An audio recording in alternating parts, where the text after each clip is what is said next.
Chapter 1430. Grandfather, just now little you said that the Imperial Medical Department recruits many female students every year. Is that true? Lantian County, the main hall of the Marquis's mansion. Li Zishuan looked at Yi Guizhong and asked. He knew that there were female medical officers in ancient times, but he didn't know that the Imperial Medical Department recruited female students. Yi Guizhong heard this and nodded. Little Xian, the Imperial Medical Department does recruit female students every year, and this isn't without precedent. As early as the Western Han Dynasty, there were female medical officers in the palace. Because of her superb medical skills, she was conferred the title of the first female national healer in the history of the Western Han Dynasty. Since the emperor ascended the throne, the system of the Imperial Medical Department gradually improved and began to recruit female students to serve as female medical officers in the palace in the future. After all, there were many concubines and princesses in the harem. If they fell ill, it wouldn't be appropriate for an ordinary imperial physician to treat them. The female students of the Imperial Medical Department came from two sources. One was to select unmarried servants between the ages of 20 and 30 to let them enter the Imperial Medical Department to learn medical skills. The second was to recruit women with medical skills from the common people to take an examination. If they passed the examination, they would directly enter the Imperial Medical Department. In the future, they would have the qualifications to enter the palace after their medical skills had reached a small level. Most of the female doctors that were gathered from the common people came from medical families. Their ancestors had been practicing medicine for generations. After the accumulation of time, they also had a lot of experience. After going through the training of the Imperial Physician Bureau, their medical skills were often better than those of the illiterate servants of the officials. Those women who want to apply for Yanhuang College's medical school should belong to this kind of people. Li Zishuan heard this and frowned. He muttered in his heart for a moment and sighed. Hearing grandfather say this, if our Yanhuang College rejects these women who want to study, it would be a great loss. As far as he was concerned, he was actually happy to see a woman enter the medical school to study medicine. This was because the profession of a doctor couldn't lack women. Firstly, there were both men and women among the patients. Although doctors didn't differentiate between men and women, it would still be inconvenient for a male doctor to treat a private illness. Secondly, female doctors were usually more meticulous, which was a good supplement for male doctors. Didn't modern hospitals not only have female doctors, but also female nurses? Little Xian, you can say that, but you can't do that. In the eyes of many great scholars in the world, your engineering studies are deviant and rebellious. But because you are blessed by the emperor, they can't accuse you. But if you allow women to enter the school, you will give them a reason to attack you. Yanhuang College, which is already in a precarious situation, will become the target of public criticism. At that time, even His Majesty won't be able to protect you. When Yi Guizhong saw Li Zishuan's expression, he couldn't help but ask anxiously. Li Zishuan smiled and nodded. Grandfather, don't worry. I know the severity of the matter. However, since the Imperial Physician Department can recruit female students, then this matter may not be without room for mediation. Tomorrow, I will go to see His Majesty and sound out His Majesty. Husband, did that matter make things difficult for you? At night, after dinner, the husband and wife returned to the bedroom. Han Yushi hesitated for a moment, then looked at Li Zishuan, who was sitting in front of the desk and reading documents, and asked softly. Hearing this, Li Zishuan turned around and asked, Wife, are you talking about the matter of letting women enter the medical school? Han Yushi nodded, then got up and walked to Li Zishuan. She said with an ashamed face, Husband, I'm sorry. When little Yuer came to the residence during the day, I heard what she said and felt that those women were very pitiful. In the end, I asked her to wait for you to come back and ask for your help.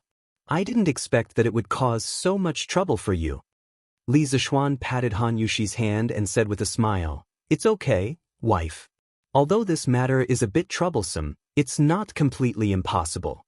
In fact, in your heart, you should have the same thoughts as little you right? Han Yushi's expression was slightly sluggish. Seeing Li Zishuan staring at her with a burning gaze, she said helplessly, Nothing can be hidden from your eyes. I just feel that those women among the common people came to study with the heart of benefiting the common people, but they were rejected. It's really a bit pitiful. Besides, I don't think that women can't learn good medicine and can't be good doctors. Isn't our villages Huzhen an example? Li Zishuan waved his hand and said with a smile, all right. Wife, I already said during the day that I don't have any intention of looking down on women. It's just that letting those women enter Yanhuang College will inevitably cause criticism. Tomorrow, your husband will go to the palace to ask His Majesty and see what his opinion is. All right, it's getting late. Let's rest. The development of the matter was beyond everyone's expectations. Ever since Li Zishuan released the Tang Dynasty Dictionary and introduced pinyin last year, more and more people became literate, including women. Once a person became literate, they would become sensible and their thoughts would be liberated to a certain extent. In addition, the Tang Dynasty was an era of openness. At this time, the social status of women in the entire history of China was rarely matched. Therefore, early the next morning, the offices of Datong Daily in Chang and City, Lantian County, Xinfeng County, Xianyang County, Yunyang County, and more than 20 other counties were besieged by women who wanted to apply for Yanhuang College's medical school. Many people were shouting, why can the Imperial Medical Department accept female students but Yanhuang College can't? There were even women who shouted, we want to see the Marquis of Yong, and ask him to give us an explanation. After receiving the news from various places, Li Zishuan had no choice but to order the besieged offices of Datong Daily to close down immediately. As for today's Datong Daily, it was all handed over to the newsboys to sell. Lantian County, Yong, and Square, Tang Dynasty Joint Medical Center. Today, doctors from all over the country had gathered here to accept Sun Simiao, Dr. Qin, and Dr. Wang's assessment and interview. Now, in the bamboo sieve in front of you, there are a total of 9 types of medicinal herbs. Please write down the names of the herbs on the paper. In a room on the 2nd floor of the medical center, Sun Simiao, Dr. Qin, and Dr. Wang were the main examiners. In front of them sat 7 or 8 doctors who came to apply for the position. The youngest of these people were only 25 or 26 years old, and the older ones even had white beards. From this, it seemed that the position of a doctor in the Tang Dynasty Joint Medical Center was very attractive to civilian doctors. When they heard Sun Simiao's first question, a few of them quickly identified the herbs and wrote at a fast speed. All right, time's up. They actually collected the answers they wrote.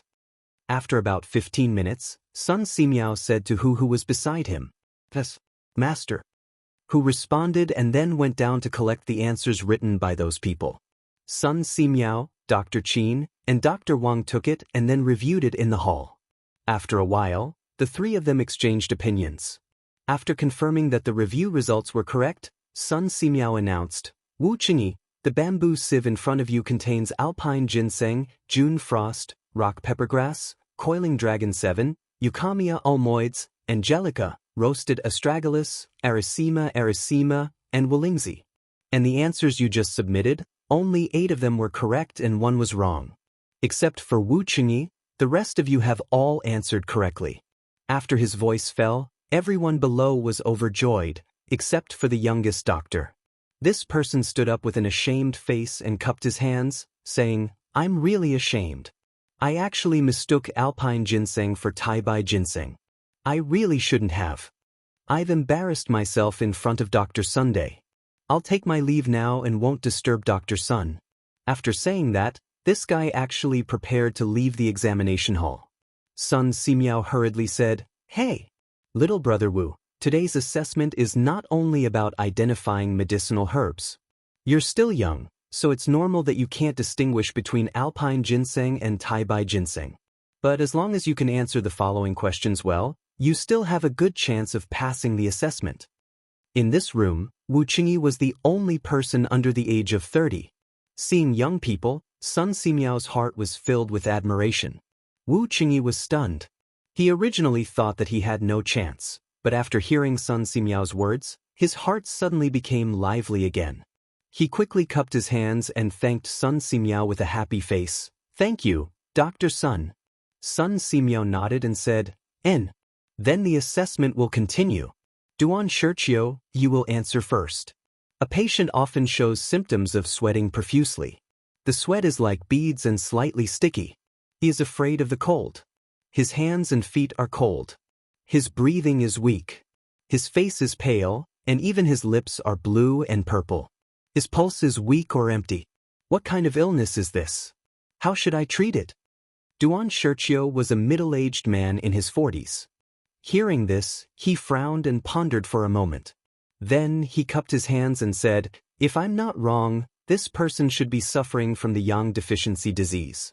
If you want to cure him, you can use 2 tails of dragon bone, 1 tail of cinnamon, 1 tail of licorice, 1 tail of poria, 1 tail of ginseng, 2 tails of maimenda, 2 tails of oysters, 1 tail of Sichuan lacquer, half a portion of ginger, 3 large dates. Fry them until they are 6/10. Very good answer. Next Jutsaichi answer? In the examination room, a group of doctors were racking their brains to pass the assessment. Outside the examination room, the rest of the doctors were waiting anxiously. The people in the back were especially worried because they were afraid that when it was their turn, the admission quota would be full. Then, no matter how good they were, it would be meaningless. After Li Zixuan had breakfast in the morning, he came to the joint medical hall. Although he planned to meet Li Er today, the palace was in the morning court. He did not want to suffer, so he planned to wait until the morning court was over. As soon as he arrived at the medical hall, he saw this lively scene. Please invite the 8 doctors in the back in. After asking for the location of the examination room, Li Zixuan went directly to the examination room on the 2nd floor. As soon as he reached the door, he heard Sun Simiao's voice full of energy. But after seeing the doctors who came in to apply, Li Zixuan's eyes instantly widened because he saw a woman in the team of doctors. So, he quickly quickened his pace and walked into the examination room. He heard Sun Simiao's surprised voice inside, Miss, we are hiring doctors here. Those who have nothing to do with it, please leave. After his voice fell, a woman's voice sounded in the room, Why do you say that, Master Sun? I came here to participate in the doctor examination of the joint medical hall. How did I become an unrelated person? Li Zixuan had already walked in at this time, but Sun Simiao did not notice him at all. Instead, he frowned and said, The Tang Joint Medical Hall only recruits male doctors. Miss, please leave. Dr. Sun, as a person outside the medical field, how can you be as pedantic as those pedantic scholars? The Tang Joint Medical Hall is hiring doctors as long as their medical skills are qualified. Why does it matter if the applicant is a man or a woman? What's more, wasn't the little fairy doctor also a woman? If she can be your disciple, why can't I, Guqinyue, come to the Tang Joint Medical Hall to help the world and heal the wounded? The woman said to Sun Simiao with a proud face. People in the world respected and feared Sun Simiao, but this woman spoke to Sun Simiao rudely. You little girl, how can you be so disrespectful to Dr. Sun? That's right. Dr. Sun's medical skills are superb. He has saved millions of people and is the role model of the medical world. How can he allow a little girl like you to criticize him? Gu Qingyue's words aroused the dissatisfaction of the doctors in the room, and they all began to criticize her. Who knew that Gu Qingyue was not afraid at all? She said coldly, This is a selection of doctors. Since when did it depend on qualifications to be ranked? Dr. Sun has saved many patients, but what does that have to do with me? I just want a fair chance to compete. If Dr. Sun stumps me with medical skills, I have nothing to say. But if I am deprived of the opportunity to enter the Tang Joint Medical Hall because I am a woman, then I will not accept it. I will go to the Marquis of Yong and to ask for an explanation. Her words were powerful and full of vigor. Those doctors who had criticized her before were intimidated by this woman's cold and arrogant aura and actually shut their mouths. Although Hu Jingwei, who was beside Sun Simiao, subconsciously wanted to speak up for her master, she always felt that every word Gu Qingyue said was very reasonable. So much so that she could not say a single word of rebuttal for a long time. I heard that someone wants to ask for an explanation from this marquis. Is this true? Li Zixuan, who had been hiding at the back of the examination room, had no choice but to come out now. He touched his nose and said awkwardly. During the enrollment process of Yanhuang College's medical school, there were women who came to apply, but he never expected that in the examination room of the Tang Joint Medical Hall, there would be a female doctor who came to apply for a position. He could not help but think to himself, the Tang dynasty's culture is really open. The Tang dynasty's feminism is really stronger than any other dynasty. Xiaoxian, you're here. Yamacho. Young master, you're here. Marquis? Nice to meet you, ma. Hearing that, Sun Simiao, Dr. Qin, Dr. Wang, Hu Jingwei, and the other doctors in the room all stood up and greeted him. The woman named Gu Qingyue did not move. She used her beautiful eyes to seriously size up Li Zixuan. The surprise in her eyes disappeared in a flash. She probably did not expect Li Zixuan to look so young. After a moment of sizing him up, she bowed and said, I am Gu Qingyue. Nice to meet you, Marx. Chapter 1431. In ancient times, women had obtained a high status through their labor in harvesting. At that time, they had even become the kings of their own tribes. Later on, the change in labor force made men the representatives of sovereignty. Since the establishment of the feudal empire, women were not allowed to be officials or doctors. They seemed to have become a tool for reproduction. However, there was one dynasty that was an exception, and that was the Tang dynasty. In the Tang dynasty, women had a unique status. This seemed to be an era where men and women were equal. This was reflected in the laws of the Tang dynasty. The laws of the Tang dynasty stipulated that women of the Tang dynasty had the right to inherit and could become the head of a household. A woman's virtue was to have no talent. If this sentence was used on women of the Ming and Qing dynasties, it would be perfect. However, women of the Tang dynasty were not like this. In the Tang dynasty, women could ride horses and shoot arrows. They could also attend all kinds of grand banquets. They were not like the ladies of the Ming and Qing dynasties, who had to hide in their boudoirs all day long. It was because of this open culture and the tolerance of women from top to bottom. Coupled with Li Zixuan's introduction of dictionaries and pinyin, the literacy rate of the people of the Tang dynasty soared. Women's thoughts were also further liberated. This led to the pursuit of the Datang daily office in recent days. This led to Gu Qingyue speaking frankly and openly contradicting Sun Simiao in the examination room of the Tang dynasty's joint medical center. After the Tang dynasty, the feudal system became more complete and the centralization of power was further strengthened. This also led to the loss of women's rights. In the later dynasties, the Qing and Zhou Confucianism gradually became mainstream.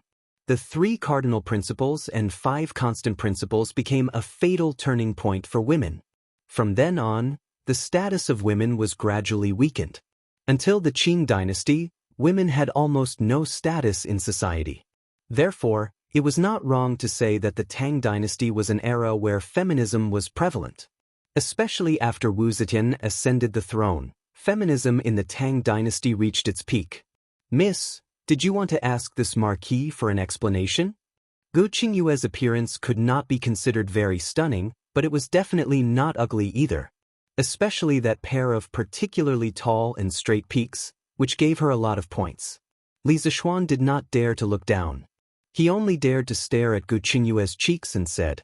Gu Qingyue stood up straight and said in a neither servile nor overbearing tone, Marquis Qingyue only wants a fair chance to compete with these male doctors. The Tang Empire Joint Medical Center is recruiting doctors, not son-in-law. Why do you care so much about gender? Li Zixuan nodded and asked with a smile, Miss Gu, you seem to be very confident in your medical skills? A trace of pride appeared on Gu Qingyue's face.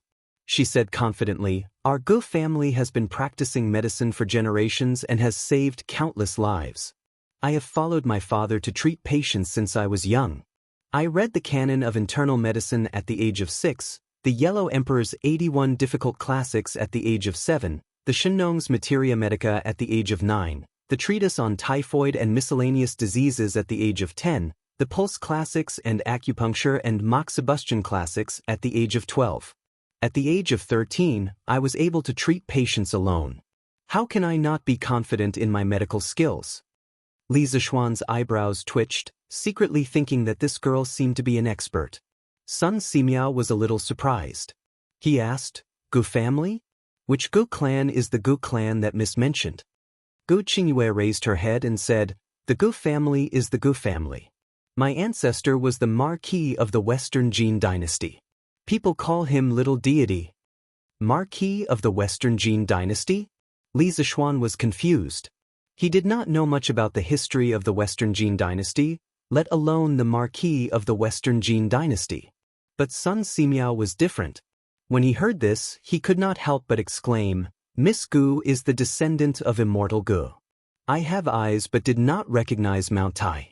My apologies. Dr. Qin and Dr. Wang were also shocked. They cupped their hands and said, so you are the descendant of Immortal Gu. My apologies. Li Zixuan was instantly dumbfounded. He thought to himself, who the hell is this Xianwen Gu? He was able to make Sun Simiao and Dr. Qin treat him differently. Can I take the test now? Gu Qingyue asked with a smile. Little Xian, you see, Sun Simiao's voice faltered as he looked at Li Zixuan with a troubled expression. Li Zixuan quickly put away the confusion on his face. He coughed and said, since Miss Gu is from a famous family and is so confident in your medical skills, you can take the test. At the same time, the Tang Empire's Joint Medical Center will no longer restrict the recruitment of male and female doctors. As long as your medical skills and medical ethics are good, you can be selected. Although he did not know who Gu Qingyue's ancestor, Immortal Gu, was, he could not show his ignorance on his face. He still wanted to save face. As for the gender restriction of the Joint Medical Center's doctors, it was a decision he made after careful consideration. Because the academy recruiting female students might be opposed by the public, but the medical center recruiting female doctors, there was no reason for people to object. After all, there was no rule that said that women could not practice medicine in this era. Marquis is wise and powerful. Qingyue is impressed. Hearing that Li Zixuan had completely removed the gender restriction of the recruitment of doctors, Gu Qingyue smiled sweetly and bowed to Li Zixuan. Sun Simiao saw that Li Zixuan's attitude was firm, so he could not persuade him anymore. Moreover, he also felt that recruiting female doctors would not affect the overall situation, so he nodded and said, that's good. Gugu Nyang, please take a seat. Next, please follow them to take the test. Actually, come out for a moment. After settling the matter of Gu Qingyue's qualification, Li Zixuan walked to who actually sighed and whispered something. Then he walked out of the room from the side. Who actually looked at Sun Simiao. Seeing Sun Simiao nodding at her, she then walked out of the door. Young master, do you need me for something? Outside the room, who actually asked in a low voice. Li Zixuan nodded. He hesitated for a moment, but still bent down slightly and looked at who actually. He whispered, actually, who is Gu Qingyue's ancestor? Who actually was stunned and said doubtfully, young master, didn't Sister Gu say? Her family's ancestor is Gu Xianwen, the Marquis of the Western Jin dynasty. Oh, young master wants to ask who Gu Xianwen is, right? This Gu Xianwen is Gu Hong. His courtesy name is Ji Chuan, and he calls himself Bio Puzi.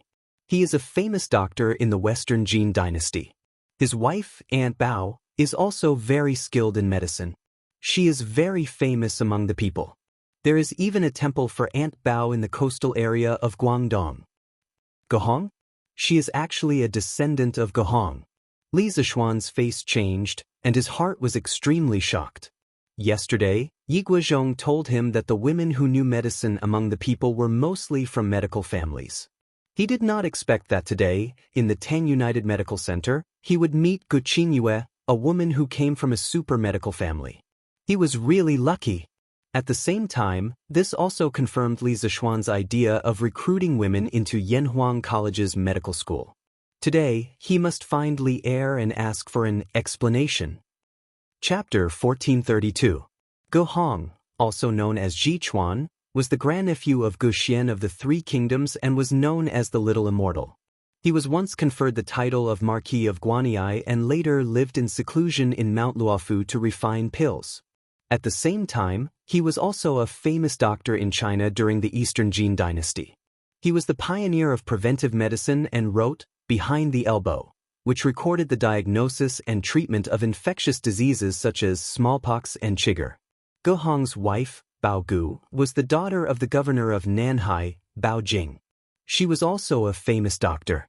She had followed her husband for a long time to refine pills and practice medicine in Mount Luofu, treating the people and benefiting the people. Therefore, the people of Lingnan respectfully called her Bao Gu. Bao Gu practiced medicine and gathered herbs, and her footprints were all over Guangzhou, Nanhai, Huiyang, Baoyuo, and other places. Her medical skills were excellent and meticulous. She was good at acupuncture and was famous for treating tumors and warts. After Bao Gu's death, the people of Lingnan commemorated her contribution to the medical industry and built a shrine to Bao Gu in the Sanyuan Palace at the foot of Yuexiu Mountain in Guangzhou. Therefore, the Gu family that Gu Qingyue belonged to could be called a super medical family. However, Li Zishuan found it a little strange. With the Gu family's background, even after several hundred years, they shouldn't have let Gu Qingyue, a young miss who had never done any household chores, apply for a job at the joint medical center, right? Could there be a story in between? Shaking his head, Li Zishuan left the medical center and went home. He still had to go to the palace to see Li Er, so he had to go home and change his clothes. "Greetings, Marquis." Just as he stepped into the gate, a person came from the front yard and bowed to Li Zishuan. "Oh, Brother Zhang, why are you here?" Li Zishuan was slightly surprised.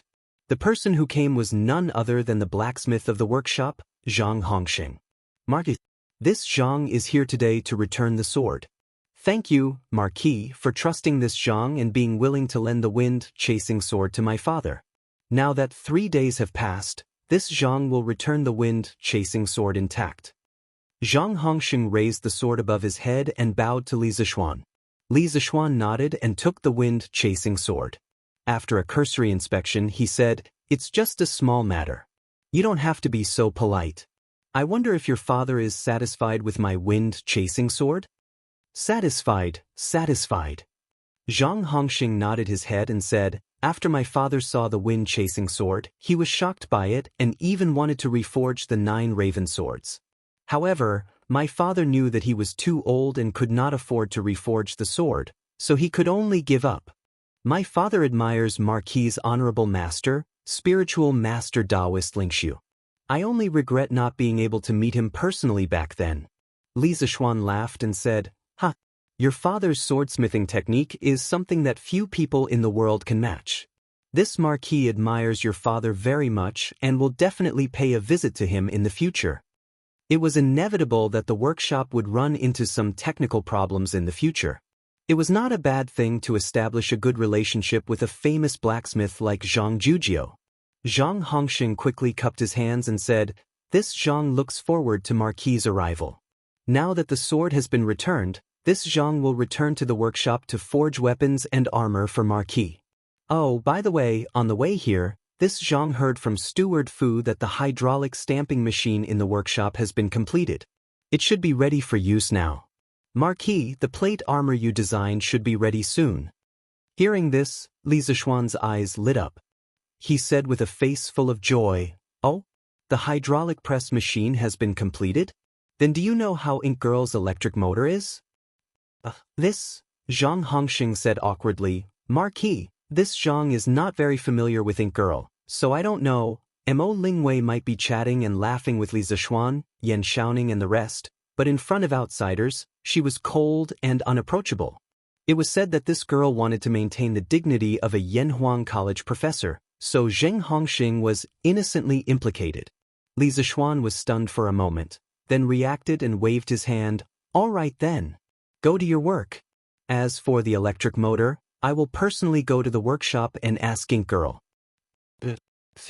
After hanging the chasing wind sword on the sword rack at home, Li Zishuan changed into a set of court clothes with the help of Xiao He and Xiao Shi.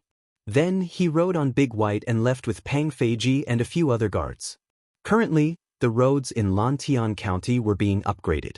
The original bluestone roads were being changed into cement roads. In order to avoid traffic jams due to the road construction, County Magistrate he chose to construct the roads in sections. This way, the construction speed could be guaranteed and it would not affect the people's travel as much as possible. After leaving the county, he rode his horse all the way to Chang'an City. It was only 9 o'clock in the morning, so the weather was not too hot. Therefore, the journey was very refreshing. Little Xian? You're done with the morning court, what are you doing here?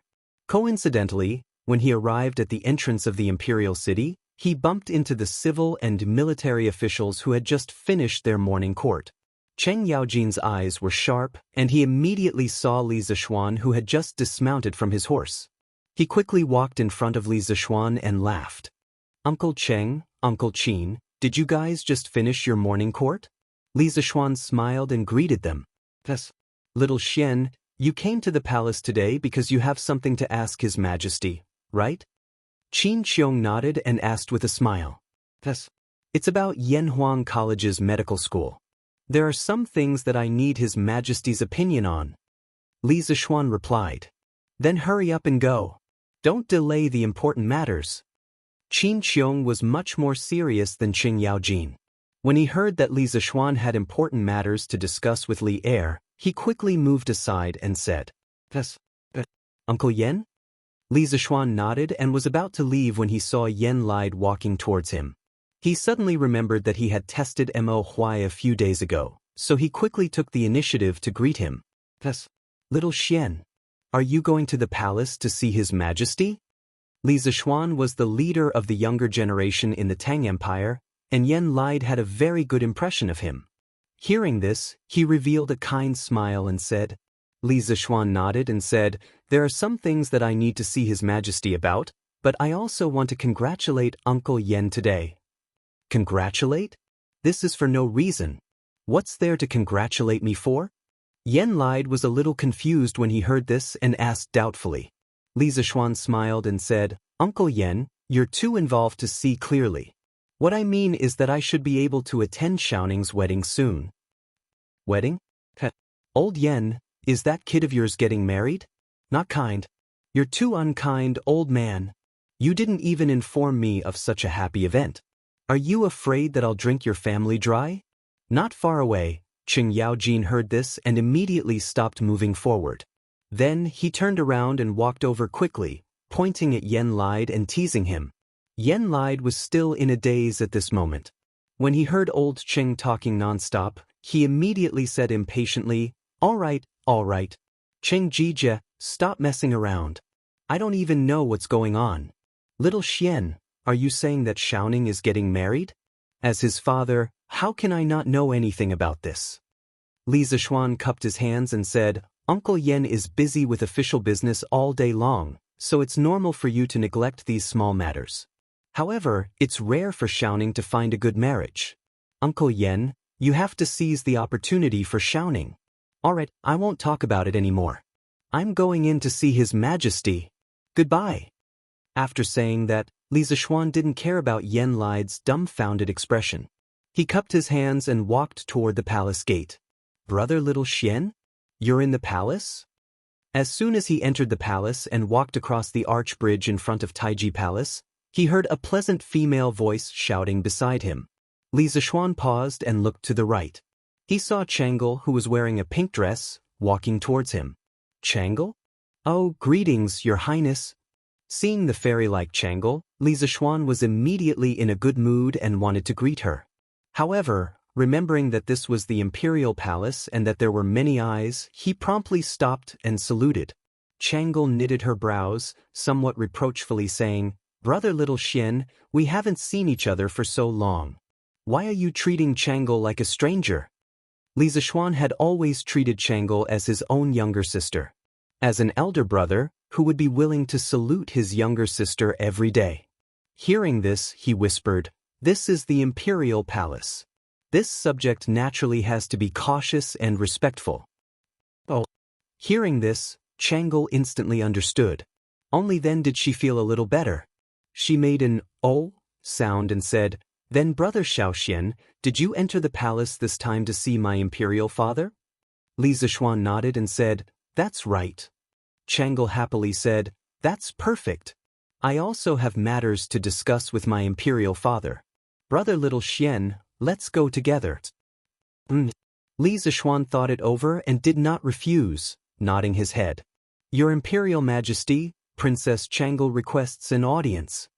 In the Sweet Dew Palace Hall, Li Er had not been seated for long after the morning court session when an eunuch entered and bowed. Oh, Changle? Quickly let her in. Li Er had just finished the morning court session and was originally somewhat tired. Hearing that his most beloved daughter had arrived, he immediately became spirited and hurriedly replied. Who knew that the eunuch would say, Your Imperial Majesty, the Marquis of Yong, and is also outside the hall, requesting an audience. Why did that fellow think of meeting us today? Let him in. Hearing this, Li Er's eyebrows trembled slightly as he spoke.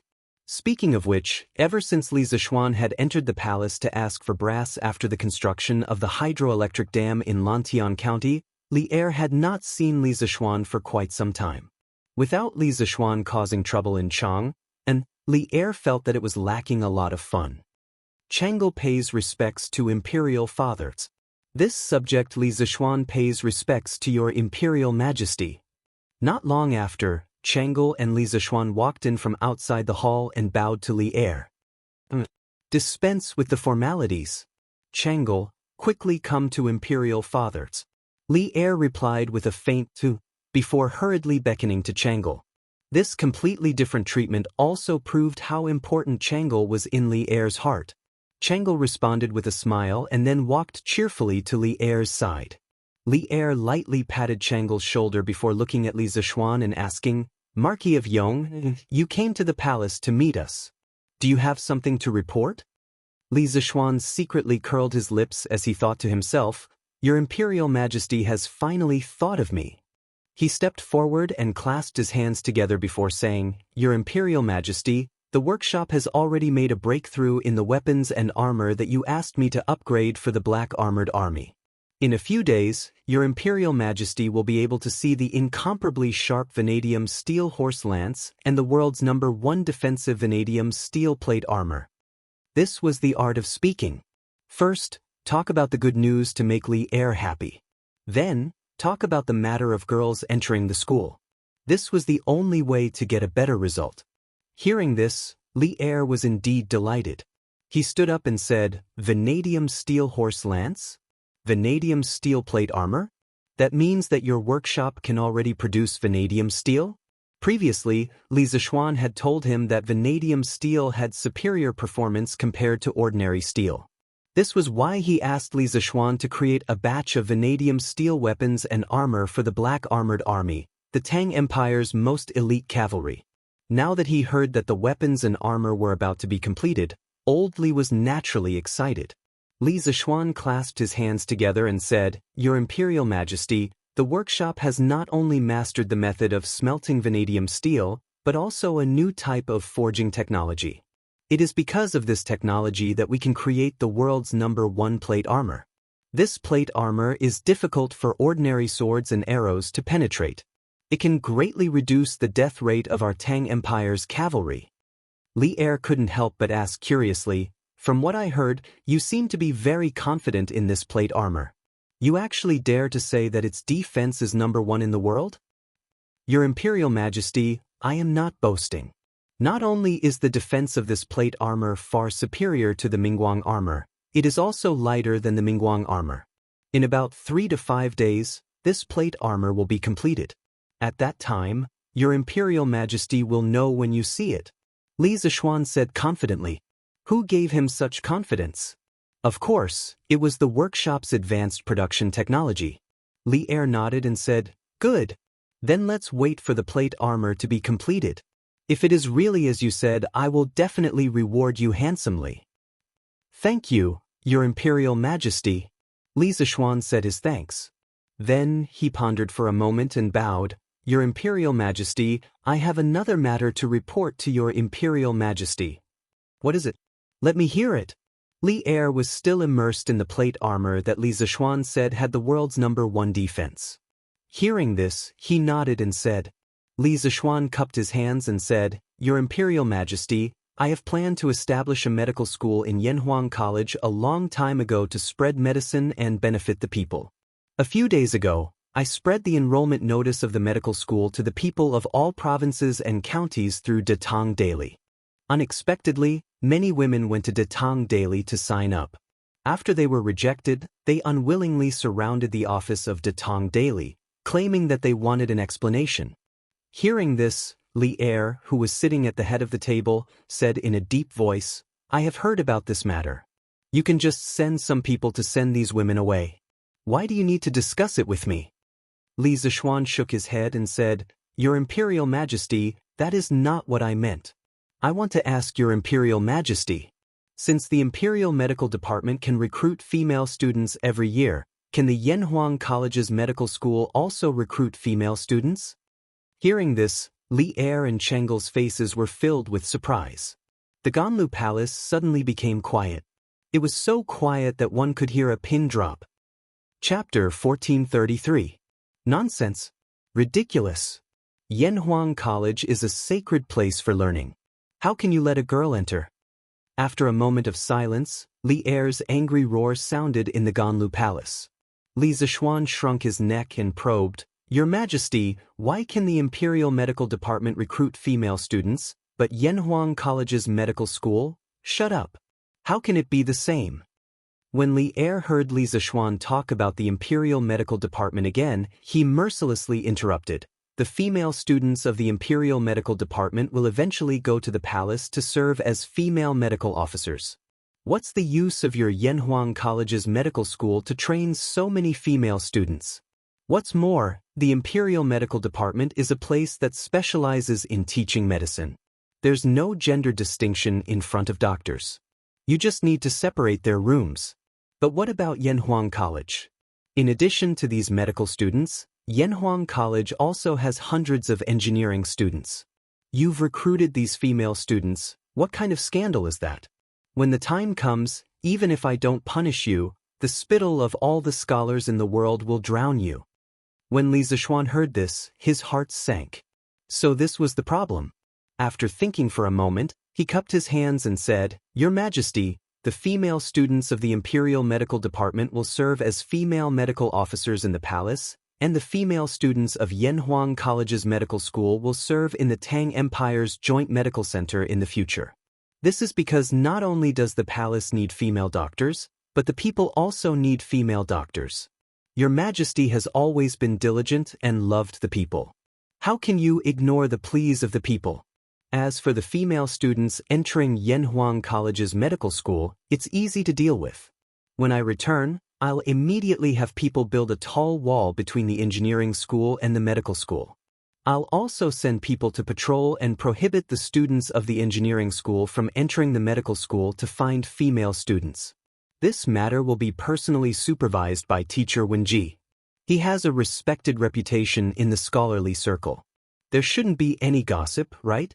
In this way, although the medical school is under the name of Yanhuang College, it's completely independent. The education model is no different from the Imperial Medical Department. Can't the leisurely mouths of the people in the world be completely blocked?" Li Er, who was sitting high above, couldn't help but frown. Chang Lu, who was beside him, took the opportunity to say, "Father, Brother Xiao Xian was right. Not only did the palace need female medical officers, the commoners also needed them. Otherwise, if this girl suffers from some hidden illness that is inconvenient to speak of, how difficult would that be?" It was said that the harem was not allowed to interfere in politics. If it were any other concubines or princesses in the harem who said this, they would probably be reprimanded by Li Er. However, it was Chengel who said this. The result was completely different. Li Zishuan's furrowed brows actually relaxed slightly. He patted Chengel's little head very dotingly, then looked at Li Zishuan and said, "Your method is barely passable, but why do you have to go through so much trouble to recruit women into Yanhuang College's medical school?" This was also what Li Er didn't understand. As the saying goes, one doesn't get up early without benefits. In his opinion, although Li Zishuan wasn't the kind of person who only cared about benefits, he was definitely not the kind of person who did things without asking for anything in return. Li Zishuan said with an innocent face, "Your Majesty, I'm not letting women into the medical school for my own personal benefit. I'm only letting the Tang Empire's medical school have a better development." Li Er asked curiously, What does letting the Tang Empire's medical school have to do with recruiting women into the school? Li Zishuan cupped his hands and said, Your Majesty, if the Tang Empire's medical school wants to have a long-term development, it absolutely can't do without female doctors. Most of the women who want to apply for Yanhuang College's medical school are from medical families. Their ancestors have been practicing medicine for generations. Under the influence of what they see and hear, their cultivation in medicine is better than that of ordinary people. What they lack is a systematic medical education. Once they are able to receive formal training, their medical skills will definitely be better than the current doctors in the various medical halls. If they are willing to apply for Yanhuang College's medical school, it means that they have a benevolent heart to save the world and help the people. Your Majesty, do you want me to reject these women with medical talent just because they are women? Moreover, women are generally more careful than men. The most important thing for a qualified doctor is to be careful. Female doctors are a good supplement for male doctors. That's why I said that if the Tang Empire's medical school wants to have a long-term development, it absolutely can't do without female doctors. Li Zishuan's words made Li Er fall into deep thought. Changel, who was at the side, became more and more interested as she listened. Her beautiful face gradually glowed with a brilliant smile. She thought to herself, Brother Xiaoxian is indeed different from other men. He values women so much and doesn't discriminate against them. He really has the spirit that only immortals have. Speaking of which, although she was a princess of the Tang Empire, she was still a woman. Since she was a woman, she couldn't avoid marrying and becoming a man's wife and vassal. Today, Li Zishuan spoke up for female doctors, which made her eyes light up. Your Majesty, I also think that Mark Yong An's words are reasonable. Li Er was about to speak when Empress Zhongxin happened to walk in from outside the hall with a bowl of iced sour plum soup. She smiled and said, There are many women from medical families among the people who have medical skills. If they are rejected outside the door of Yanhuang College's medical school just because they are women, wouldn't it be too much of a pity to cut off the possibility of their medical skills to improve further? Besides, the number of female students recruited by the Imperial Medical Department every year is limited. The palace doesn't need so many female medical officers, so it's better to let Yanhuang College's medical school cultivate a group of female doctors to benefit the people. Standing in the middle of the hall, Li Zishuan couldn't help but look gratefully at Empress Zhongxin. This gentle, virtuous, and wise woman would come out at every critical moment to advise Li Er to make the most correct decision. She was the biggest contributor to Li Er's creation of the Zhenguan Golden Age. The silent Li Er finally looked at Li Zishuan and said, That's good. We will grant your request for the time being, but this move is bound to cause criticism among the court officials. In our opinion, this matter should wait until your new plate armor is made before we announce it in front of all the court officials. At that time, you will have made a great contribution, and the voices of opposition will be much smaller. In addition, if there are people among the people who oppose this matter, you will have to deal with it yourself. If the voices of opposition are too loud, then don't blame us for refuting your proposal. When Li Zishuan heard this, he couldn't help but curse Li Er in his heart for being so cunning. However, it was already not easy for Li Er to be willing to stand by his side. It was basically impossible for him to get Li Er to help him eliminate all opposition. This official obeys. Thank you for your grace, your majesty. Li Zishuan knew when to stop and immediately stepped forward to thank the emperor. The next day, Tang Dynasty's Joint Medical Center officially announced the recruitment of female doctors. This news only caused a small ripple among the people because today was a special day. Celestial Bane, which had been serialized in Datang Daily for 2 months, officially ended today. Strangely enough, this Xianxia novel's biggest audience was not men, but women. The delicate emotional entanglements in the novel caused many women to cry. Especially at the end, when Bai Yao sacrificed herself to block the Celestial Bane sword for Zhang Xiaofan, not only did the female readers cry, but many male readers couldn't help but secretly wipe their eyes. Sob, sob, sob. In the end, Bai Yao still couldn't be resurrected. Bai Yao is so pitiful. Leather Knight is so hateful. Why did he give everyone hope and then let everyone feel despair? Bai Yao could have been resurrected. Why didn't he give us a perfect ending? Quick, take a look at the last paragraph Pai Xia wrote. Today, Celestial Bane has officially come to an end. During the serialization of Celestial Bane, we received a lot of support from readers. Chivalrous Hero is very grateful. Of course, we also received criticism and abuse from readers. Chivalrous Hero understands all of you because Chivalrous Hero also likes Bai Yao. But Swordsman really can't give you a perfect ending. Bai Yao's tragedy, from the day she appeared, was already destined. She was a demonic witch, and Zhang Xiaofan was from a righteous sect. Under normal circumstances, the two of them would never be together. During the Great Battle of Emerald Cloud Mountain, Zhang Xiaofan was interrogated by his sect. Priest Song Song colluded with the demonic sect and betrayed Emerald Cloud sect. The defeated demonic sect turned back and wanted to kill Emerald Cloud sect. Daoist Jinren activated the Celestial Bane Sword formation for the second time. In the end, because he was worried that Zhang Xiaofan would be used by the demonic sect and bring disaster to the world, he slashed the Celestial Bane Sword at Zhang Xiaofan. In such a desperate situation, if Bai Yao didn't activate the spell of infatuation and block the sword with her body, Zhang Xiaofan would only die. There was no other ending. The wounded Zhang Xiaofan joined Ghost King sect under the name of Ghostly. For 10 years, he searched for a way to resurrect Bai Yao. But the dead cannot be resurrected. Can Bai Yao really be resurrected? Maybe. After all, when Fox Divergent Mountain collapsed, Bai Yao's body disappeared, leaving only a piece of green clothing and the Hahuan bell. It was very imaginative. But if Bai Yao didn't use her body to block the sword and sleep forever, how can you remember her forever? I want you to always remember the Bai Yao who, for true love, was willing to fall into the underworld for 3 lifetimes and 7 lifetimes. Swordsmen were devastated by the end of Celestial Bane. After serious consideration, Swordsman decided to stop writing and thank the readers who accompanied the swordsman along the way. If fate wills it, we'll meet again. Leather Knight's words at the end of the chapter were an explanation for Bai Yao's ending. It was also a declaration that he would stop writing from now on. After reading it, the male and female readers were stunned at first. Then they cried out in disbelief. What? Stop writing? What does this mean?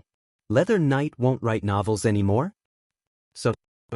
Although we're sad that Bai Yao didn't resurrect, Leather Knight, please don't abandon us readers. Sob. We won't scold you anymore. Leather Knight, don't stop writing. That's right. We won't block Datong Daily's editorial department anymore. We won't scold you anymore. Please don't stop writing. Sob. Bai Yao didn't resurrect. Leather Knight also stopped writing. Leather Knight, why are you so cruel to us? In Chang'an City and the counties around Chang'an City, the readers who saw the latest issue of Bragging World couldn't help but cry.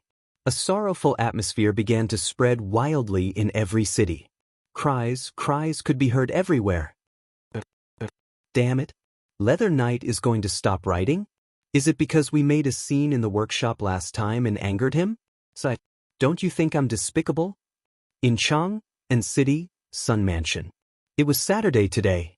Sun Zifen sat in the backyard happily and read the latest issue of Bragging World. He was very satisfied with the plot update a few days ago because Zhang Xiaofan was trying hard to find a way to resurrect Bai Yao. This gave him hope.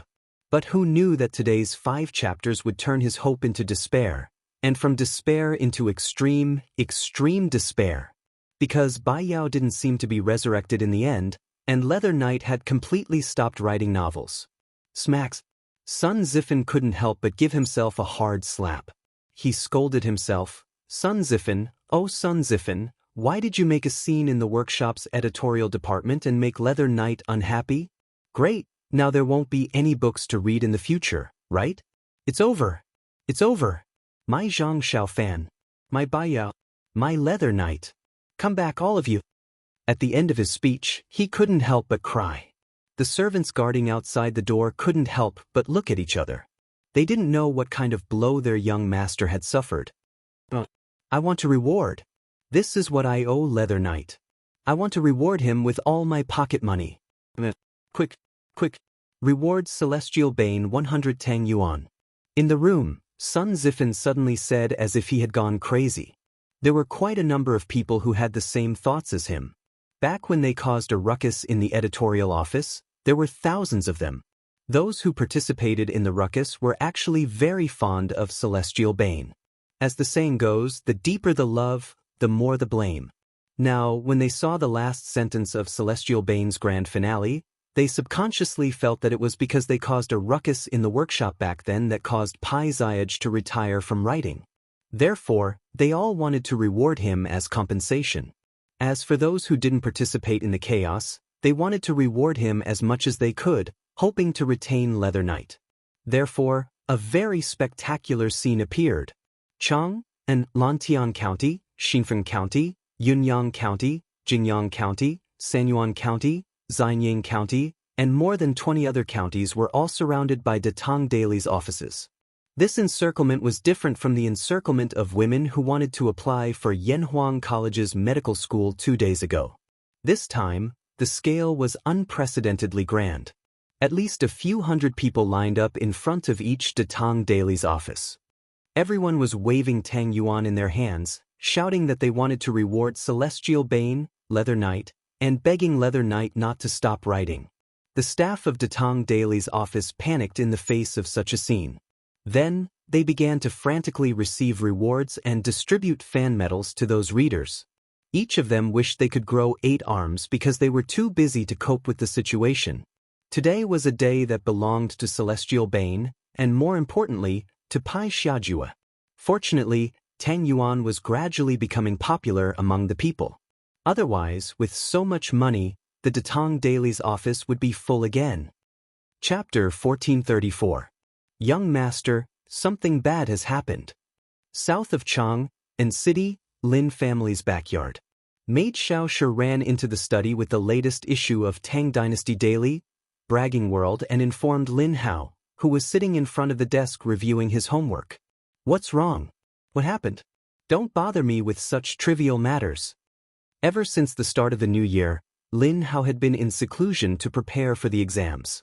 Although he knew that Leather Knight had published a new book at the end of March, he could only bear the pain and give it up in order to get into Yanhuang College this year. For the time being, he put Celestial Bane aside. He planned to read it to his heart's content after the exams. Under his orders, his maidservants would buy a copy of Bragging World every day. They would also cut out the parts about Celestial Bane and bind them into a book. They would keep it for him to read after the exam. Young Master, Celestial Bane is ending today. Leather Knight said that he's going to quit writing completely and will never write a novel again. Datang Daily's office in Chang and City has gathered a lot of readers. They're all madly tipping and begging Leather Knight not to quit writing. Xiao Shi was panting as she held the latest issue of Big Talk, Martial Arts World. What? Celestial Bane is ending? Leather Knight is going to quit writing? Lin Hao stood up in shock when he heard that. He originally planned to raise Celestial Bane for a while, but he never expected that he would raise the author until the end of his career. It would be hard for anyone to surpass his skill in raising books in the future, right? Young Master looked. Xiao Shi nodded in response and handed the copy of Bragging World to Lin Hao. Lin Hao took it and read the last paragraph carefully. He couldn't help but sigh. What a pity. What a pity. I won't be able to read his novels anymore. Xiao Shi, go get 1,000 Tang Yuan and tip the Leather Knight. Currently, the Yanhuang Chamber of Commerce's bicycles were selling well all over the country. Lin Wenyuan relied on his status as a member of the Chamber of Commerce to earn a lot of money. In addition, Lin Hao had recently been in closed-door training to prepare for the exams, so he rarely used the money. Therefore, this brat had also saved up a lot of money. 1,000 Tang Yuan was still something he could afford. Thus, young master. Brother Qingke, is Brother Xiaoxian really not planning to write novels in the future? In the Imperial Palace, the little fatty had just paid his respects to Empress Zhangsun when he was robbed by Changle. Changle pulled Li Tai to the garden and asked anxiously. Li Tai heaved a sigh and said helplessly, I just found out about this too. Although I felt bad, I understood Yamacho's feelings. He had so many things to do every day. How could he have the time to write a novel? We should have been mentally prepared for this outcome. When Changle heard this, a trace of sadness appeared on her face. After a long while, she nodded and said, "Yes. Brother Qingke, you're right. Brother Xiaoxin can't always write novels for us. Now, not only is he in charge of Yanhuang College, he's also in charge of the huge fief of Lantian County. It's time for him to stop writing. But, from now on, it'll be hard to see a novel as exciting as Celestial Bane." "Yamacho, are you really planning to stop writing?" In the new workshop of the Strange Taste Pavilion, Li Zixuan came here today to check on the progress of the technical upgrade and coincidentally met Ma Zhou. Ma Zhou brought Li Zixuan to a corner and asked worriedly, "Sai, I'm not writing anymore. I'm not writing anymore. I'm getting busier and busier. Where would I find the time to write novels?" Li Zixuan waved his hand and smiled bitterly. Ma Zhou said unwillingly, "But, Marquis, are you really willing to part with your readers? Do you know that this morning, countless readers of Celestial Bane in and around Chang'an City went to the Datang Daily office to tip you? They want to apologize for making a scene in the workshop and ask you to stay. Are you really willing to part with them?" Although he had long decided to stop writing after finishing Celestial Bane, Li Zixuan couldn't help but feel a little sad when he heard Ma Zhou mention it. It was a kind of reluctance. All good things must come to an end. I have more and more work to do, and I can't keep writing. It's better to get the pain over with than to prolong the pain. While there's still not too deep, it's better for me to withdraw as soon as possible. Besides, each new generation excels the previous one. Now, Hua Hongyi's dream of Qin is gaining momentum and has a chance to take Celestial Bane's first place. I'm leaving when things are done, hiding my achievements and fame. I'm leaving now to make way for the younger generation and to avoid embarrassment if I'm surpassed by others in the future." After a moment of silence, Li Zixuan shook his head and said. Ma Zhou looked deeply at Li Zixuan and said, "Leaving when things are done, hiding your achievements and fame. Marquis, you have great literary talent. Although what you said makes sense, Marquis, I don't believe a word of it. Celestial Bane's position, whether it's in the past or in the future, is unshakable. Dream of Qin is getting more and more exciting after it's updated, but it's still lacking compared to Celestial Bane." After Li Zixuan told Hua Hongyi about the TV series in his previous life, Hua Hongyi stopped updating for a week and reworked the outline. The updated Dream of Qin was undoubtedly more exciting in terms of plot. Hua Ziyu, a student of engineering, Princess Yushu of Tuan Kingdom, Xiang Yu, the overlord of Western Chu, Lu Bang, the great Qin general Meng Yi, the great eunuch Zhao Gao, the eldest young master Fu Su, the second young master Hu Hai, and the supreme emperor Qin Shi Huang. These characters collided and created dazzling sparks under Hua Hongyi's pen. Especially the part where the main character, Hua Ziyu, used engineering to stir up trouble in the Qin dynasty, the readers couldn't help but exclaim in satisfaction and couldn't stop. Because of this, Dream of Qin's results were getting better and better, and even showed signs of surpassing Celestial Bane. Nowadays, there were more and more novels imitating Dream of the Great Qin. For example, Dream of the Three Kingdoms and Dream of the Han Dynasty could be found everywhere. Basically, they imitated the main character of Dream of the Great Qin and Dream of the Han Dynasty. It could be said that Dream of the Great Qin had created the genre of time travel. Seeing that Dream of Qin was getting more and more popular, Li Zixuan was finally relieved and decided to stop writing altogether. After hearing Ma Zhou's words, Li Zixuan said helplessly, "Ha! Brother Ma really thinks highly of me, but since things have come to this, I won't write any more novels no matter what. In the future, Brother Ma, you have to find more new talents with potential."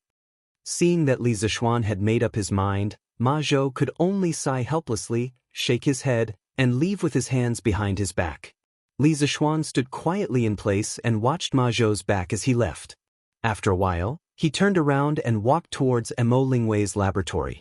"Little Ningzi, come over and help me coil the coil on the magnet." Oh, coming. Can your hand stop shaking?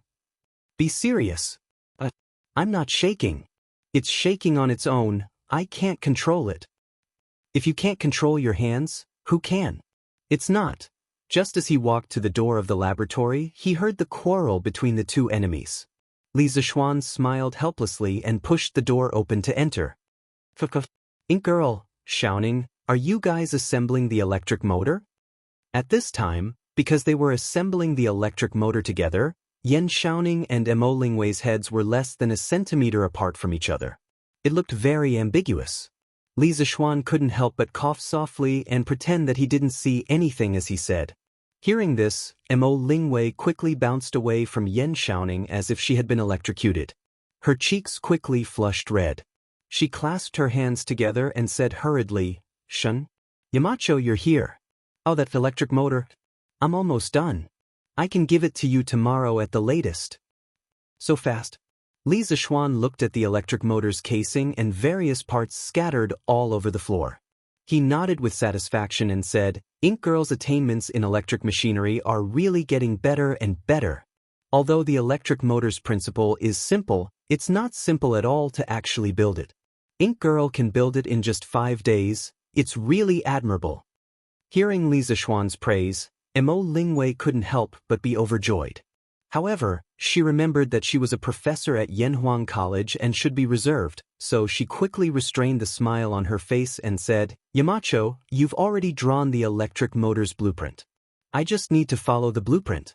Most of the credit goes to you. I don't dare to take the credit. Our Professor Mo is actually so modest.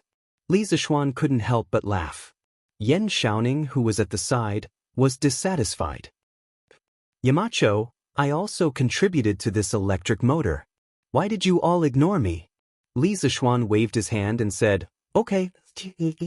You all contributed. When the electric motor is done, I'll give each of you something good. Yan Xiaoning was instantly happy.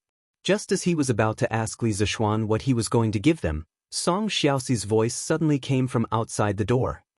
Young Master Yan, a servant from the Yan residence, has sent a message. He said that Minister Yan wants you to go home today. Yan Xiaoning was stunned. He went over to open the door of the laboratory and looked at Song Xiaoxi. Xiaoxi, my father wants me to go home?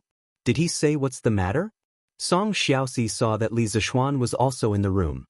He first bowed to Li Zishuan and then replied, Young Master Yan, I'm not sure about this, but the servant in your residence seems to be in a hurry. Do you want to go out and take a look? When Yan Xiaoning heard this, he subconsciously thought that the Yan family really had an emergency. He quickly turned his head and said, Yamacho Wei Air, then I'll go home first. Mo Lingwei waved her hand and said, Okay, go ahead. Li Zishuan also nodded. He secretly guessed that the words he said to Yan Lied yesterday had taken effect. The Yan family was going to propose marriage to the Mo family. After he finished speaking, Yan Xiaoning quickly walked out of the laboratory. That's right. Yamacho. There seems to be a problem on Mr. Wang's side. Do you want to go and take a look? After Yan Xiaoning left, Mo Lingwei was silent for a moment and suddenly spoke. Li Zishuan was stunned and asked curiously, Mr. Wang? What's the problem on his side? Mo Lingwei replied, Yamacho, didn't you ask Mr. Wang to build an electrolytic copper refining workshop? However, Mr. Wang realized that the electricity produced by our hydropower station is alternating current, and electrolytic copper refining requires direct current. In order for the electrolytic workshop to operate normally, we can only use the lead-acid batteries that Yamacho made previously. However, the lead-acid batteries still need to be recharged after they run out of electricity, and they also need direct current to recharge. So, Yamacho, this is the problem. We have to make a sustainable source of direct current. I see. When Li Zishuan heard this, he couldn't help but be enlightened. Previously, he only cared about making the batteries and neglected the problem of recharging them. When the batteries discharge, they convert chemical energy into electrical energy, and when they recharge, they convert electrical energy back into chemical energy. The electrical energy here is direct current, not alternating current. In his previous life, the lead-acid battery charger was used to convert alternating current into direct current and stabilize the voltage. But now, he didn't have a ready-made charger with him. Thus, Yamacho, this problem must be solved as soon as possible. Otherwise, our electrolytic workshop won't be able to operate. At this time, Wang Ji's voice came from outside the door. Wang Ji heard that Li Zixuan had come to the workshop, and he quickly went to look for Li Zixuan for help. When he reached the door, he heard Mo Lingwei telling Li Zixuan about the problem he was facing, and he couldn't help but push the door open. "Oh, Mr. Wang, you're here too." Li Zixuan came back to his senses and greeted Wang Ji. I heard that Yamacho was here, so I came to look for you. Yamacho, do you have a way to solve the direct current problem?" Wang Ji nodded, and then with a face of urgency, he cut to the chase. Mo Lingwei also looked at Li Zixuan. In her memory, there didn't seem to be anything that Li Zixuan couldn't solve. Li Zixuan frowned, thought for a moment, and said, "There are two ways to solve this problem. The first is to build a direct current generator to convert the power of the river directly into direct current, and then connect it to the electrolytic workshop." A direct current generator? Yamacho, how can there be a direct current generator? Can this thing be built? Mo Lingwei couldn't help but be surprised when she heard it. Of course it can be built. Li Zixuan smiled, took a pen and paper from the table next to him, and explained as he wrote and drew. The reason why the alternator emits alternating current is mainly because when its rotor winding rotates to cut the magnetic field lines, the direction of the current in the winding will change in the opposite direction once every 180 degrees of space angle. That is, it will change twice in one turn. This changing current is drawn out through the slip ring and the carbon brush. Because the law of change is a sinusoidal curve, it emits sinusoidal alternating current. And when we cut off the middle of the generator's slip rings and insulate them from each other, when the rotor windings rotate to cut the magnetic field lines, the direction of the current output from the windings will change under the action of the slip rings every 180 degrees of space angle. This way, the output will always be a positive pole, and the other end will always be a negative pole. This way, the output will be direct current. After he finished speaking, the internal core structure diagram of the direct current generator was revealed on the white paper. Mo Lingwei looked at it for a while, then nodded and said, "I understand. Yamacho, your design is really brilliant. By the way, Yamacho, you just said that there are two ways. What's the other way?" Chapter 1435. Updated for playing the zither and playing the phoenix. There's another way, which is to convert alternating current to direct current. In the workshop, in Mo Lingwei's laboratory, Li Zixuan put down the pen and paper in his hand and said. Mo Lingwei and Wang Ji were shocked when they heard this. Mo Lingwei asked, "Yamacho, how can alternating current be converted to direct current?" Li Zixuan smiled and said, "Whether it's alternating current or direct current, they're both electricity, so of course they can be converted to each other. Using a rectifier circuit, alternating current can be converted to direct current. Using an inverter circuit, direct current can be converted to alternating current. However, the rectifier circuit requires a new electronic component, the rectifier diode. This diode has a unidirectional conductivity, so it can only pass current in one direction. With it, we can build a rectifier circuit." Mo Lingwei was immediately interested when she heard this. She quickly asked, "Yamacho, how do we make a rectifier diode? Can you teach me?" The knowledgeable female professor of Yanhuang College in the eyes of others was now like an ignorant student, crazily absorbing knowledge from Li Zixuan. Li Zixuan pondered for a moment and said, "The rectifier diode can be divided into electronic diodes and crystal diodes according to the materials used to make it. With our current conditions, we can try to make some electronic diodes. Girl, Mr. Wang, I'll teach you the method of making electronic diodes today. You have to promise me that you won't leak it out. Otherwise, not only will the workshop suffer losses, Tang Dynasty will also suffer losses." At the end, Li Zixuan solemnly reminded Mo Lingwei and Wang Ji. Electronic diodes, also known as vacuum diodes, were widely used in voltage regulation and rectifier circuits because of their unidirectional conductivity.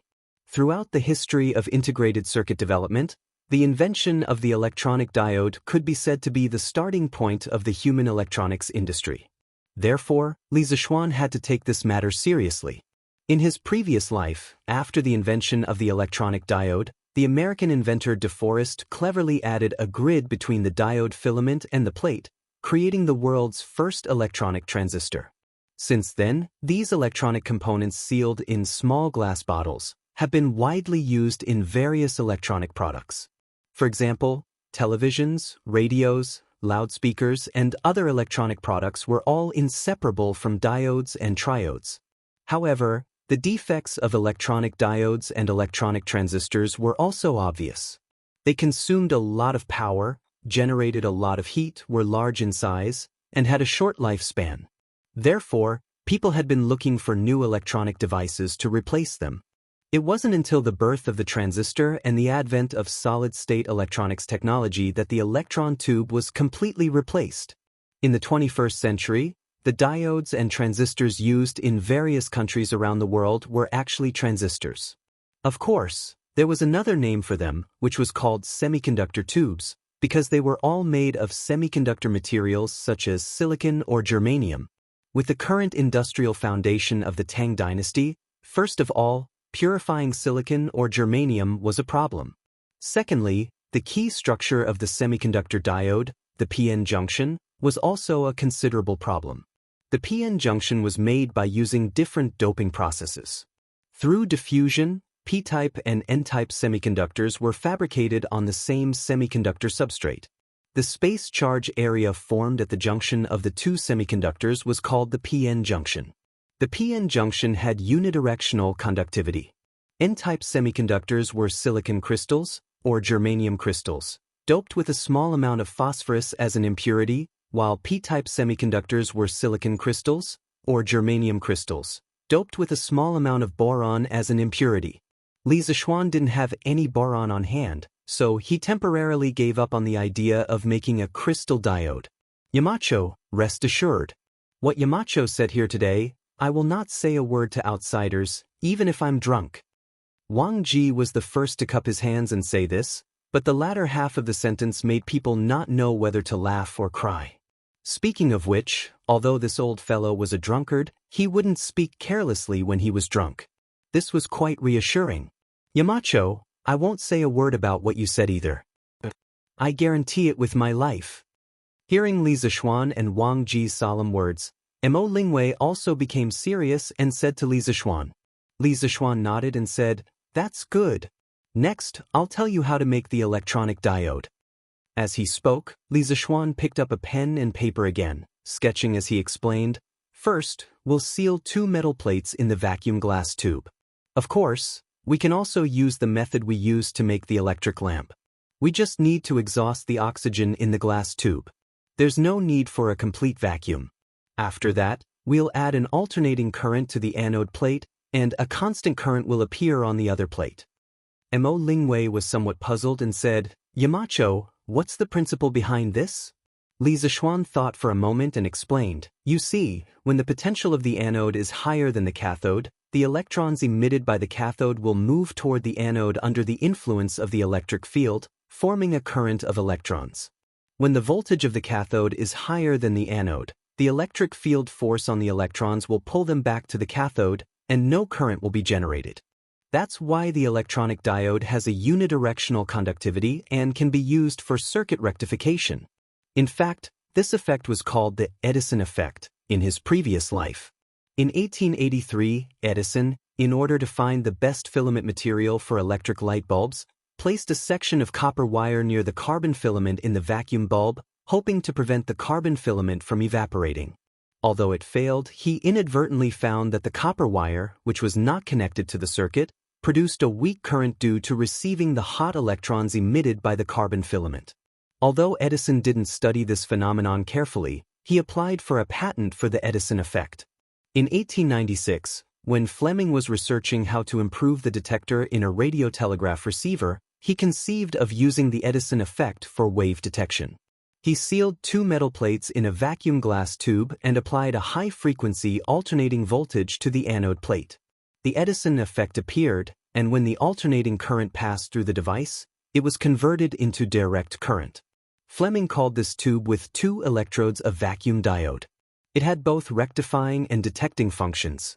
This was the first electronic device in human history. Li Zixuan wanted to make this kind of vacuum diode right now. Although he knew the principle behind it, he wasn't completely sure if he could make it in the end. Yamacho, I roughly understand.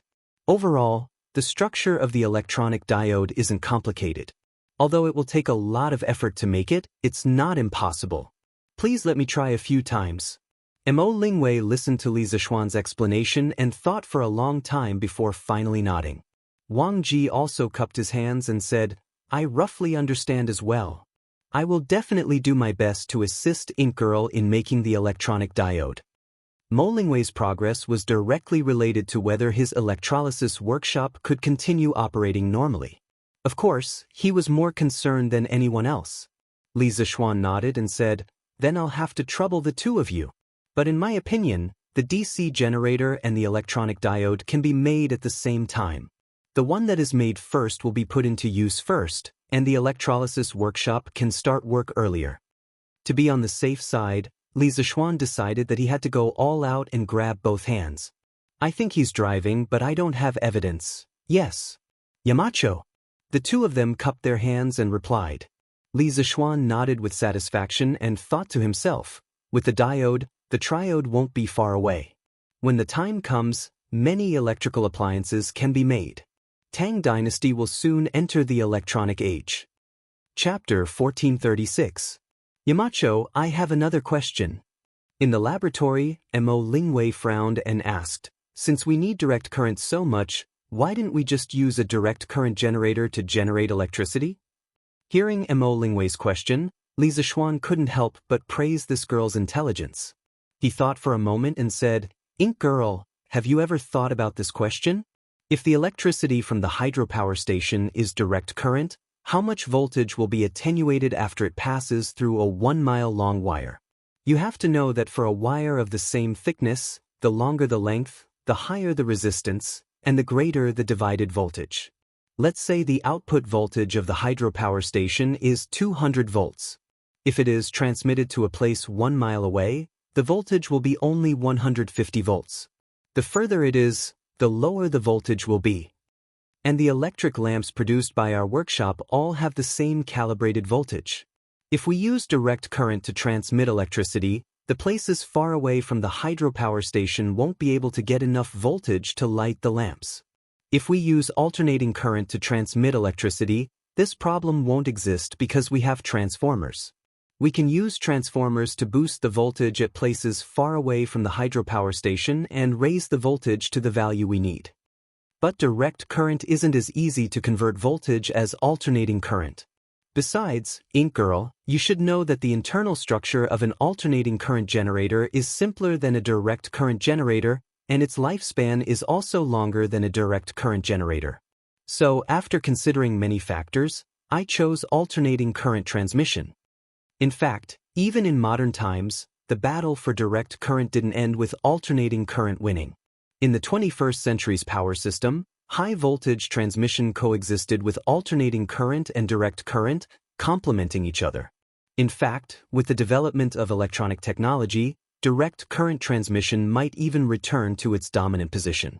This was because direct current transmission only needed to consider the losses caused by the resistance of the line, while alternating current transmission would cause losses due to impedance, inductive reactance, and capacitive reactance. But with the current technological conditions of Tang Dynasty, alternating current transmission was the most feasible and economical method. Mo Lingwei suddenly understood.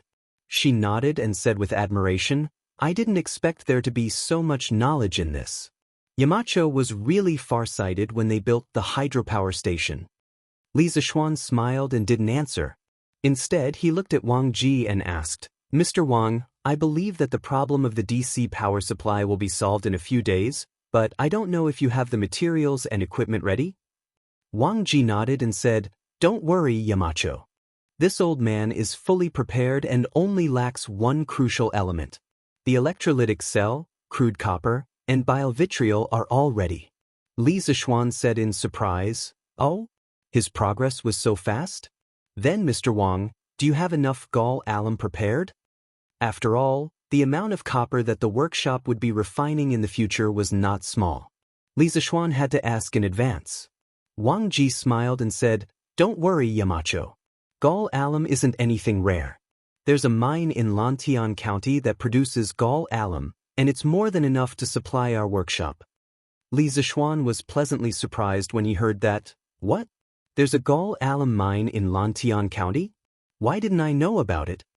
Wang Ji asked curiously. There's always been a gall alum mine. But it's only used in medicine and isn't worth much. It's normal that you don't know about it, Mar. Gall alum was a crystal of copper sulfate. It could also be used in medicine. It could stimulate the gastric mucosa and stimulate the vomiting center to induce vomiting. It was used in phlegm congestion, throat paralysis, epilepsy, eating poison, mouth ulcers, tooth ulcers, pterygium, and so on. Li Zishuan quickly interrupted. Who said that it's not worth much? Not only can it be used to refine crude copper, it can also be used as an electrolyte to electrolyze copper. With this gall alum mine, we can solve our copper shortage problem to a large extent. Refining copper with gall alum? How can copper be extracted from gall alum? Alright, this can indeed be done. Gu Xianwing mentioned in Biopuzi inner chapter, Yellow and White, that using gall alum solution to soak iron pieces to obtain copper. In chemistry, this is called a substitution reaction. Why didn't I think of this?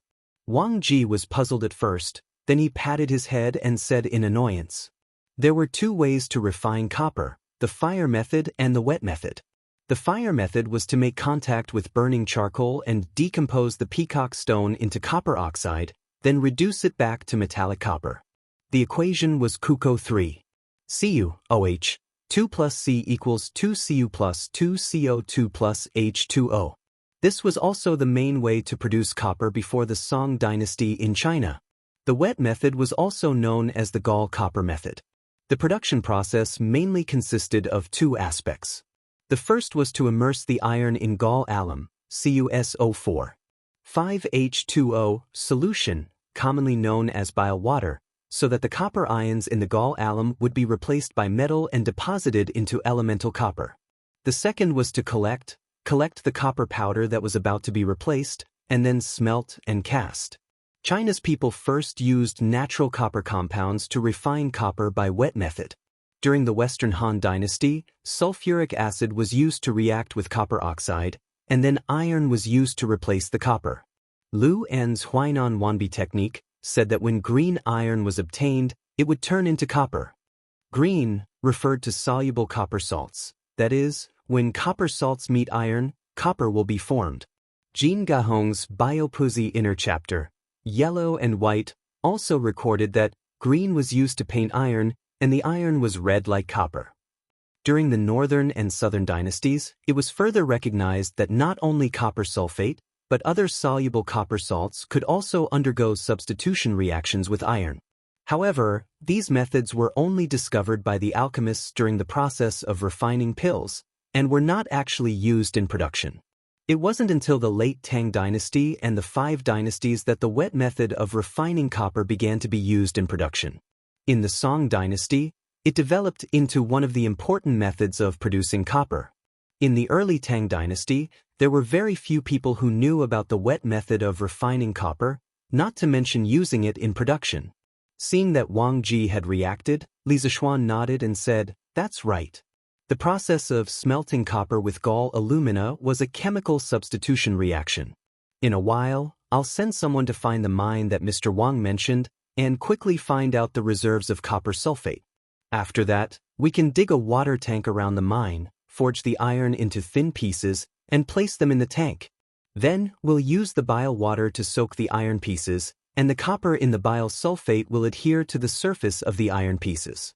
Although forging the iron pieces into thin pieces is more troublesome, our workshop now has a hydraulic press, so this can't be considered troublesome. In addition, forging the iron pieces into thin pieces can increase the surface area of the iron, greatly reducing the substitution time and increasing the copper production rate. I hope that the copper produced from this mine can completely supply the electricity consumption of Longtime County." A while ago, he was still worrying about where to get some copper. He didn't expect that there would be a mine of copper sulfate in his fief. The people of this era obviously didn't realize the true use of the mine, Otherwise, this mine would have been expropriated and mined by the imperial court and wouldn't have waited until now. Hearing this, Wang Ji couldn't help but sigh with longing. If the reserves of copper sulfate in this mine is really amazing, we can cover the entire Longtime County with electricities. This kind of scene, I'm looking forward to it even in my dreams. After leaving Mo Lingwei's laboratory, Li Zixuan immediately sent Lu Feng and Lu Yun to bring people to investigate the mine of copper sulfate. After that, he went to the Ba River to check on the progress of Zhang Hongsheng's armor manufacturing. Zhang Hongsheng promised Li Zixuan that he would be able to make the first set of plate armor by the day after tomorrow at the latest. After the first set was made, the production speed would get faster and faster. Young master, yesterday I got people to use the hydraulic press to forge a batch of iron pieces of the same size and thickness. With these iron pieces, we can make the chain you mentioned before. I have already arranged for the craftsmen to assemble the chain, and it should be completed by tomorrow. With the chain, young master, are you planning to start building the second generation of chain-driven bicycles? Faubert was also at the hydropower station. Seeing Li Zixuan come over to inspect the work, he quickly walked over and said. Li Zixuan heard this and was delighted. He secretly thought that those outdated and clumsy front-wheel-driven bicycles could finally be eliminated. He smiled and said, "Build. Quickly build. The faster the better." "Oh, right, Faubert, this chain-driven bicycle, even if I don't give you the blueprint, you should be able to imagine its structure, right?" Faubert nodded and said, "Young master, don't worry. I know what I'm doing. This second generation of bicycles is only different from the first generation. Everything else is basically the same. This won't be a problem for me." Li Zixuan said excitedly, "Hee. That's good. I'll wait for Faubert's good news. The previous bicycles have brought us a lot of profits. Now that we have the technology to produce chains, we can create a more agile and light second-generation bicycle. I believe that more people will like it and be willing to spend money on it. In the near future, the bicycles produced by our Chichu Pavilion workshop will be spread all over the Tang dynasty." Last year, because he didn't have a dam or a hydraulic press, he couldn't make chains. He could only make those ancient bicycles with pedals installed on the front wheel. These bicycles were very taxing to ride and could easily trip over. Li Zixuan only felt that it was a novelty at first. After riding it for a few days, he stopped riding it. He was a modern person. Any bicycle that he had ridden before was a million times better than those ancient bicycles. But Cheng Yaojin, the native of the Tang dynasty, didn't know that there were better bicycles in this world. They only knew that the bicycles produced by the Chichu Pavilion workshop were faster, more agile, and more convenient than horse carriages. That was why they rode them every day. Now that he had chains, everything was different. Not only could Li Zixuan produce bicycles with chains to drive the rear wheels, he also wanted to make mountain bicycles with disc brakes to change the speed. He even wanted to make electricity. These improved bicycles could not only replace horse carriages, but also horses. The next day, the first thing Li Zixuan did after breakfast was to go to the medical center. When Dr. Wang saw Li Zixuan, he quickly reported, "Yamacho, this time, our Tang Dynasty Joint Medical Center has recruited a total of 58 highly skilled and ethical doctors. Among them, there are 8 female doctors and 50 male doctors. Among them, there are some who are good at bone setting and treating injuries. There are also some who are good at treating children's diseases. There are also some who are good at acupuncture and massage. In any case, there are already qualified doctors in the previous departments." Li Zixuan nodded and said, "That's good. The medical center must operate normally as soon as possible and fully open to the people of Longtime County. All the prices of the herbs and the consultation fees must be open and transparent. We can't cheat the people. In addition, the number of female doctors is still too small compared to the number of male doctors. I told you before that doctors don't differentiate between men and women. In the eyes of a doctor, there should be no concept of gender. Don't look down on other people's medical skills just because they are women. Gu Qingyue yesterday is a good example. We have to recruit more female doctors in the future." Li Zixuan heard that in yesterday's interview and examination, Gu Qingyue had smiled proudly with 2 full marks. Who knew how many people's eyes had popped out of their sockets? Li Zixuan felt that Gu Qingyue could be used as an example to all the women in the world who were interested in medicine. He wanted to tell the world that women could also learn and practice medicine, and that their medical skills were not inferior to men. Dr. Wang cupped his hands and said, "Yamacho, after yesterday's interview and examination, no one dares to look down on female doctors. The reason why there are only 8 female doctors is because there are too few female doctors who came to apply. However, today's Datang Daily published a notice that our joint medical center can recruit female doctors. I believe that soon, there will be female doctors with excellent medical skills coming to our medical center." Li Zixuan heard this and nodded. "That's good. If the medical center has any difficulties in the future, Dr. Wang, you can tell county magistrate he or me. If we can help, the county government and I will definitely do our best to help." Thus, Yamacho. In the afternoon, Li Zixuan rode to the workshop again. He had received news that Emo Lingwei's electric motor and the second-generation chain bicycle that Faubert was in charge of had been completed. "Yamacho, this is the electric motor. As long as it is connected to the battery, the rotor inside will be able to spin rapidly." Mo Lingwei pointed at the lump of metal on the floor and said in the workshop of Chitsu Pavilion. Li Zixuan frowned. He had to admit that the electric motor's appearance was a little ugly. The outer shell was cast directly. The surface was not polished, quenched, or painted. It was as ugly as it could be. He just did not know if this ugly thing could be used properly. "Connect it to the battery and let me see," Li Zixuan said softly. "But," Mo Lingwei replied and quickly asked Song Xiaoxi, who was next to her, to bring a lead-acid battery over from Wang Ji's place. Since Yan Xiaoning went home in a hurry yesterday, he had not come yet. Mo Lingwei had no one to order around, so she could only order Song Xiaoxi around. After the lead-acid battery was brought over, Mo Lingwei placed the electric motor upside down and asked Song Xiaoxi to hold it steady. Then she connected the power source. When the power source was connected to the battery's positive and negative electrodes, the electric motor started to spin rapidly. "Success! Success! We have changed the way power is used in this era," Li Zixuan said as he looked at the electric motor that was spinning wildly. Chapter 1437. In his previous life, there were 3 revolutions in the history of mankind. The first revolution was when the steam engine replaced the inefficient human and animal power.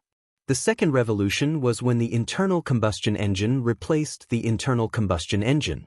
The third revolution was electricity. Li Zixuan had originally wanted to follow this rhythm and start a power revolution in the Tang dynasty.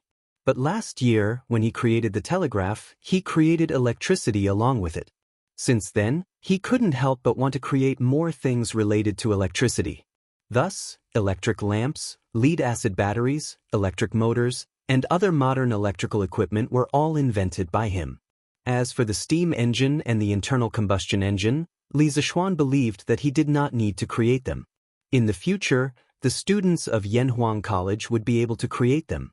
As a Yamacho, he could not possibly create everything and leave the students with nothing to create, right? So, Ink Girl's electric motor was built so quickly? Just as everyone was staring at the rapidly spinning electric motor, Uncle Fu walked in from outside and couldn't help but exclaim in surprise. "It was just finished. Manager Fu, you're here. Please have a seat." Mo Lingwei raised her head and greeted him. "Faubert, you're here." Li Zixuan also greeted him with a smile. Faubert waved at Mo Lingwei and said, "Hee. I'm not sitting. I'm not sitting. This old man is here to look for young master." Hearing this, Li Zixuan raised his head. Faubert also looked over and said, "Young master, the second-generation bicycle with chains has been built. Do you want to take a look?" Li Zixuan exclaimed, "Even the bicycle has been built? Sure. Let's go take a look together. Xiaoxi, bring someone to carry the electric motor and lead batteries over." "Young master."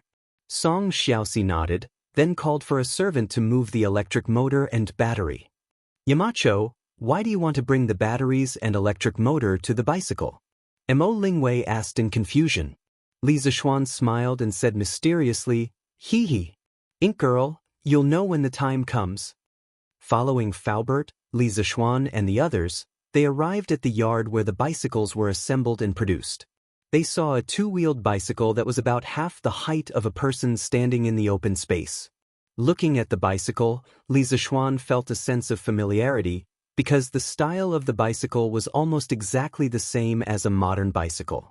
At that moment, he felt as if he had returned to the modern era. "Young master, is the structure correct?" Faubert asked uncertainly. Li Zishuan hadn't given him any blueprints for the rear-wheel drive bicycle. Faubert had designed it based on the original bicycle, so he wasn't sure if the design was right. Li Zishuan came back to his senses and nodded. Correct. This is exactly the same as the bicycle in my mind." Faubert's heart finally settled down. He smiled and said, "That's good. Young master, do you want to try it out yourself?" "Of course, I'll try it out." Li Zishuan nodded and walked towards the bicycle. He gripped the handlebars and felt the sensitivity of the handlebars. Li Zishuan stepped on the other side of the bicycle with one leg and sat down on the seat of the bicycle. Then, with a light push of his right foot, the bicycle stood up steadily and started moving forward. Easy. Li Zishuan, who was riding the new bicycle, only felt relaxed. This chain-driven bicycle was undoubtedly 100 times easier to ride than the previous front-wheel drive bicycle. But looking at Yamacho, it seems like this bicycle is easier to ride. Mo Lingwei couldn't help but exclaim after watching for a while. Faubert nodded and smiled. "That's for sure. The bicycle that young master is riding now relies on a chain, gears, and bearings to drive together. Furthermore, the number of gears connected to the pedals is much more than the number of gears connected to the rear wheel. When you step on the pedals, the rear wheel will have to turn a few times. It's not like the bicycle that you used to ride in a single round. Therefore, it's much easier to ride." Uncle Fu could be considered an old expert in the field of machinery. He was able to clearly explain the advantages of the new bicycle in just a few words. It was clear and concise. Mo Lingwei wasn't stupid. After listening, she quickly understood. She looked at Faubert and said with admiration, "These improvements are really ingenious. Manager Fu, you're really amazing." Faubert smiled and waved his hand. I wouldn't dare to take the credit for this. The idea was all from young master. I just followed young master's suggestions and designed the blueprint." Mo Lingwei smiled. Manager Fu, you don't have to be humble. The mountain leader has already told me that you designed all the blueprints by yourself. Looking at Yamacho riding this new bicycle, I want to ride it too. Manager Fu, do you have any more new bicycles?" Faubert shook his head and said, "Only one of them has been made so far. If Miss Mo wants, the workshop can make another batch in 2 days." Faubert watched Yan Xiaoning grow up, and Mo Lingwei was Yan Xiaoning's crush. Faubert took good care of Mo Lingwei in the workshop. Mo Lingwei smiled playfully and said, "I don't have to wait until then. I want to ride it now." Then, she put her hands around her mouth and shouted at Li Zishuan, who was racing in the open space, "Yamachos, come down quickly. Let me ride this bicycle too." Li Zishuan heard the shout and could only ride the bicycle back. He handed it to Mo Lingwei and said, "Ink girl, if you want to ride it, then ride it quickly. But you have to be quick because we're going to modify this bicycle in a while." Modify the bicycle? Yamacho, didn't you just say that this bicycle is already perfect? Then why do you need to modify it? Mo Lingwei was confused and asked curiously. Faubert also looked at Li Zishuan hesitantly. Li Zishuan smiled and said, "Ink girl, didn't you find it strange that I asked Xiao Si and the others to bring the electric motor and battery? It's to modify the bicycle." Mo Lingwei thought quickly and her eyes suddenly lit up. She asked tentatively, "Yamacho, you're not thinking of using the electric motor to move the bicycle, are you?" After saying this, even she didn't believe it. But all the signs in front of her showed that Li Zishuan wanted to use the electric motor to modify the bicycle. Faubert's eyes widened in disbelief. He thought that the new bicycle with chains was already very advanced. But Li Zishuan wanted to take it a step further and use the electric motor to modify the bicycle. Then, wouldn't it mean that the bicycle in the future wouldn't need people to step on it and could be moved by the electric motor? Faubert didn't even dare to think about this in the past. Li Zixuan nodded and said, Ink Girl is indeed smart. You guessed right. I did plan to use the electric motor and lead batteries to modify the bicycle. After the modification, the bicycle can't be called a bicycle anymore. It should be called an electric bicycle because it doesn't need people and can move quickly with electricity. Electric bicycle? That's good. Yamacho, let's start the modification now. As soon as Imo Lingwei heard it, she immediately became interested and shouted loudly. Li Zixuan smiled and asked, Ink Girl, aren't you going to test riding the bicycle? Imo Lingwei shook her head without thinking and said, I don't want to try. I'm not going to try anymore. When the electric bicycle is done, it won't be too late for me to try it. Who would want to ride a bicycle if there was an electric bicycle? Li Zixuan found it funny and said, Okay, let's focus on modifying the bicycle today. Around 1859, the Frenchman Plant invented the lead-acid battery. In 1881, the Frenchman Gustave Truffaut had already used the DC motor and lead-acid battery in the transportation industry. He created the world's first electric tricycle, which was much earlier than the internal combustion car. It was also powered by the lead-acid battery. It was similar to the electric tricycles used by modern China. Today, Li Zixuan had brought the history of the electric bicycle forward by more than 1,000 years. Once the electric bicycle was released, it would change many people's understanding of electricity. After all, in the past, people only knew that electricity was the same as thunder on a rainy day. The people of Lantian County knew that electricity could light up light bulbs, but almost no one knew that electricity could provide power for humans. After humans learned how to use animal power and water power, they would eventually learn how to use electricity. Yamacho, I've finally found you. At noon, Li Zixuan did not go back. He chose to eat in the workshop's cafeteria. He met Ma Zhou by chance. Ma Zhou quickly came over with his plate and sat opposite Li Zixuan. Li Zixuan was puzzled and said, Oh, Brother Ma, why are you looking for me? In the morning, I was modifying the bicycle in the bicycle workshop. That's why you didn't find me. In today's workshop, there were thousands of craftsmen and countless workshops of various sizes. In the morning, Li Zixuan, Imo Lingwei, Faubert, Song Xiaoxi, and the others were all in the courtyard where the bicycles were manufactured. It was normal that Ma Zhou could not find him. No wonder. Yamacho was in the bicycle workshop. Ma Zhou suddenly exclaimed. He quickly went back to the topic and said, Yamacho, the statistics from the editorial department are out. Yesterday, there were a total of 15,872 people who tipped Celestial Bane. Everyone tipped from 5 copper coins to 1,000 strings of coins. We received a total of 29,462 strings of coins. This number is terrifying. It's a miracle. I don't think there will ever be another novel in Bragging World that can create such a miracle. Li Zixuan was silent for a moment and said, In fact, in many people's hearts, the characters in Celestial Bane can't be measured by money. They're just using this method to bid farewell to the characters in the book. But isn't it also bidding farewell to you, Yamacho? Ma Zhou sighed and said, Yamacho, those readers can't forget you. Are you really willing to stop writing from now on? Li Zixuan shook his head and said, Brother Ma, it's useless to say more now that things have come to this. Come, let's eat. Seeing that, Ma Zhou decisively stopped talking about it. He rolled his eyes and suddenly said, Yamacho, speaking of which, your Celestial Bane saved many of our offices this time. Li Zixuan asked curiously, Where did that come from? Ma Zhou quickly explained. 2 days ago, there were women who applied for medical schools surrounding De Tang Daily's office. But when the news of the end of Celestial Bane came out yesterday, those readers replaced those women and came to surround the office. However, they came to reward Celestial Bane, not to cause trouble. After what they did, our De Tang Daily's office wasn't surrounded by those women today. Yamacho, don't you think this counts as saving our office? Li Zixuan suddenly understood and nodded. I see. But even if they continue to surround De Tang Daily's office, I have a solution. Brother Ma, you don't have to worry. Ma Zhou was puzzled. Marquis has a solution? What is it?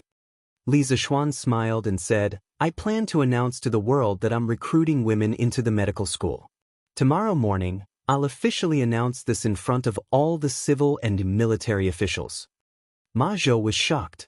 He stared and said, You mean this can't be. You'll be impeached by many officials if you do this.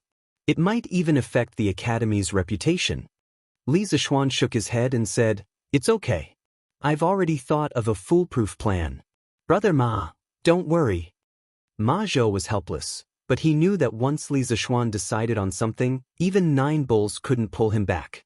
He didn't try to persuade him anymore. In the afternoon, Cheng Chumo, Sun Zifan, and Yuqi Baolin came to the workshop. Yamacho, I heard that our academy is recruiting female students. Is it true?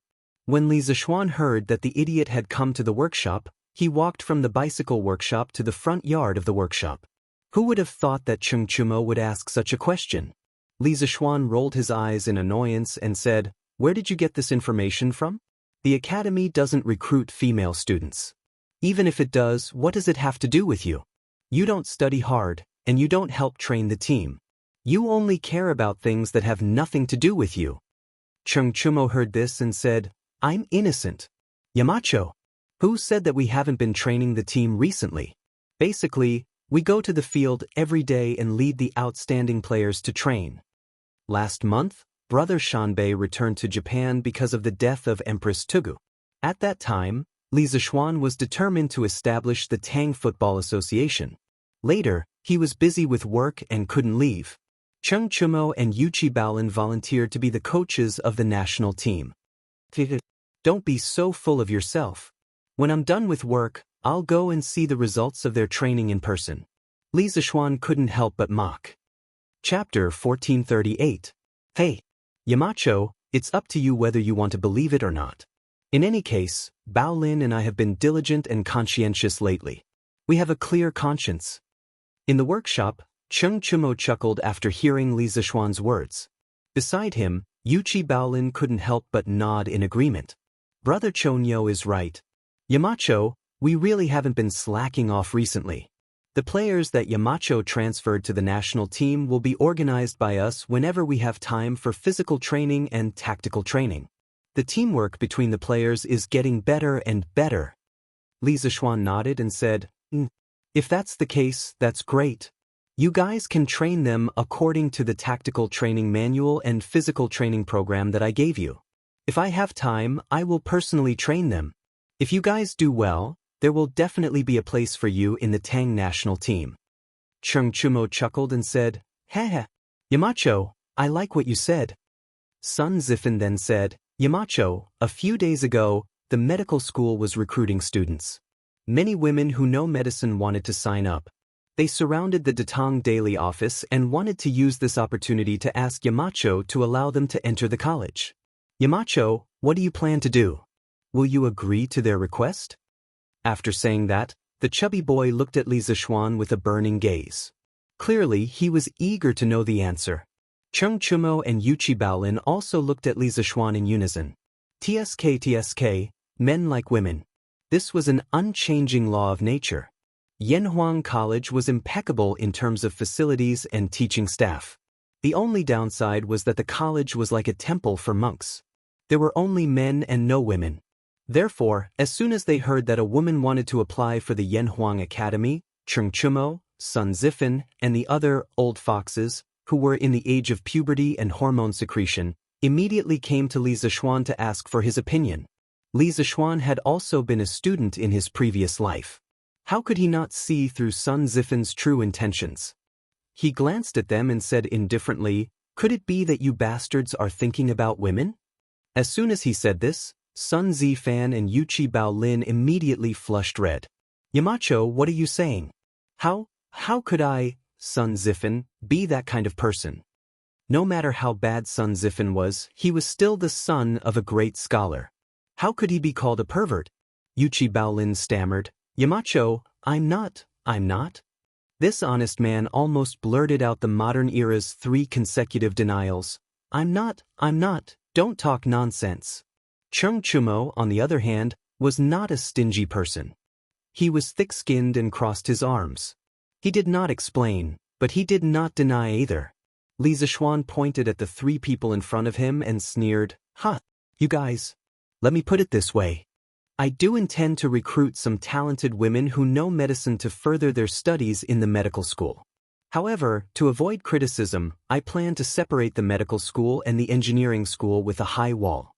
I'll imitate the way the Imperial Physician Department teaches students and train these medical students." "What? Separate them with a high wall? *CK. Yamacho, aren't you being too cruel? Do you have to be so heartless?" Cheng Chumo couldn't sit still after hearing Li Zixuan's words. He glared at him and said angrily. Li Zixuan glanced at him and said lightly, "Didn't you say that you're righteous people just now? What? Now you're showing your true colors?" Sun Zifan, who was about to speak, was stunned when he heard this and immediately shut his mouth. Cheng Chumo pursed his lips and said, "That's what they said. I didn't say anything. Yamacho, don't you think that our engineering school is a little out of balance? It's not easy for some female students to come in. Why are you surrounding them with a wall?" Hearing Cheng Chumo spouting nonsense, Sun Zifan quickly chimed in, "That's right. Yamacho. There's a saying that goes, a fair and graceful woman is a good match for a gentleman. Although we don't have any thoughts about the female students who just entered the school, the balance between male and female yang can stimulate our motivation to study. Yamacho, you should be more happy to see this situation." Li Zixuan was speechless and couldn't help but scold, "Get lost. If the two of you can focus on your studies, Qingke and Xiaoke won't have anything to do with first place in the school." "Yamacho, you're calling me? Speak of the devil." As soon as Li Zixuan finished speaking, Li Tai's voice came from outside the room. The fatty came today mainly to talk to Li Zixuan about quitting writing. He wanted to see if there was any room for negotiation. After all, he was an experienced novel enthusiast. Naturally, he didn't want Li Zixuan to quit writing. He asked the servant about Li Zixuan's location. As soon as he arrived at the door, he heard the conversation between Li Zixuan and Cheng Chumo. "Qingke, you're here too? Have a seat." Li Zixuan nodded at Li Tai and greeted him. "Yamacho, you've made things so boring. The team still has training today. We'll take our leave first." Cheng Chumo stood up, patted his butt and said goodbye. "Yamacho will take our leave too." Sun Zifan and Yuchi Baolin also stood up and said, "Go ahead." Li Zixuan nodded. The three of them said goodbye to Li Tai and left. "Yamacho, what did Chumo and the others talk about just now?"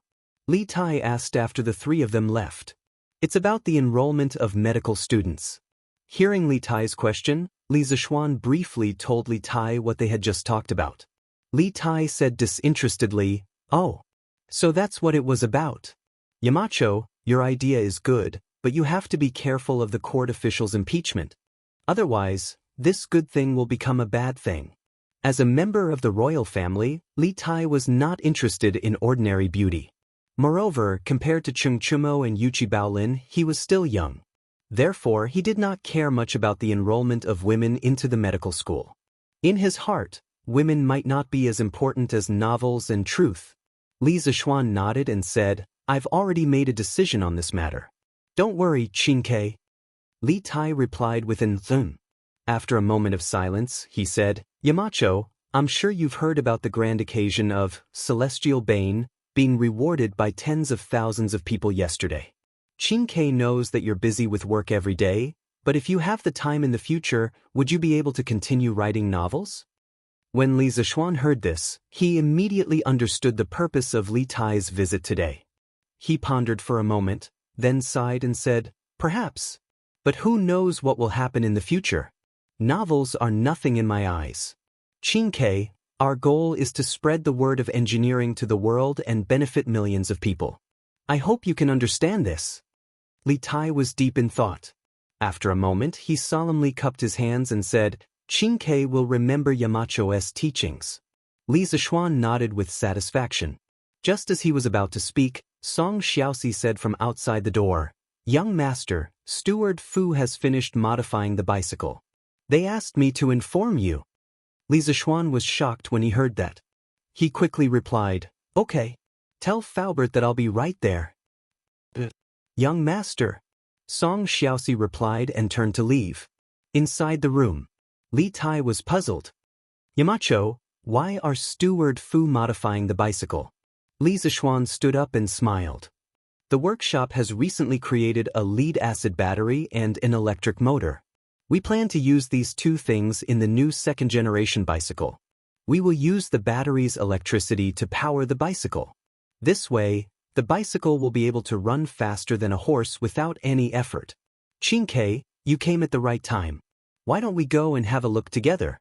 You can do that? Let's go. I'll go with Yamacho.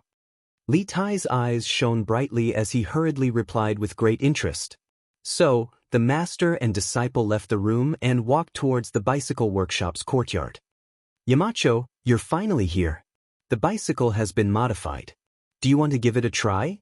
Half an hour later, Li Zishuan brought Li Tai to the bicycle workshop's courtyard. Mo Lingwei saw Li Zishuan and quickly greeted him excitedly. Li Zishuan looked at the girl suspiciously and asked, "Ink Girl didn't try it first?" Mo Lingwei's eyes flashed and she shook her head. This electric bicycle is Yamacho's idea. Yamacho should try it first. In fact, she was thinking, who knows if there will be any problems with the first electric bicycle? What if I fall from it and get disfigured? Yamacho, you're good at martial arts. It's best for you to be the first one to try it out. Li Zishuan looked at Mo Lingwei with a faint smile. Although he could roughly guess what Mo Lingwei was thinking, he didn't expose her. Instead, he nodded and said, "Okay, I'll give it a try." After that, he walked towards the world's first electric bicycle. This electric bicycle's modification plan was personally designed by him. Naturally, he knew which part was the switch, which part was the accelerator, and which part was the brake. Li Zishuan sat on the bicycle's seat and pressed the switch. He turned the right handlebar and began to accelerate. With a whoosh, the bicycle's speed suddenly increased. Li Zishuan and the bicycle rushed forward. Everyone's eyes widened. Mo Lingwei exclaimed excitedly, "It's running! It's really running! Manager Fu, our modified electric bicycle is running. This means that our method is correct." Yes. It's running.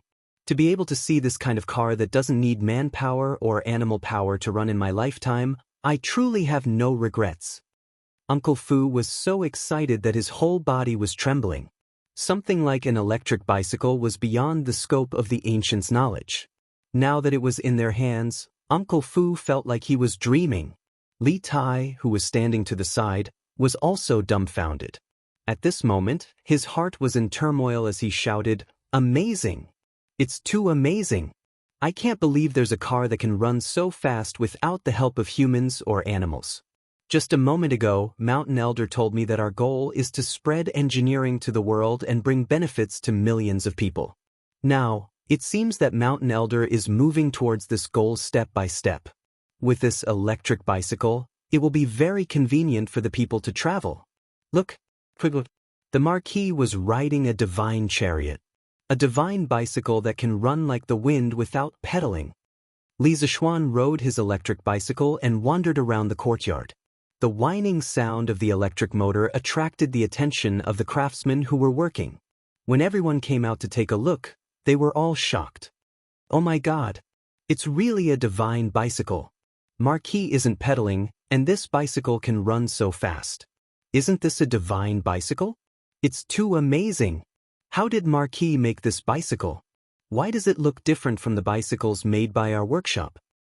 It's indeed different. In the past, when we made bicycles, the pedals were installed on the front wheels. But on this bike, the pedals are in the middle of the two wheels. It's incredible! Just as everyone was discussing and exclaiming, there was one person who couldn't wait any longer. That was Mo Lingwei, because she had already watched Li Zishuan go around the courtyard a few times. "Yamacho, can you come down and let me have a try?" Mo Lingwei quickly shouted when Li Zishuan was in front of her. When Li Zishuan heard this, he had already jumped out of Mo Lingwei's position. He said loudly, "Okay, I'll give it to you later." When the bicycle was about to reach Mo Lingwei, Li Zishuan quickly slowed down. The bicycle stopped steadily in front of Mo Lingwei. Li Zishuan was a little worried. "Ink Girl, although this bicycle is fine, you haven't ridden it before. It might be a little difficult for you to control it. You have to ride it slowly later. Mo Lingwei didn't care. Yamacho, don't worry. I also contributed to the design of this bicycle. How can I not know its performance? It'll be fine. After that, she took the bicycle from Li Zishuan and prepared to ride it. Li Zishuan was speechless. He secretly prayed that this female driver wouldn't crash. Mo Lingwei's start was quite smooth. She drove the bicycle shakily. It could be seen that she couldn't control the power of the electric motor very well. Sometimes when she accelerated too fast, she quickly slowed down. Sometimes when it was too slow, she suddenly accelerated. Therefore, the speed was sometimes fast and sometimes slow. If it was someone with a weak heart, they would probably be scared to death. Whoa! Wei Er, what kind of bicycle are you riding? How can it move by itself? Just when Mo Lingwei was about to completely control the electric bicycle, a person that Mo Lingwei had been missing for the past 2 days came into the courtyard, Yan Xiaoning. This guy saw Mo Lingwei riding a cool bicycle. He couldn't help but exclaim. Seeing Yan Xiaoning, Mo Lingwei smiled sweetly. Little Ning, you're finally back. Get out of the way. Get out of the way. I can't control this bicycle anymore. It turned out that this girl only cared about talking and made a small mistake when she was turning the corner. Just as she wanted to brake, she pinched the wrong spot. The electric bicycle screamed wildly and rushed toward Yan Xiaoning at an even faster speed. Chapter 1439. Wei Er, be careful. Yan Xiaoning forgot to dodge when he saw that Mo Lingwei was getting closer and closer to him. Perhaps he consciously forgot to dodge because the gate of the courtyard was right behind him. There was a threshold at the gate and it wasn't low. If Mo Lingwei were to crash into it, she would definitely fall. Little Ning, get out of the way. Get out of the way. Mo Lingwei shouted when she saw that Yan Xiaoning was frozen on the spot. She thought that he was scared out of his wits. However, Yan Xiaoning was still standing on the spot. He didn't move at all, as if he was really scared out of his wits. Let me be your meat cushion. The fear in Yan Xiaoning's eyes was instantly replaced by determination. He wasn't as skilled in martial arts as Li Zishuan. In the face of such a dangerous situation, he couldn't resolve it in a split second. He could only use his body as a shield to block the damage for Mo Lingwei. Yan Xiaoning was even more determined to be a meat shield when he thought about what his father said to him after he returned home. He was getting closer and closer. When Mo Lingwei was less than a foot away from Yan Xiaoning, she clearly saw the determination in Yan Xiaoning's eyes instead of fear. At that moment, she finally understood. Little Ning, are you stupid? Get out of the way. Mo Lingwei could feel a drop of tear rolling down from the corner of her eye. She shouted at Yan Xiaoning in a heart-wrenching manner. Yan Xiaoning could only shake his head in a split second. Before he could say anything, the bike was already close to his clothes. Bang! A loud noise sounded in the courtyard. It wasn't the sound of a bike crashing into someone, but the sound of someone stepping on the ground. Yan Xiaoning wasn't hit by the bike, but he was pressed to the ground by Mo Lingwei, who lost control of the bike due to the strong inertia. However, at the critical moment, Li Zishuan flew forward and pulled the scooter that was speeding forward. He stomped on the floor with one foot and immediately stopped the scooter's forward momentum.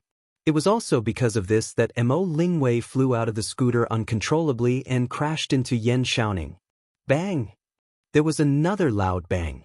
This time, it was the sound of 2 people hitting the ground. Ah! Accompanied by a shriek, Mo Lingwei's entire body fell onto Yan Xiaoning's body. Due to the inertia of the fall, her head also involuntarily fell down, quickly approaching Yan Xiaoning's face that was twisted in pain. Time and space seemed to have stopped at this moment. At this distance, Mo Lingwei could clearly see the fine hairs on Yan Xiaoning's face and the beads of sweat on his forehead.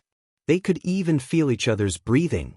Mo Lingwei looked at the man who was pressed under her body. She felt her heart beating even faster. Oh no, that was the feeling of being moved. Roar. Wei Er, get up quickly. Ouch, my old waist. This was supposed to be the most heartwarming moment of the hero saving the damsel in distress, but at this moment, our hero was very unromantic. His cry of pain completely broke the warmth. Mo Lingwei secretly rolled her eyes and said, "Oh." Then she got up from Yan Xiaoning's body. "Ouch, ouch, ouch. Wei Air, help me up quickly." Yan Xiaoning also wanted to get up from the ground, but when he turned over, he felt that his waist was about to break. When he was pushed down by Mo Lingwei just now, his waist just happened to hit the door sill. If he didn't use his hand to cushion his waist at the critical moment, his waist would probably have broken. Mo Lingwei was still angry at a certain someone for being unromantic. At this moment, when she saw Yan Xiaoning's face full of pain, she knew that Yan Xiaoning didn't have a light fall this time. She immediately panicked. "Little Ningzi, are you okay? Yamacho, quickly come and take a look at little Ningzi." Mo Lingwei carefully helped Yan Xiaoning up. At this moment, she remembered that Li Zishuan knew medicine, so she quickly turned her head and shouted. Actually, she didn't need to shout. Li Zishuan was already walking over at this moment. "Xiaoxi, quickly go and get Dr. Sun." Li Zishuan skillfully helped Yan Xiaoning up from the ground without letting Yan Xiaoning exert any strength on his waist. Then he ordered Song Xiaoxi. "Young master." Song Xiaoxi also knew that the situation was urgent. He responded and directly rushed out of the courtyard with his fastest speed. "Yamacho, even you can't cure little Ningzi?" Mo Lingwei's eyes were red and she asked with a sobbing tone. This girl thought that Yan Xiaoning's life was in danger from the fall and couldn't be saved. Her heart was filled with grief and she couldn't help but cry out loud. Li Zishuan was speechless at Mo Lingwei's somewhat excessive reaction. After a moment of silence, he said, "Ink girl, it's true that I know some medicine, but massage and bone setting isn't my strong point." Xiaoning fell on his waist. "It's better to get Dr. Sun here." "I see." Mo Lingwei suddenly understood. Her face relaxed, but then she nervously asked, "Yamacho, is little Ningzi's injury serious?" "Wei, don't worry, I'm fine." Yan Xiaoning forced himself to support his body and turned his head to smile at Mo Lingwei. "Little Ningzi, you don't talk anymore. Yamacho, quickly think of a way to save him." Mo Lingwei said with a nervous face. Li Zishuan saw that this girl was scared out of her wits, so he comforted her. "Just now, I used my true qi to check Xiaoning's lumbar vertebrae. Some of the vertebrae were displaced.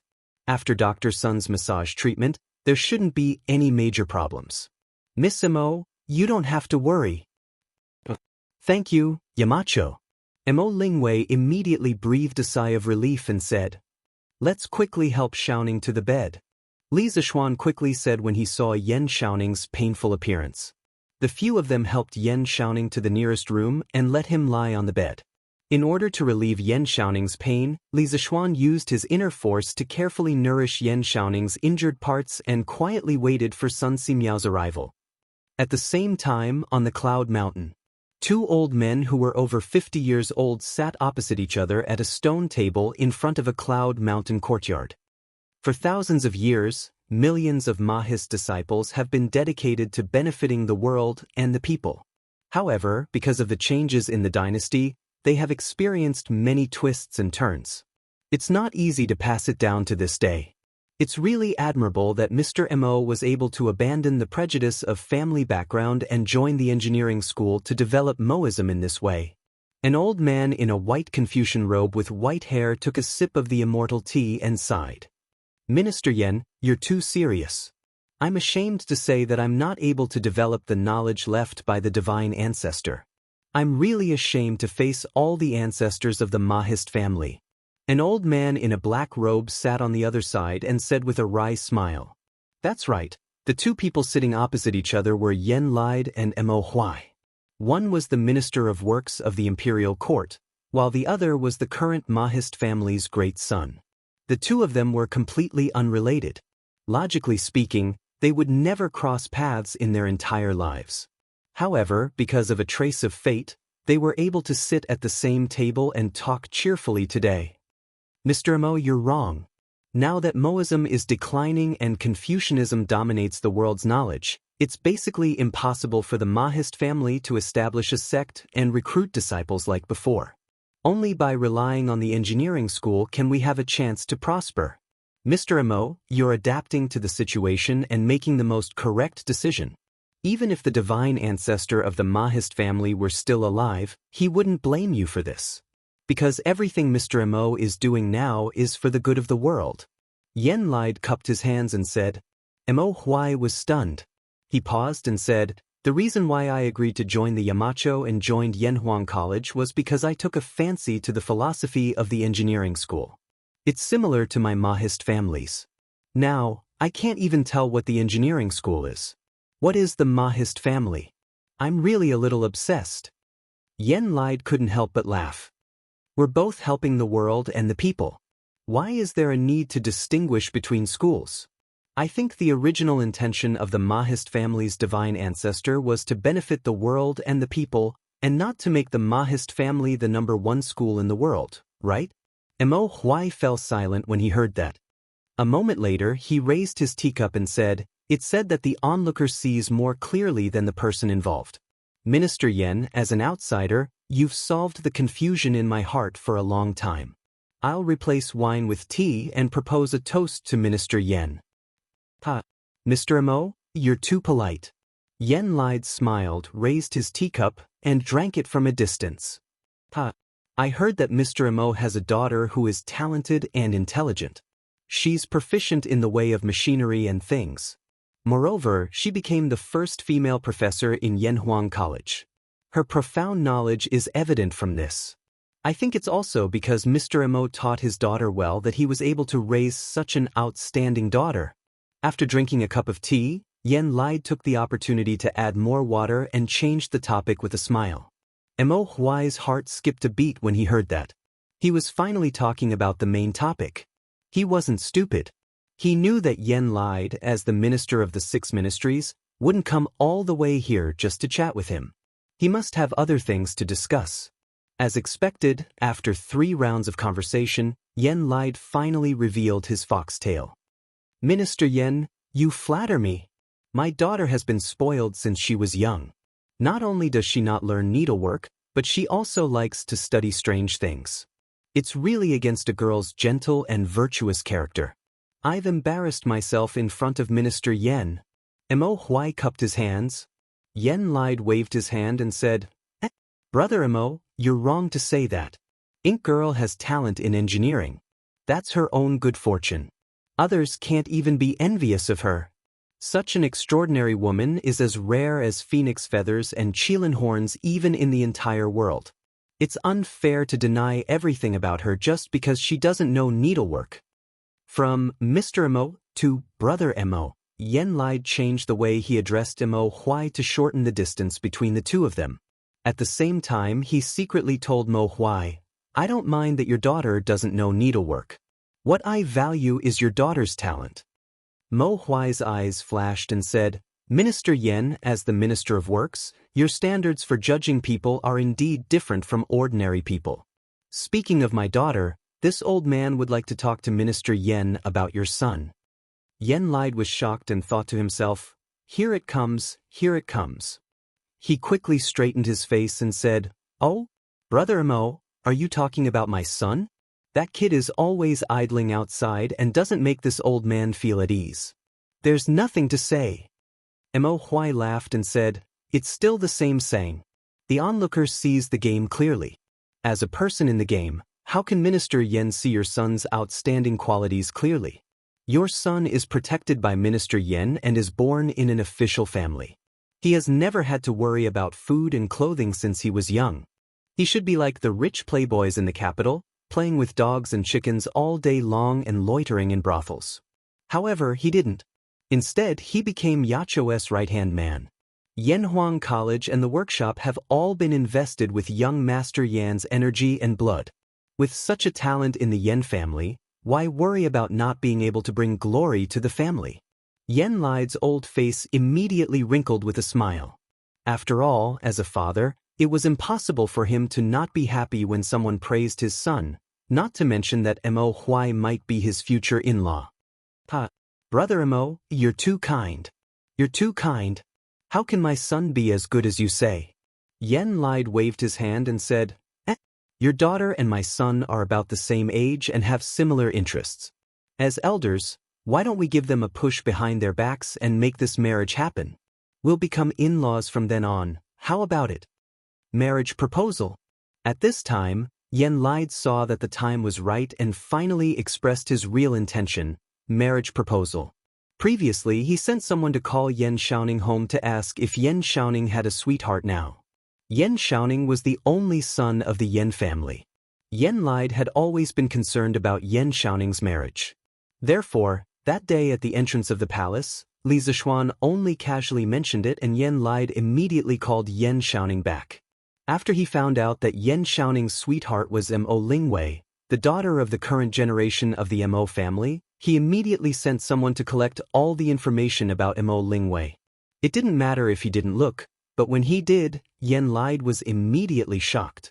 He was shocked by Mo Lingwei's talent and even more shocked by Mo Lingwei's status in Yanhuang College.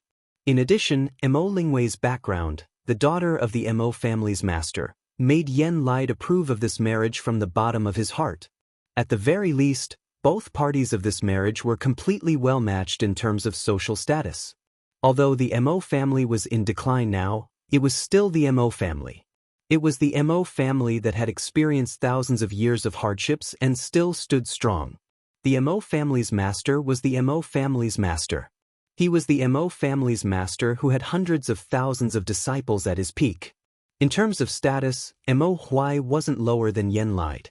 One of them was a powerful figure outside of the imperial court, while the other was an important official in the imperial court. Logically speaking, they should be on equal footing. Therefore, Yen Lide came today to personally test Mo Huai's attitude.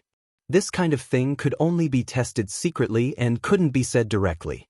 Because if he was rejected, the Yen family would really lose face. Mo Huai's heart shook violently. Then he restrained the shock on his face and said, "This old man also knows that my daughter and young Master Yen have the same interests, and this old man and Minister Yen are like-minded. Therefore, since Minister Yen has spoken, how can this old man refuse?" Chapter 1440. Dr. Sun, is Xiaoning all right? In the workshop of Strange Interest Pavilion, Mo Lingwei immediately asked worriedly after Sun Simiao treated Yen Xiaoning. Sun Simiao washed his hands and said, "Ink girl, you don't have to worry. Young Master Yan's waist is injured. After my massage and medicinal wine, he will recover in 3 days. However, it takes 100 days for bones and tendons to recover. He mustn't get injured again in the next few months." Sun Simiao's medical skills were really all-round. He was good at treating all kinds of diseases. No wonder he was called the king of medicine. However, Yen Xiaoning's injuries were mostly thanks to Li Zishuan. If it wasn't for Li Zishuan's invention of soaking medicinal wine in medicinal wine, Yen Xiaoning probably wouldn't have recovered so quickly. When the imperial court went to Nanyang last year, they realized that the grain in Nanyang was really cheap. For a time, the imperial court and merchants sent their fleets to the south to trade for grain. This directly caused the granaries in Tang Empire to be full. If it wasn't for the imperial court protecting the grain prices among the people would have fallen again and again. Those farmers would suffer losses. Li Zishuan also took the opportunity to purchase a large batch of grain. A portion of it was sealed in Yunshan while the other portion was given to the winery to brew wine. As a result, the number of drunken Immortal and Gentle village on the market gradually increased. At the same time, the amount of medicinal wine supplied to the Tang Empire's military, imperial physician department, and joint medical center also increased. Good. Dr. Sun, don't worry. I'll take good care of Xiaoning and won't let him get injured again. Mo Lingwei heaved a sigh of relief and nodded. Sun Simiao explained a few more dietary taboos before he took his leave. Have a good rest, Xiaoning. I'll help you inform Uncle Yen. Li Zishuan glanced at Mo Lingwei, who was sitting beside the bed with a worried face. He then looked at Yen Xiaoning, who was lying on the bed. These two should be considered a success now, right? After pausing for a moment, he felt that he shouldn't be a third wheel here. Hey, Xiaoxian. Don't tell my father that I'm injured. Even if you want to tell him, you can only say that I accidentally fell down. Yen Xiaoning, who was lying on the bed, hurriedly replied. Li Zishuan was stunned when he heard this. He immediately understood that Yan Xiaoning didn't want Yan Lai to blame Mo Lingwei. Thus, he couldn't help but take a deep look at Yan Xiaoning. He thought to himself, who would have thought that the steely straight man who didn't understand romance would actually become so considerate of others? The changes in the world were truly unimaginable. Good. I'll cover for you. After a moment of silence, Li Zixuan responded and then turned to leave. Only Mo Lingwei and Yan Xiaoning were left in the room. Mo Lingwei affectionately looked at the man lying on the bed. She couldn't help but reminisce about the past. She realized that although this person would usually bicker with her and make her angry, he would always be considerate of her at critical moments. This kind of sincerity made her have the urge to cry. Little Ningzi, why are you so nice to me? After a long silence, Mo Lingwei finally couldn't help but ask. Although Yan Xiaoning, who was lying on the bed, had his back facing Mo Lingwei, he felt that Mo Lingwei was definitely looking at him from behind. However, Mo Lingwei didn't say anything and he didn't know what to say. Or rather, he was afraid that he would say the wrong thing and cause a conflict between the two of them. At this moment, he finally heard Mo Lingwei's voice from behind. He couldn't help but heave a sigh of relief and replied without hesitation, "Nothing. I just felt that it would be embarrassing to say that I was injured by a woman, so I asked Yamacho to cover for me." You. Mo Lingwei's brows furrowed and she was about to fly into a rage. However, she immediately understood that Yan Xiaoning said this intentionally to comfort her. Thus, the anger in her eyes quickly turned into infinite gentleness. Indeed, this girl changed her face faster than flipping a book. Little Ningzi, does your waist still hurt? I'll help you apply the ointment, Mo Lingwei said gently. Yan Xiaoning instantly quivered because he had never heard Mo Lingwei speak so gently to someone. He couldn't help but say, Wei, or don't talk like that. I'm a little scared. Silence. After Yan Xiaoning finished speaking, the room suddenly fell silent for 3 breaths of time. However, this was just the calm before the storm. In the next moment, Yan Xiaoning would be greeted by a violent storm. Yan Xiaoning, hurry up and take off your clothes. I'll help you apply the ointments. Walala. Feeling the shock of this super strong sound wave, the birds on the branches outside the room immediately flapped their wings and flew away. Oh, wait, the gentler. After a while, Yan Xiaoning's miserable howls came from the room. The servants in the yard couldn't help but look at each other. They secretly thought that the man and woman in the room were two, weren't they? One was a female professor at Yanhuang College, and the other was the son of the current Minister of Works. The two of them were actually doing that in broad daylight. How immoral! Unaware that Yan Xiaoning and Mo Lingwei had already been labeled as wanton and unruly by the workers in the workshop, Li Zixuan was riding his little donkey, it was a little electric bike, on a small road in the countryside. He hummed a little tune along the way and enjoyed the summer breeze. It was really comfortable. However, this beautiful electric bike with amazing functions attracted the attention of many people along the way. Hey. Isn't that Marquis? It's really Marquis. But what kind of bike is Marquis riding? How can it run so fast without pedaling? This must be a bike that only immortals can ride. Otherwise, how can it move by itself? It's amazing. This thing looks like a bicycle, but it's very different from a bicycle. A bicycle's pedals are installed on the front wheel, but this bike's pedals are installed in the middle. Also, this bike can run without pedaling at all. It's even faster than a horse. This must be an immortal's bike. It looks like Marquis just came out of the workshop. Could it be that the workshop of Strange Interest Pavilion made this magical bike? It must be. This workshop of Strange Interest Pavilion is really amazing. They can even make a bike that immortals can sit on. I wonder how much this bike can be sold for? I'm afraid that ordinary people like us can't count on it for the rest of our lives. Hey, you can't say that. Marquis loves his people like his children. Under the leadership of Marquis, we will definitely become richer and richer. Don't you see that many people can afford to eat meat now? Who would dare to think about this in the past? Maybe one day, every family will be able to afford this kind of immortal bike. Yes. As the people of Marquis fiefdom, Our lives will definitely become better and better. As Li Zishuan passed by, he caused exclamations along the way. This was the first time the commoners had seen a car that didn't need to be pulled by a horse or pedaled. They all thought that the electric bicycle was an immortal car. However, although the people were talking about it, they did not dare to go up and ask Li Zishuan what kind of bike it was. This was because everyone was in awe of the unknown. Especially when Li Zishuan was riding on the electric bike, he looked like an immortal. It was even more frightening that they did not dare to go up to him. It was already late. Li Zishuan did not plan to return to Longtime County that night. He planned to spend the night in Yunshan. He also wanted to test the electric bike's ability to climb hills. The results showed that normal hills were not difficult for an electric bike at full speed. Li Zishuan rode the electric bike up the half-mile hill in the time it took to drink a cup of tea. Ooh. The roar of the electric bike came from the entrance of Yanhuang College.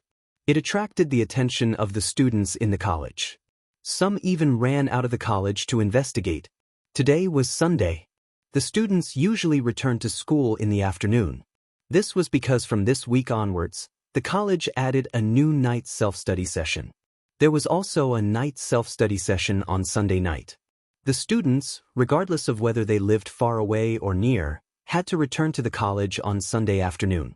It was not yet time for the night self-study session, so there were still many students who came out to watch the fun. Wow! It's Yamacho! What kind of bike is Yamacho riding? Why is it running so fast? Hey! Did you notice that Yamacho's feet did not move at all, but the bike was running so fast? What kind of logic is this? Didn't Mr. Mo teach us the conservation of energy? Then where does Yamacho's kinetic energy come from? It's obvious that this guy has been poisoned too deeply by physics and can't extricate himself. I think there must be something incredible installed on the mountain cavalry's carriage. Perhaps it's this thing that's generating kinetic energy that's driving the carriage forward so quickly. What on earth is that thing? How would I know? When Yamacho comes to the college tomorrow, we will ask him personally. It had to be said that these students who had received formal engineering education had a completely different way of thinking from ordinary people. When ordinary people saw the electric bicycle, they immediately categorized it as a vehicle for immortals. However, when the students of Yanhuang Academy saw the electric bicycle, they did not categorize it as a groundless supernatural power. Instead, they were seriously thinking about what provided the kinetic energy for the bicycle. Damn! When I left in the afternoon, Yamacho was still normal. But why is Yamacho riding such an awesome bike? Shinkei, tell me, what is with Yamacho's bike? Where did it come from? Cheng Chumo heard the noise and immediately ran out of the gate of the academy. When he saw Li Zishuan riding a novel car and whizzing past, his eyes almost popped out of their sockets and his face was full of, "What the F*** CK?" Li Tai curled his lips and replied, "This is an electric bike.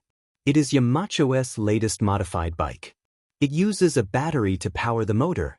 It converts chemical energy into electrical energy, and then the electrical energy into kinetic energy to drive the bike forward." Damn.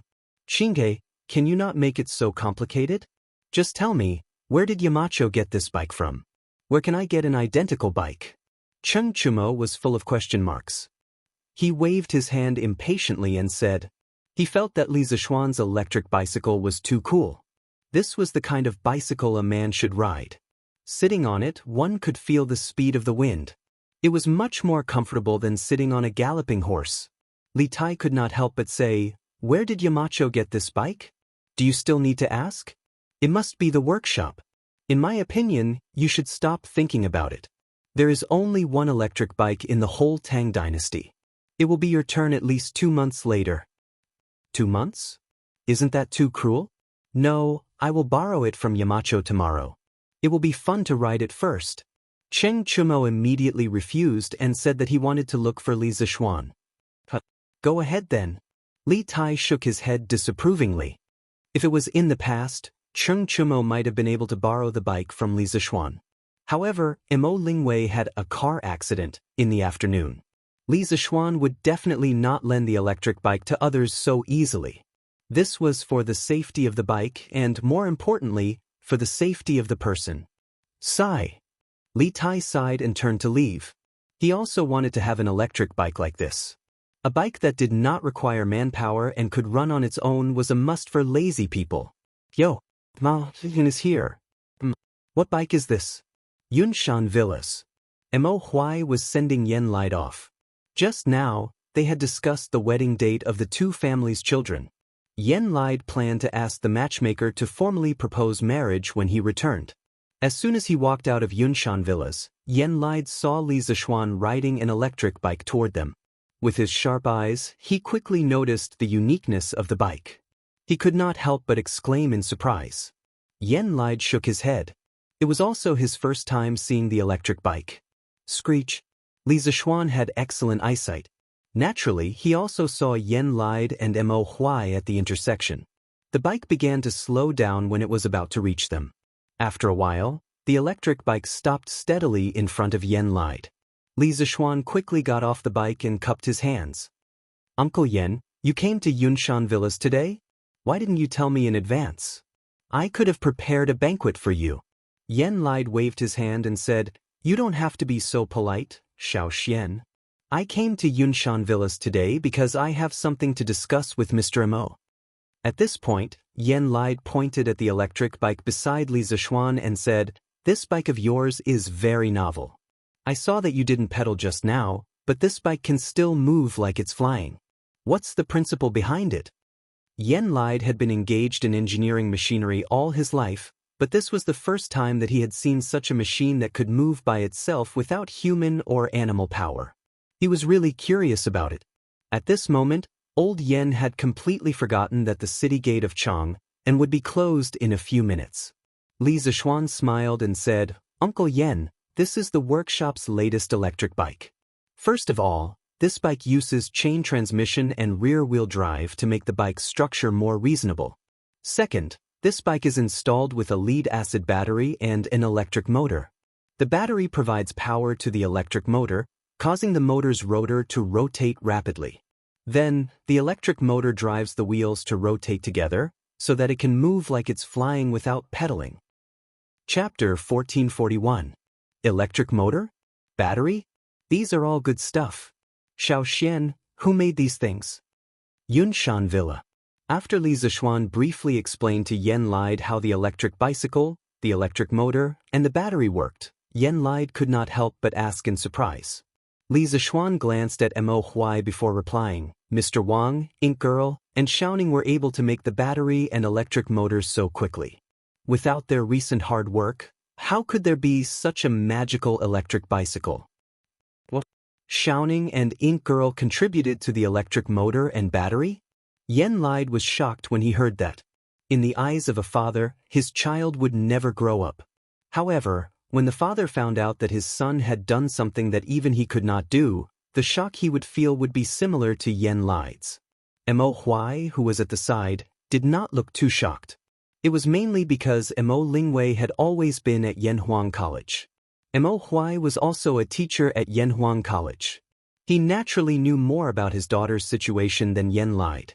Li Zishuan nodded and said, Uncle Yen, Xiaoning has made considerable progress in both his theoretical foundation and his technical level.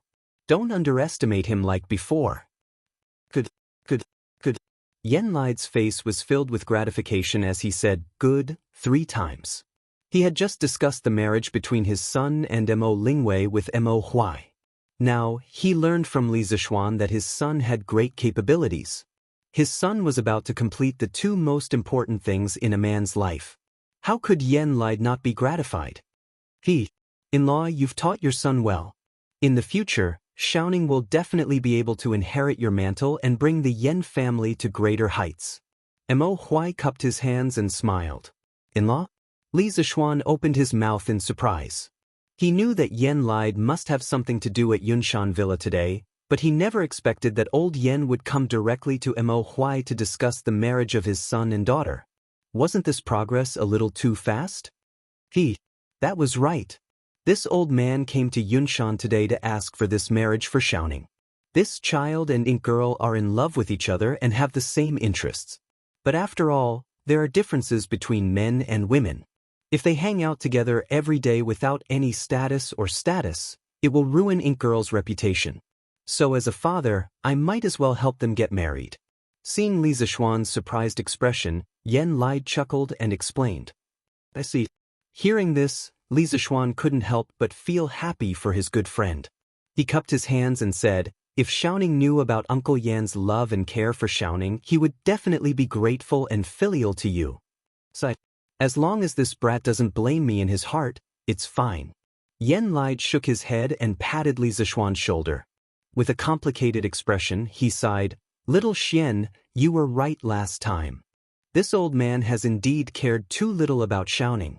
Otherwise, he wouldn't still be single even though he's not young anymore. When Li Zishuan heard this, he couldn't help but console, Uncle Yen, please don't think that way. Xiaoning didn't meet the fated person before, so he didn't get married. After all, marriage is a big event in a lifetime. He can't just casually find a girl to marry into the family, right? Yen Lai couldn't help but laugh. Little Xian, what you said makes sense. Please take care of Xiaoning in the future. Of course. Xiaoning is my brother. Li Zishuan replied firmly. In law, it's already late. I reckon that the city gates of Chang and city are about to close. You definitely won't be able to rush back. In this old man's opinion, why don't you stay in Yunshan for the night and ride down the mountain tomorrow morning and rush to Chang in city for the morning assembly? At this moment, Mo Huai looked at the sky and said with shock. Yen Lai looked up and nodded.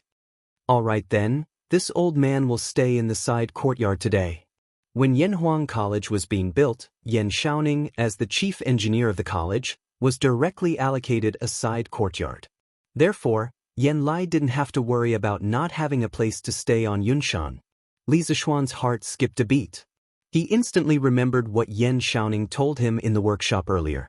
Therefore, he quickly cupped his hands and said, Oh, right, Uncle Yen, there's something I forgot to tell you. Xiaoning accidentally fell down in the workshop today and suffered some minor injuries. He's recuperating in the workshop now, so he can't return to the side courtyard tonight. Fell down? How old is this brat? How can he still fall down while walking? How worrisome. When Yen Lai heard this, he immediately snorted in dissatisfaction. However, Yen Xiaoning was still his son. He then pretended to ask casually, Little Xian, how's this brat's injury? Did a doctor treat him? Seeing that Yen Lai was obviously not telling the truth, Li Zishuan couldn't help but laugh. Uncle Yen, don't worry. Dr. Sun has already treated Xiaoning. He said that Xiaoning's injury isn't serious. He just needs to rest for a few days to recover. Oh, right, Mr. Mo. Ink Girl is still taking care of Xiaoning in the workshop. She might be back later. Don't worry. Yen Lai heard this and heaved a sigh of relief. Mo Huai, however, looked at Li Zishuan thoughtfully. After a moment of silence, he said, Thank you, Yamacho, for telling me. This old man understands. It was 6:45 at night. Mo Lingwei returned to Yunshan's side courtyard under the escort of the workshop servant. However, she saw that there was still light in the house. She couldn't help but feel a little puzzled. She carefully pushed the door open and entered, only to find her father sitting in the front hall as if he was waiting for her to return. She couldn't help but ask, Father? Why are you here tonight? Last year, because of the astronomical telescope, Mo Lingwei became a specially appointed professor of the academy and received a side courtyard in Yunshan. Logically speaking, Mo Huai could also stay in the side courtyard with Mo Lingwei. However, as the head of the Mo family, old Mo had his own pride. How could he stay in his daughter's house? Therefore, Mo Huai had always lived in Plum Village. Minister Yen came to Yunshan today. Mo Huai didn't answer Mo Lingwei's question. Instead, he said this out of the blue. Minister Yen, he came to Yunshan? Father, is he here for? Mo Lingwei was stunned. Her expression suddenly became uneasy. She felt guilty. After all, she had just injured Yen Lai's son during the day. Now that she heard that Yen Lai came to Yunshan, she subconsciously thought that he was here to settle the score with her. Mo Huai's gaze was like lightning.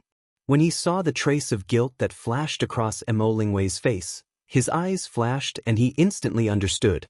After pausing for a moment, Mo Huai calmly replied, Minister Yen came to Yunshan today to propose marriage to me. Hearing this, Mo Lingwei's eyes widened. Her face was filled with disbelief. But then, she said something extremely shocking. Ah? Father, you and Minister Yen, you are both men. How can you get married? Mo Huai was stunned for a moment. When he finally reacted, he almost fell off his chair. He pointed angrily at Mo Lingwei and said angrily, Shut up. You have no respect for your elders. You even dare to joke about your father. This is outrageous.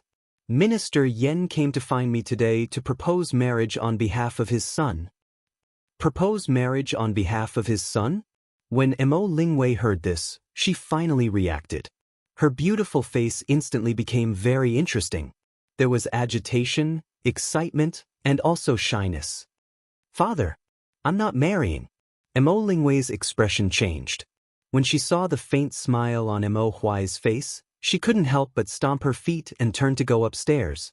Mo Huai naturally saw through her shyness. After Mo Lingwei left, Mo Huai suddenly raised his head. His deep eyes seemed to be able to pierce through the roof. He murmured, I'm sorry, Mo Lingwei. Ma Ying, our daughter is about to get married. She chose her Mr. Right. If your spirit is in heaven, you should feel gratified, right? The news that the Marquis of Yong and had created a car that didn't require manpower or animal power to travel as if it was flying spread throughout the entire Longtime County by the next morning. After hearing the news, there were those who were shocked, those who were doubtful, and those who were cheering. There were even more people who were raising money to buy this kind of car.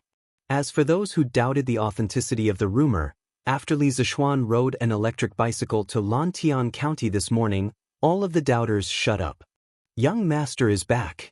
Young Master is back on a celestial car. Just as they arrived at the entrance of the Marquis's estate, Wang Bail, who had long since learned that Li Zishuan had built a new magical carriage, cheered loudly as he went up to greet Li Zishuan. Screech! Li Zishuan tightened his grip on the brakes, and the car stopped steadily in front of Wang Bail at the entrance of the Marquis's mansion. He joked, You rascal! Aren't you afraid that the car won't be controlled and will knock you down? Wang Bail replied cleverly, Young Master is benevolent, and his martial arts are invincible. How can he let this celestial car knock me down? Celestial car? Li Zishuan was stunned, then he smiled and said, Looks like my car has already been named.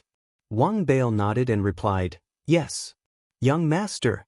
The people who entered the city today were all talking about your car. They said that a car like this that doesn't need manpower or animal power to move like it's flying can only be made by the gods in heaven. So, word of mouth spread among the people, and they called your car a celestial car. As they spoke, Han Yushi, Li Jingma, Madame Li, and the others who had heard the news in the courtyard had already come out of the courtyard. Xian, you really made a celestial car? Li Jingma pointed at the strange-looking electric bicycle beside Li Zishuan, his mouth agape in shock. Yi Guizhong couldn't stay calm either. After looking at the electric bicycle from top to bottom, he clicked his tongue in wonder and said, This morning, this old man heard that Xiao Xian, you built a magical bicycle that can move by itself. Could it be this? Li Zishuan cupped his hands and replied, Grandfather guessed right. This is a car that can move on its own. After another round of explanation, Li Zishuan explained the general principles of the electric bicycle to his family. Regardless of whether they understood or not, Li Zishuan pushed the bike straight to the backyard. However, a little tail inevitably followed behind him. Big brother, I want to ride this bike. Hurry up and teach me. Children can't ride this bike. Nonsense, Mo Lingwei is an adult and knows some martial arts. Even she got into an accident while riding a bike. How could Li Zishuan let his sister ride an electric bicycle? But it's too dangerous. It's easy to fall. Think about it. If you fall off this bike, you'll probably be disfigured and become ugly. Do you still want to ride it? Then I won't ride it. But big brother, you have to give me a ride. Okay. It's cool in the afternoon. Big brother will ride the bike and you can go out to play, okay? After finally getting rid of the little girl's entanglement, Li Zishuan finally got the time to be alone with Han Yushi. Wife, didn't I say that I wanted to give you a surprise a few days ago? What do you think? Do you like this electric bicycle? This is the first and only electric bicycle in Tang Dynasty. In the backyard, Li Zishuan patted the electric bicycle and smiled at Han Yushi. Husband, you want to give this bike to me? Han Yushi was stunned and was immediately surrounded by a huge surprise. Then she waved her hands and said, No. Husband, this thing is too expensive. I can't accept it. I'm satisfied that you have this intention. Li Zishuan couldn't help but frown and say, Wife, what are you saying? You and I are husband and wife. What's mine is yours. It's just a bike. What's so expensive about it? Come and hold it. This bike is yours from now on. After that, Li Zishuan pretended to be angry and pushed the electric bicycle to Han Yushi's side. A trace of emotion flashed through Han Yushi's eyes. After pausing for a moment, she smiled sweetly and said, Husband, as you said, we husband and wife are one. What's yours is mine, so why do we have to make such a clear distinction? Just leave this bike with husband. Because husband is always busy and tired, he needs it more than I do. Besides, if I want to use it, I can just ask husband for it. Li Zishuan was touched and annoyed. He was touched that his wife was so considerate of him. He was annoyed that if he knew this, Li Zishuan wouldn't have praised the electric bicycle in front of Han Yushi. Now, Han Yushi wasn't willing to accept this gift. Young master. Wang Jiao came and said that Master Zhang from the workshop brought a batch of armor to the mansion. Do you want to take a look? Right at this moment, Xiao Shi hurriedly ran over and said.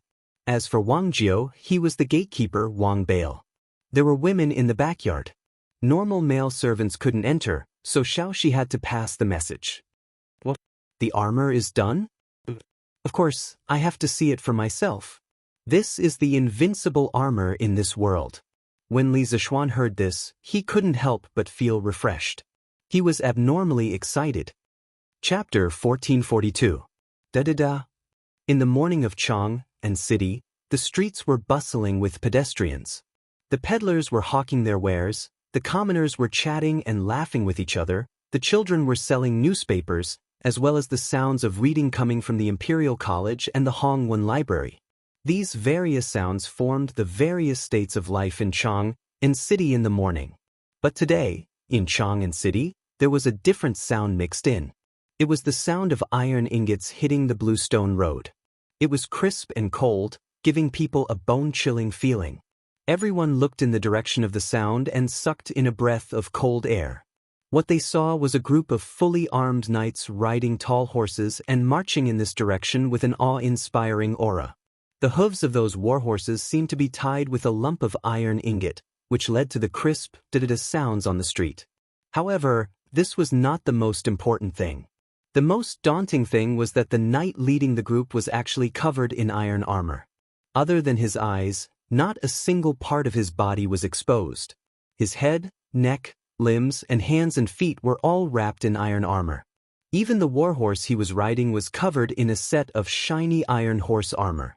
From afar, this person looked like a knight cast directly from steel. Powerful, cold, ruthless. This was the most intuitive feeling that this iron knight gave to the commoners on the street. The commoners who were close to him even had a feeling of suffocation. Therefore, there was no need for someone to open the way. Wherever the Iron Knight went, the crowd would automatically disperse. This was a kind of deterrence that came from the soul. Towards the unknown, most people would subconsciously feel afraid, not to mention this kind of Iron Knight that made people tremble in fear. Da-da-da. This group of knights was still moving forward at a moderate pace. The previously bustling street immediately quieted down after this group passed by. Not far away, a group of martial marquis heard of the abnormality here and immediately rushed over. However, after seeing the soldier beside the Iron Knight, the leading martial marquis could not help but be startled. Then he waved his hand and the martial marquis turned around and left. Hiss! Seeing this, the surrounding commoners all sucked in a breath of cold air, thinking to themselves, where did this cavalry come from, for Wu Ho to immediately avoid them? Although they had doubts in their hearts, no one dared to ask at this time. After all, Everyone was afraid of angering the Steel Knight. After the strange cavalry left, the commoners on the street couldn't help but discuss with each other. Oh my God! What was the background of that fully armored cavalryman? It looked too terrifying. Just like the undead cavalry from the underworld. Tisk. Wang Lao Air, you're talking as if you've seen Hell's cavalry before. However, that man who is wearing steel armor from head to toe is indeed quite evil. Standing beside him, I feel like my feet are emitting cold air. That's right. That person was too terrifying. If I hadn't covered my third brother's mouth just now, I reckon that this brat would have been scared to the point of crying on the spot. How could there be someone in this world who would cover their entire body in metal armor? Won't it affect your walking? Yeah. This set of metal armor is at least 40 to 50 gene. Furthermore, with the 4 limbs wrapped in metal, it's inconvenient to move. That's not right. Just now I saw that the cavalry's hand holding the reins and the hand holding the lance, his movements were very nimble. Tisk. How is that possible? If that's the case, when this cavalry goes on the battlefield, wouldn't he be invincible and invincible? Well, it's true. That person's entire body, other than his eyes, is completely covered in metal armor. Even the horse he's riding on is covered in horse armor. Who can break through his defense? Where did this cavalry come from? Why didn't the Wu Ho government stop them? I think I saw Yong and Marquis' subordinate Commander Pang. What? Zheng Laoqi, are you sure you didn't see wrongly? I shouldn't have seen wrongly. I've seen Commander Pang before. Tisk. Doesn't that mean that this cavalry is Marquis? It can even be said that the person in the steel armor is Yong and Marquis? That might really be possible. But I don't know why Marquis brought troops to Chang'an City. Don't tell me Marquis wants to... Pa! On what? On your head. Just based on those 10 over cavalry, how can they rebel? Besides, Yong and Marquis is an upright and loyal person. He is even more loyal to His Majesty. How can he do such a rebellious act? The commoners were all discussing the sudden appearance of the cavalry. At this moment in the imperial court, the morning court was also bustling with activity. Up till now, the 100 over counties near the Yellow River Basin have constructed a total of 30,000 over miles of ditches and over 4,300 water wheels. The drought in the various counties has been alleviated and has not affected this year's planting. It is estimated that in another half a month, the commoners will be able to harvest the wheat. In Taiji Palace, Minister of Revenue Xiao Chua was reporting the drought situation to Li Er. Li Er, who was sitting at the head of the table, did not reveal any joy after hearing Xiao Chua's report, because even though the drought in Guangzhou had been greatly alleviated and they would be able to harvest in another half a month, Li Er felt that the imperial court had spent so much effort, but in the end, it was very likely to be feeding the locusts. According to the prophecy that Li Zishuan left behind, the locust plague was about to arrive. Minister Xiao has worked hard. After a moment, Li Er recovered from his thoughts and nodded. Your Majesty! At this moment, Wei Jing stepped forward and clasped his hands. I believe that the Marquis has contributed greatly to the Guangzhou drought being alleviated so quickly. If not for the water wheels that he designed, most of the fertile land in the Guangzhou region would still be in a drought state, not to mention the planting of rice and the summer harvest. Your Majesty has always been one to reward meritorious deeds and punish wrongdoings. So I believe that the Marquis who created the water wheels and gave the blueprint to the imperial court should be rewarded. Reward? And it wasn't for his own reward. When the officials heard this, they could not help but look strangely at Wei Jing, thinking to themselves, since when would the dignified Wei Xuanqing help others to ask for a reward? Did the sun rise from the west today? Cheng Yaojin looked at Wei Zheng's back with a face full of smiles, thinking to himself, why is this old Wei more and more pleasing to the eye?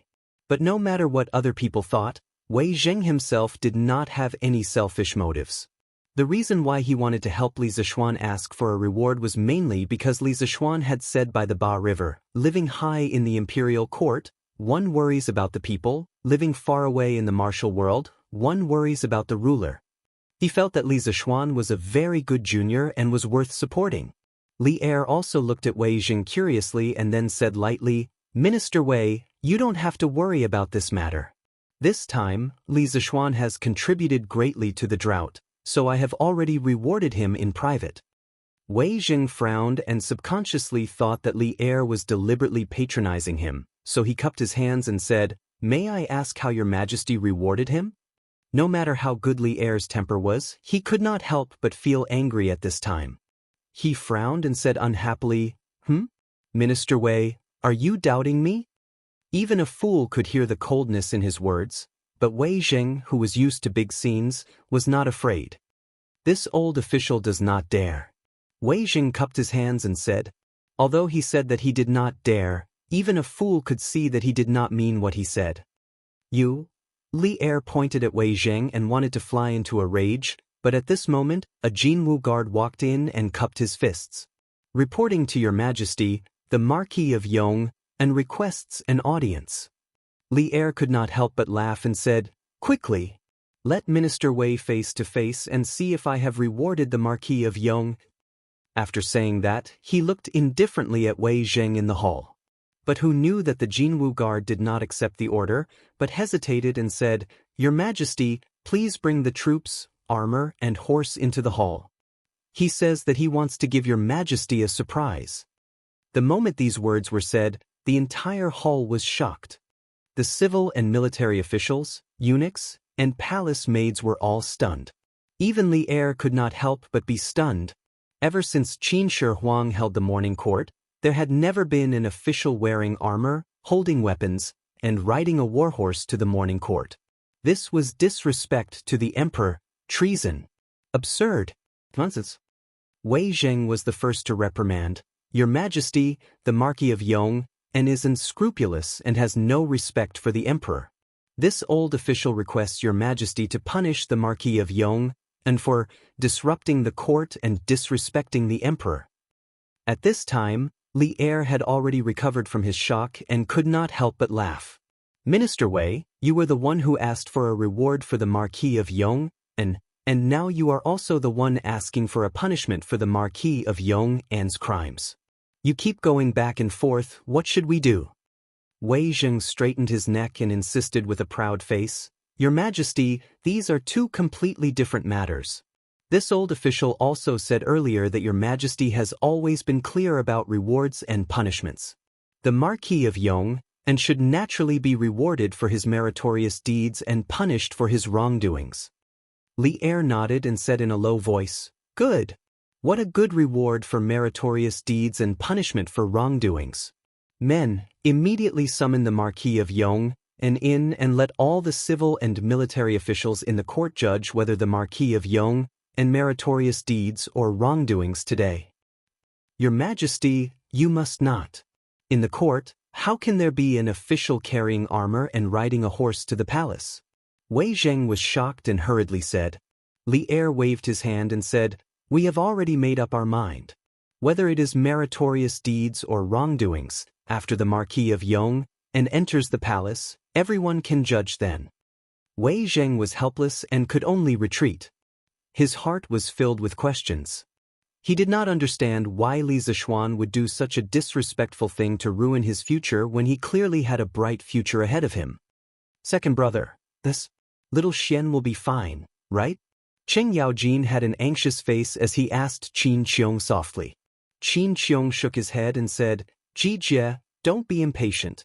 Look at the situation first, it might not be a bad thing." Seeing this, Cheng Yaojin could only calm down and quietly wait for Li Zishuan to enter the palace. Among the civil officials, Zhang Sun Wuji, Fang Xianling, and the rest were all silent, making it impossible to know what they were thinking in their hearts. Not long later, a series of crisp sounds came from outside the palace. Everyone looked towards the source of the sound and saw a knight dressed in silver full-body armor, holding a cold lance in his hand, riding a warhorse wrapped in horse armor and slowly walking into the palace. Bang bang bang. Facing such an awe-inspiring yet strange cavalry, many of the civil officials retreated a few steps in fright. And in the military officials' camp, many of the generals' eyes lit up when they saw the steel cavalry. It was like the light in a wolf's eyes when it saw its prey. Bang! Arriving in front of the officials, the steel cavalry nimbly jumped down from the horse and fastened the lance to the saddle.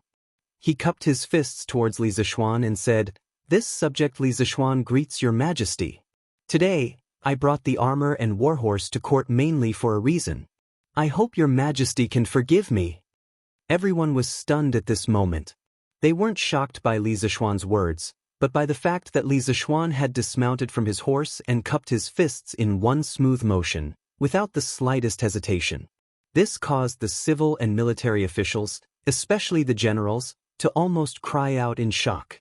Li Er was also an expert in military formations, so how could he not see Li Zixuan's extraordinary armor?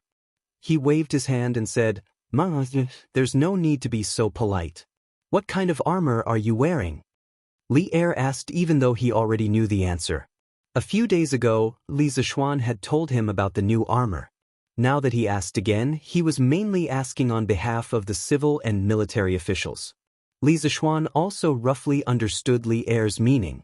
He cupped his fists and replied, "Your Majesty, this subject is wearing the latest vanadium steel plate armor made by the workshop. This armor is not only lighter than the radiant armor, its defensive power and defensive range are also far superior to the radiant armor.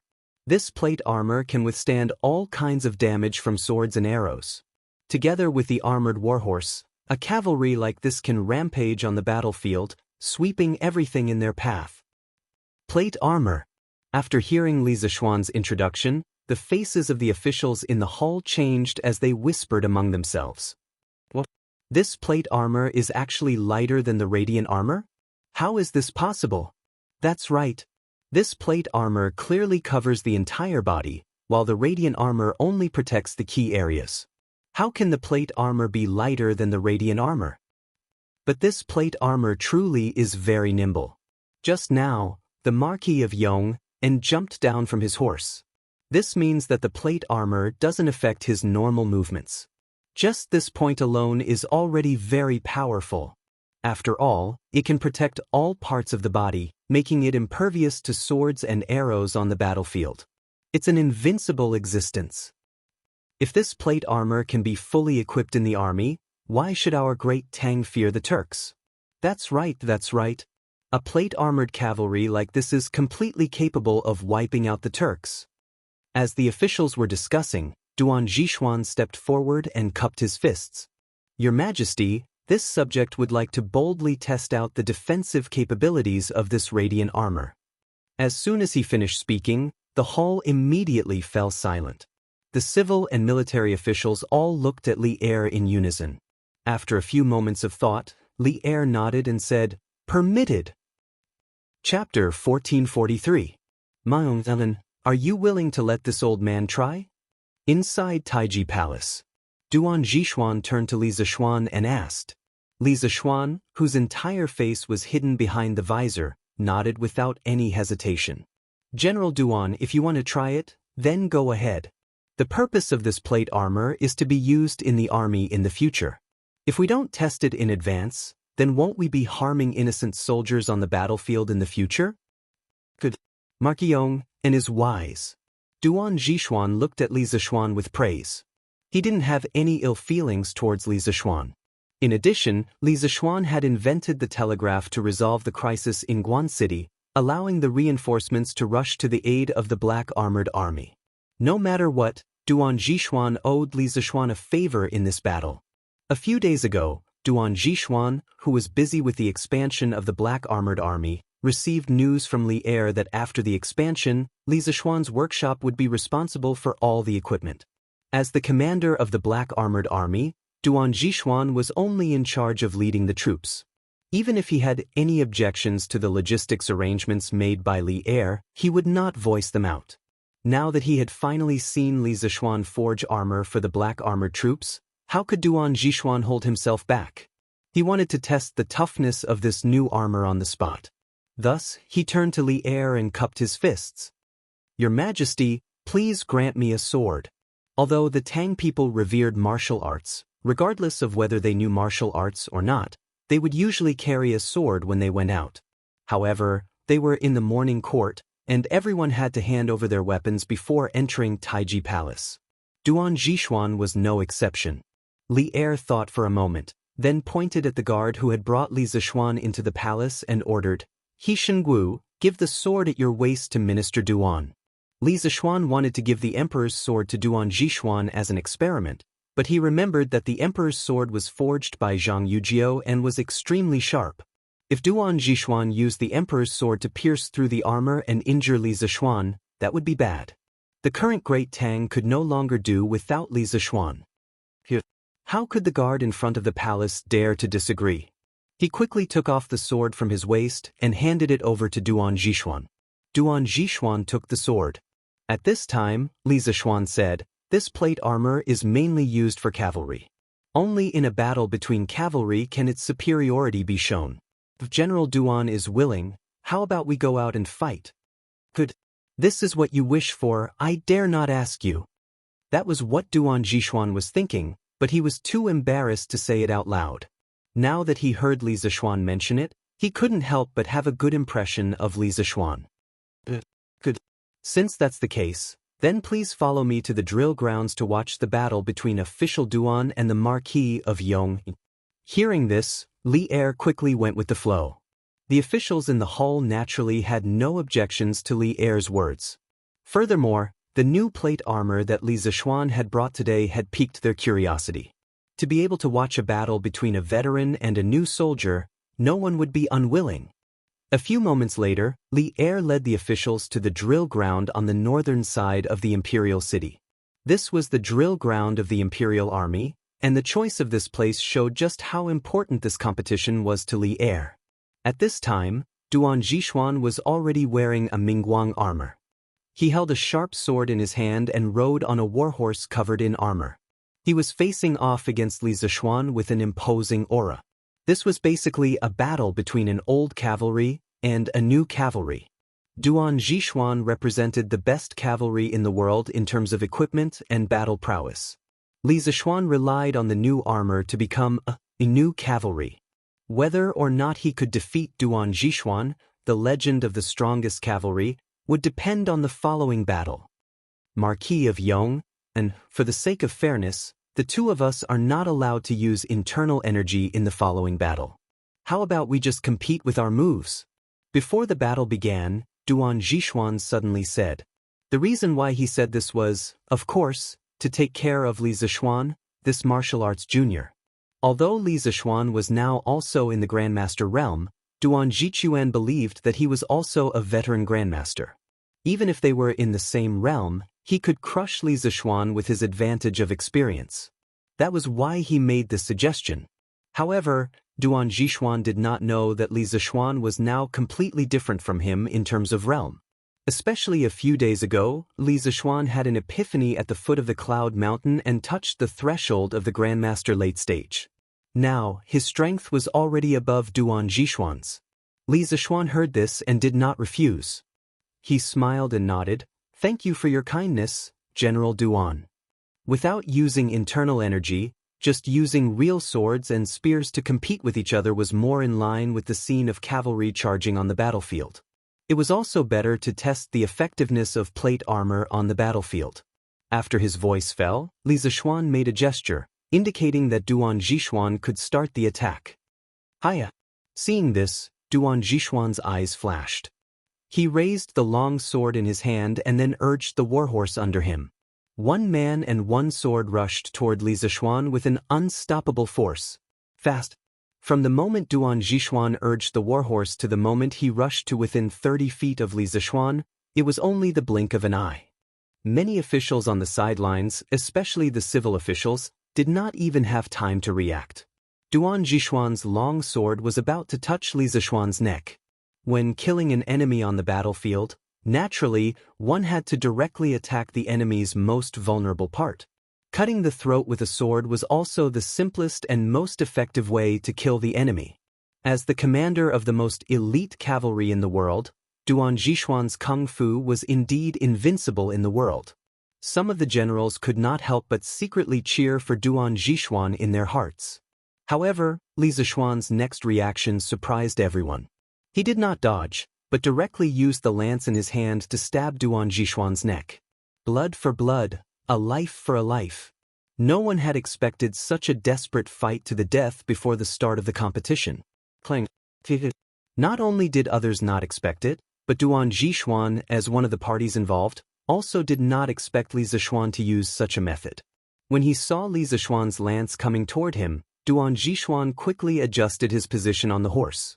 His entire upper body was slightly tilted back, and Li Zishuan's lance was close to the bridge of his nose and stabbed behind him. After dodging, his sword that was originally going to stab Li Zishuan's neck could only be lightly brushed by Li Zishuan's neck, making a tisk sound. However, this brushing sword did not leave a single mark on Li Zishuan's neck. It was truly inconceivable. Just think about it. If the two of them had not dodged when Duan Zhishuan and Li Zishuan had fought to the death, the final outcome would have been Li Zishuan's life and Duan Zhishuan's death. This was the key to the strong defense brought by the plate armor. Duan Zhishuan's attack did not succeed, so he quickly turned his horse around and slashed at Li Zishuan again. As a general who had fought on horseback for more than 10 years, Duan Zhishuan's equestrian skills were naturally much better than Li Zishuan's. Before Li Zishuan had finished turning around, Duan Zhishuan's incomparably sharp sword had already slashed at Li Zishuan's back. Clang. Li Zishuan, who was turning around, saw Duan Zhishuan's movements from the corner of his eye.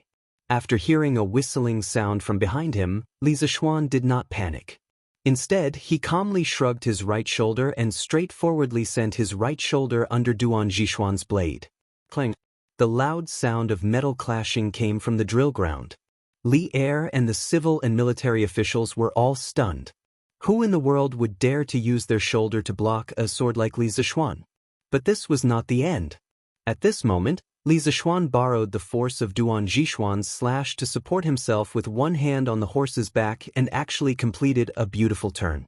Immediately after, while Duan Zhishuan was still shocked by the abnormal defense of the plate armor, Li Zishuan used the sharp vanadium steel horse lance in his hand to fiercely sweep the long sword in Duan Zhishuan's hand. Kacha! In front of the sharpness of the vanadium steel horse lance, the fine steel sword actually had no resistance and was instantly broken. At this moment, Li Zishuan's big white had already turned its horse around. Li Zishuan then changed direction on the horse's back and looked at Duan Zhishuan. General Duan, you've lost. You've lost. On the battlefield, when a soldier's sword was seized or broken, it was basically a declaration of defeat for the soldier. Silence. The drill ground suddenly became quiet. No one had expected Duan Zhishuan to lose in this competition, and no one had expected Duan Zhishuan to lose so quickly. But with such a result, everyone could only sigh in admiration at Li Zishuan's equipment. This was because in the entire competition, Li Zishuan had completely relied on the almost invincible defense of the plate armor and the invincible attack of the vanadium steel horse lance to defeat Duan Zhishuan. In terms of horsemanship, Li Zishuan was far inferior to Duan Zhishuan. In terms of strength, everyone also thought that Li Zishuan was inferior to Duan Zhishuan. Good armor, good horse lance. This old man concedes defeat. Duan Zhishuan was stunned when he heard this, but he was not upset by his own failure. Instead, he was excited and happy. This was because the better Li Zishuan's equipment was, the more powerful the black armored troops would be in the future. Back then, Li Zishuan was able to lead 3,000 black armored troops to destroy Wang Shichong. Now, Duan Zhishuan felt that if his 5,000 black armored troops could all be equipped like Li Zishuan, he could directly lead them into the lair of the Turks. In any case, you can't break through my defenses, and I can break through your defenses whenever I want. This sort of battle where there was a severe disparity in strength was simply maddening. Duan Zhishuan was already looking forward to beating the Turkic cavalry into a frenzy and grinding them into the ground. Your Majesty, this old subject earnestly requests that the weapons, plate armor, and horse armor made by the Marquis of Yong and be used in the black armored troops. Duan Zhishuan looked deeply at Li Zishuan and clasped his hands together. Li Zishuan nodded and said, "Granted. My beloved officials, please return to the main hall for the morning assembly." "Yes, Your Majesty." Under Li Zishuan's lead, the officials returned to Taiji Palace and the morning assembly continued. At this moment, Li Zixuan had already removed his visor. The reason why he didn't remove the plate armor completely was because not only was it troublesome to put it on, it was also troublesome to remove it. The various straps on his body had to be removed one by one, and he knew that he wouldn't be able to do it alone in a short period of time. Thus, he could only remove his visor and stand in Taiji Palace for the morning assembly. It was just that it was strange for him to stand in front of the officials in such an attire. What do my beloved officials think of the plate armor and lance presented by the Marquis of Yong and today? In the morning assembly, Li Zixuan asked calmly. When everyone heard this, they couldn't help but recall the duel on the training ground. Cheng Yaojin couldn't suppress the excitement in his heart, and he was the first to step forward and laugh heartily. Your Majesty, this old subject thinks that the plate armor and lance are very good. First of all, the plate armor can't be pierced by ordinary swords and sabers. It's like wearing a tortoise shell, and no one can hurt you on the battlefield. With this plate armor, our soldiers will die a lot less in the future. Moreover, this lance is too powerful. If we charge into the enemy's formation with this thing and chop the enemy's spears and swords into pieces, how will they fight back then? At that time, who will be a match for us? Thus, Your Majesty, on behalf of the soldiers of the left guard, I also ask Your Majesty for a batch of such armor and lance. When Cheng Yaojin finished speaking, Li Zixuan's face turned green. What did he mean by wearing the plate armor was like wearing a tortoise shell? Wasn't this King cursing him in a roundabout way? When did old Cheng become so immoral?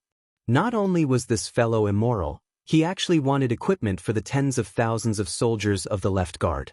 Li Zixuan couldn't help but curse inwardly. Old Cheng, you're really thinking too much. Your Majesty, you mustn't. At this moment, Xiao Yu stepped out from the crowd and cupped his hands towards Li Zixuan. Your Majesty, although the plate armor's defensive power is better than the Mingguang armor, it must consume a lot of steel to make, right? If Your Majesty is like the black armored army and only uses a small amount of it in the army, it may be possible because the money in the national treasury can still meet Your Majesty's needs. However, Your Majesty is doing things according to Lu Gong's wishes and using the so-called printing of all the plate armor. I'm afraid you'll have to empty the treasury of Chang and City. It's quite militaristic. I hope Your Majesty will reconsider. At this moment, Li Jing also stepped forward and cupped his hands. Your Majesty, the plate armor made by the Marquis of Yong and can not only protect the whole body, it also doesn't affect the body's flexibility. These are 2 points that the Mingguang armor can't compare to. In addition, the lance of the Marquis of Yong is far sharper than ordinary weapons. If such technology can be used in the army, it will be a blessing for the Tang Empire. However, Your Majesty must also control your actions. You must not use it all to enter the treasury and use it all to forge weapons. Chapter 1444. I know what you are all worried about. I am not a cruel and merciless ruler. Even though the plate armor and vanadium steel horse lances are good, I will only equip them for the black armored army. Furthermore, the Marquis of Yong is willing to provide all the equipment for the black armored army with his own strength. In the Taiji Palace, Li Er saw Li Jing, Xiao Yu, and the other important officials step forward to persuade him. He couldn't help but smile. The moment he said those words, all of the officials turned to look at Li Zixuan. The armor and equipment of thousands of cavalrymen were all on a single person. No matter how one looked at it, the amount of metal required to make these armor and equipment was at least 200,000 jin. In the entire Great Tang, there were no more than 3 people who could take out so much metal. Coincidentally, Li Zixuan was one of them. Besides, excluding the cost of steel, the cost of labor was definitely not a small sum. This was especially so for the plate armor and vanadium steel horse lances. The cost of labor and equipment needed to manufacture a few thousand sets of armor would definitely be an astronomical figure. Li Zixuan was willing to provide so much manpower, resources, and wealth for the black armored army. How could they not be shocked? If Li Er had said it to anyone else, the officials would have probably cursed the other party without hesitation. However, since Li Er said it was Li Zixuan, the officials had no choice but to believe him. because Li Zixuan did have the financial resources and the new workshop of Strange Interest Pavilion did have the ability to do so. However, they couldn't understand why Li Zixuan was willing to pay such a huge price to provide the Black Armored Army with equipment for free. Under the gazes of the crowd, Li Zixuan stepped forward and clasped his hands. The rise and fall of the country is the responsibility of every man. As the Marquis of Great Tang, I naturally have to share your burdens. In the current world, Great Tang's strength is unparalleled. However, the Turks in the north are still like a pack of ferocious wolves, eyeing Great Tang's territory. This official's honor and disgrace are all bestowed upon me by your majesty. All of this official's wealth comes from Great Tang. When the country is in danger, let alone these several thousand sets of armor, even if you ask this subject to use all of his wealth to support the Great Tang army, this subject will not object. Only with a country can one have a home. If the Great Tang cannot defeat the Turks, what is the use of this subject's wealth? Li Zixuan's speech was impassioned and powerful. As soon as he finished speaking, the hall fell silent. All the officials looked at Li Zixuan with admiration, excitement, and respect. The people of Great Tang were prideful. This was an era in which the honor of a nation was unprecedented. Today, Li Zixuan's speech had caused many people in the court to be overwhelmed with emotion. Li Zixuan's image in the eyes of all the officials instantly soared. Ever since Great Tang pacified the north and defeated the Turks to rescue Liang Shidu last month, the entire Great Tang seemed to have entered a state of preparation for war. This was especially so for the officials of the court. Everyone knew that a fierce battle would soon break out between Great Tang and the Turks. At this critical juncture, Li Zixuan had offered the peerless armor and divine weapons. Furthermore, he had taken the initiative to provide the equipment for Great Tang's trump card cavalry, the Black Armored Army. This not only inspired the officials, but also made them feel deep admiration for Li Zixuan. The Marquis of Yong, and serves the country wholeheartedly. This old man admires you for your righteousness. Wei Zheng, who had been clamoring to impeach Li Zixuan an hour ago, was the first to jump out. He first clasped his hands to Li Zixuan in admiration, and then he bowed to Li Er. Your Majesty, the rise and fall of the realm is the responsibility of every man. The words of the Marquis of Yong, and have deeply moved this old subject.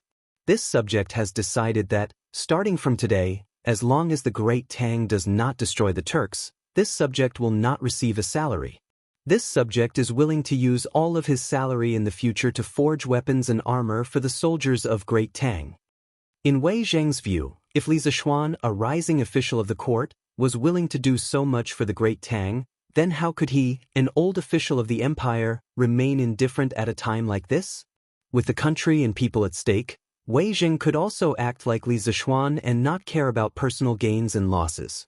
Imperial Father, this son is willing to take out half of the Eastern Palace's allowance each month to buy weapons and armor for the soldiers of the Great Tang. Li Chengqian, who had been standing below Li Er, stepped forward and clasped his hands. As the heir to the throne of the Great Tang, his words had an extraordinary meaning. Your Majesty, this subject is also willing to cut his own salary to support the Great Tang in the war against the Turks. At this moment, Fang Xianling and Du Ruhui stepped forward and clasped their hands towards Li Er. This old subject is also willing to cut his own salary and give all of the iron mines of the Zhang family to the Marquis of Yong, and for free to forge divine weapons and destroy the Turks.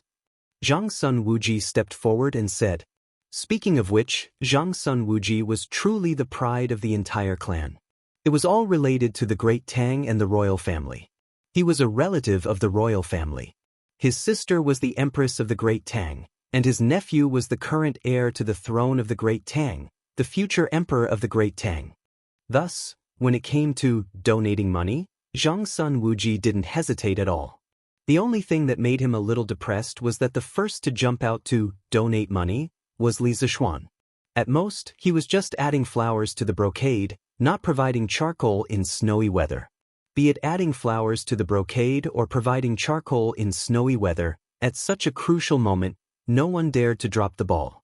At this moment, all of the officials and generals in the court bowed and said, This subject is also willing to cut his own salary to help the Great Tang forge divine weapons and destroy the Turks.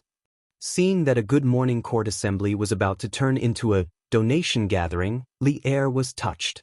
At the same time, he hurriedly waved his hands and said, "My dear subjects, I appreciate your patriotism. However, the imperial court isn't in such a difficult situation that I have to rely on the salaries of all of you to survive. Thus, don't mention about cutting your salary. All of you only need to do your duty well, and the Great Tang will definitely grow stronger and defeat the Turks." Benefiting from the rapid development of maritime trade in the south, the Great Tang's current financial situation was still very healthy. At the very least, they didn't lack money or rations. Thus, Li Er didn't have any intention of cutting his own official salaries. Hearing this, the officials hesitated for a moment before clasping their hands and saying in unison, "This subject will do our best to assist your majesty to create a prosperous era and defeat the enemies of the universe." Li Er was overjoyed and said with a smile, "Good. Let us work together to create a prosperous era. What is there to fear about the mere Turks?" "Your majesty is wise." The civil and military officials shouted in unison. At this moment, Li Zishuan stepped forward and clasped his hands. "Your Majesty, other than plate armor and vanadium steel horse lance, this subject will also present vanadium steel horse armor and horseshoes." Li Er frowned and said, "This vanadium steel horse armor, we have seen it just now. It is indeed very useful for cavalry to charge, but what is this horseshoes? Why didn't we see it just now?" Li Zishuan was about to explain, but Duan Zhishuan beat him to it and said, "Your Majesty, this subject guesses that the horseshoes mentioned by the Marquis of Yong and should be something that is wrapped around the hooves of horses. Just now, when this subject was fighting with the Marquis of Yong, and I noticed that the hooves of his warhorse seemed to be wrapped with some sort of metal. I think that it should be the horseshoes that the Marquis of Yong and was talking about." As the commander of the black armored army, Duan Zhishuan's observation of horses was undoubtedly more meticulous. Thus, he was able to notice such an inconspicuous detail. Li Zishuan nodded and said, "General Duan has good eyesight. The horse that I was riding just now did indeed have metal wrapped around its hooves." Saying so, he clasped his hands to Li Er and said, "Your Majesty, in this subject's view, people need to wear shoes, and horses also need to wear shoes. When a horse wears shoes made of metal, not only will it not affect its running, it will also greatly reduce the wear and tear of the horse's hooves. Every year, tens of thousands of horses in my Great Tang will be abandoned due to the wear and tear of their hooves. If all the horses are nailed with horseshoes, this subject dares to guarantee that the average lifespan of the horses will be extended by at least 2 years."